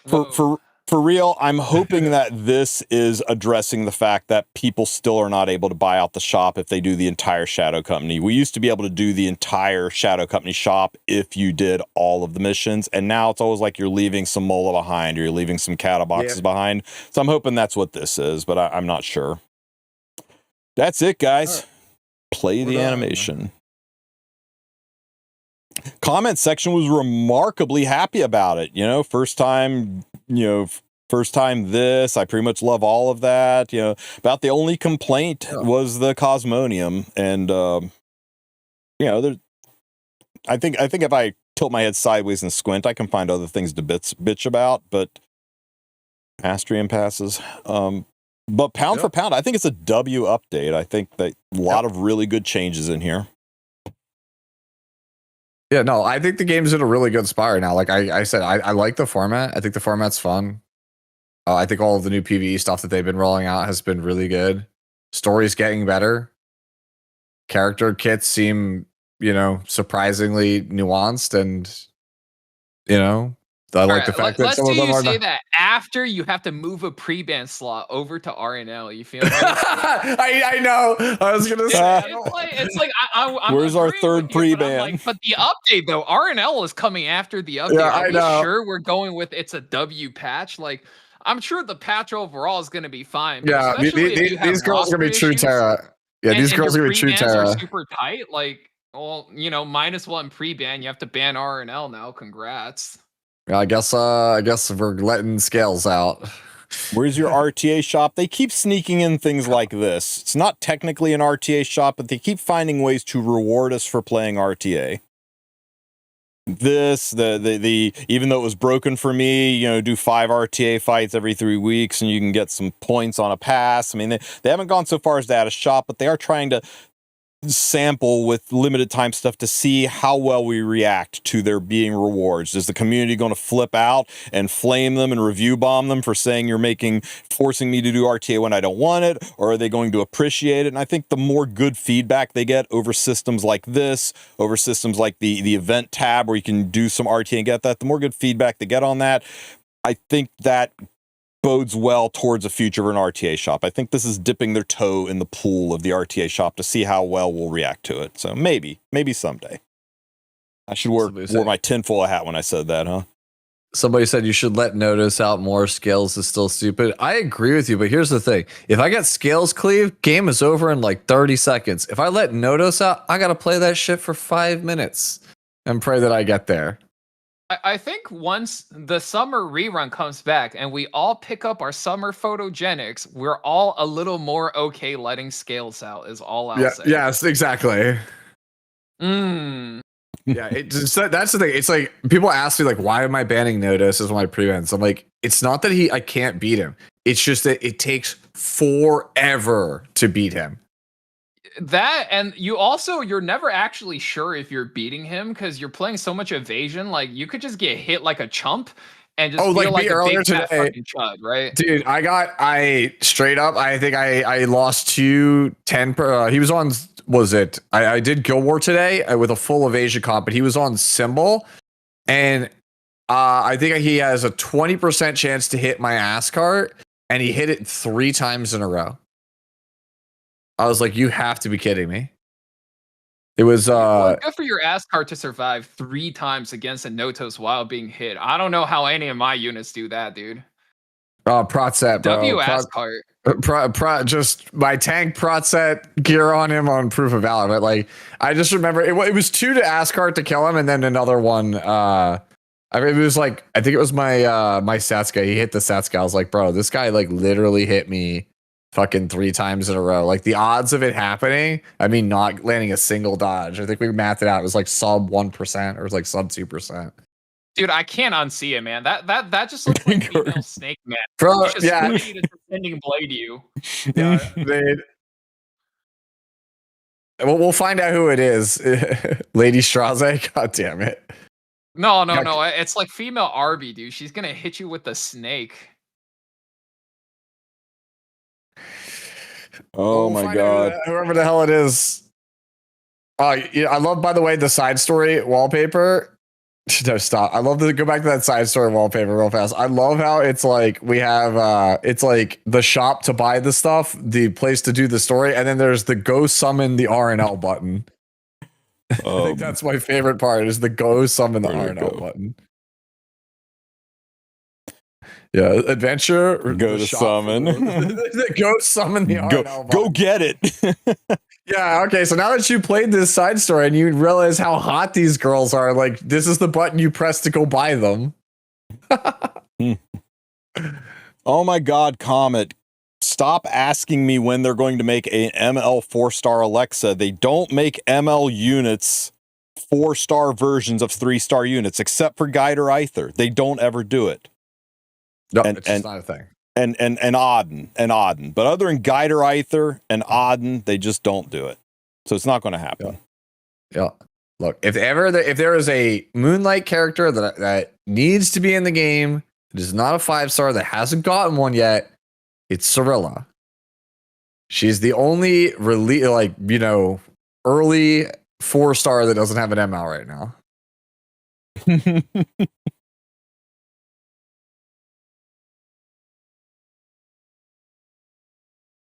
All right. I think that's it. We nailed everything. I'm sorry, I got distracted. What? I was saying I think we got it all, right? That's it. We talked about we yapped about it all. I mean, you guys have any questions? Hey, Valky, the Masters tournament, which was freaking awesome, by the way. I mean, you crushed the commentators were incredible, almost as good as the matches. And what's next? On our road to World Cup. Yeah, so from my understanding, like basically it's kind of up to us, right? So E7WC played last year, and then in January we ran an event. So until World Championships is happening, I don't think they're doing anything official, at least not that I've heard of, right? Okay. And it's gonna go from October through December. Oh, wow. So that means every April through July now is going to be Masters, and the Octobers through December is WC season. Okay. And that's going to be every year. So in between, if people want stuff to happen, we're going to have to do it. We're going to have to ask Smile Buddy for some Sky Stones and some codes, and we're going to have to do it ourselves, man, with blackjack and hookers. Oh yeah. The free win tournament. I love that change, by the way, because it makes so much sense to structure the way that they have it now. Because usually the dead periods of the year are going into the winter. So by putting E7 WC in like October, November, December at the end of the year, it feels really lively. And then January is always a dead period no matter what. But then the game ramps back up in February, and then it's like, well, where we have Masters now, that used to be like the lead up to WC. So it's this nice progression of we have January off, February builds up to Masters, we get Masters, we get Summer Event, we get Anniversary, we get Worlds, then you get a month off, do the whole thing over again. Like it's clean. I wasn't sure if there was going to be another lead up tourney. We're chilling for a bit, leads up to summer. Summer ends around September, which means we get a collab into October, and that's Annie. And then after the anniversary, we have WC, right? And then after WC, we get the limited unit that usually drops around the winter time. And then after that, we get another collab, right, guys? Surely we all do that. We love Surely. Gacha games. Gacha games love collabing, and then we get that into the spring event, and then after that, we get Masters again into next year's summer event. Whoa, no way! Yeah. You see something we're missing. We're just missing the collabs from this, and then they'll have content year round, right? Exactly. Yoko Taro's there, bro. He said he'll just pay him the money and we're good. That's it. Like he'll give you 2B, just pay him money. 2B is the freest collab of all as somebody time. who said the same words to the same company that you're asking about, they will say no if you ask them for money. That's all I can say, bro. Yeah. You guys want that wallpaper? There's a link for you. You'll have to copy and paste it because the parentheses did weird things to the hyperlink. All right, guys. I will see you not bright and early in the morning because I'm going to have to go to get a physical done, and then I'm going to eat like crazy because holy shit, I'm hungry. We should do a joint stream. Let me know what you're going to do. We'll pull together. We'll maybe closer to like noon or 1 then, eh? But yeah, I'm thinking like 1 o'clock, one in the afternoon. Yeah, I'm down. I wish you guys only the best of luck on pulling for your twins. Remember, you only need one summon. Don't say it's not possible. Just be lucky. And good luck, guys. Joe, especially be lucky, Joe. Especially be lucky. You've been through it hard. Guys, one more time, I want to plug it. If you have even just $5 extra, if you can help Loki out, it would be a personal favor to me. Guy really, really needs the community support right now. We look out for our own. There's a link to his Patreon. You can go read about what's going on, decide what you think's appropriate. If you got a little something, help the guy out. If you don't, look him up on Reddit, King7. Send him some well wishes. When you're going through tough times like that, just general support and well wishes from community go a long way. So if you can't give some cash, give some support, and keep them in your minds, guys. Valky, thank you so much for being here today.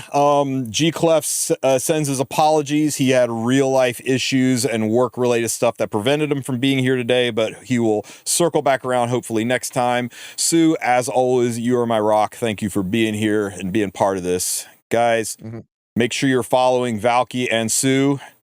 If you don't do it, the puppy will get it. Yeah. Thank you for having me. Once again, I am the insane Asian guy with the crazy ass takes from Tristen's stream. You might see me every once in a while saying the most insane shit, and I'll be here all week. Yup. Yeah. All right. Is anybody actually streaming up? Wow. You know when you click raid and there's a little button that you can push on there that says find somebody in the same category. There's not even a same category button. It's just us. It was like actually, no, dude. There's nobody. Like, there's not even like anything that's like remotely similar, like in categories. Like, I'm just looking like, dude, it's all fighting game streamers for me. Oh well, Fob Master's cool. I'll send you guys over there. Everybody go say hi to Fob Master. He is driving a car. All right. Thank you guys for being here. I will catch you all tomorrow. You guys have a great rest of your evening. All right. See you tomorrow, E7. Bye. Bye.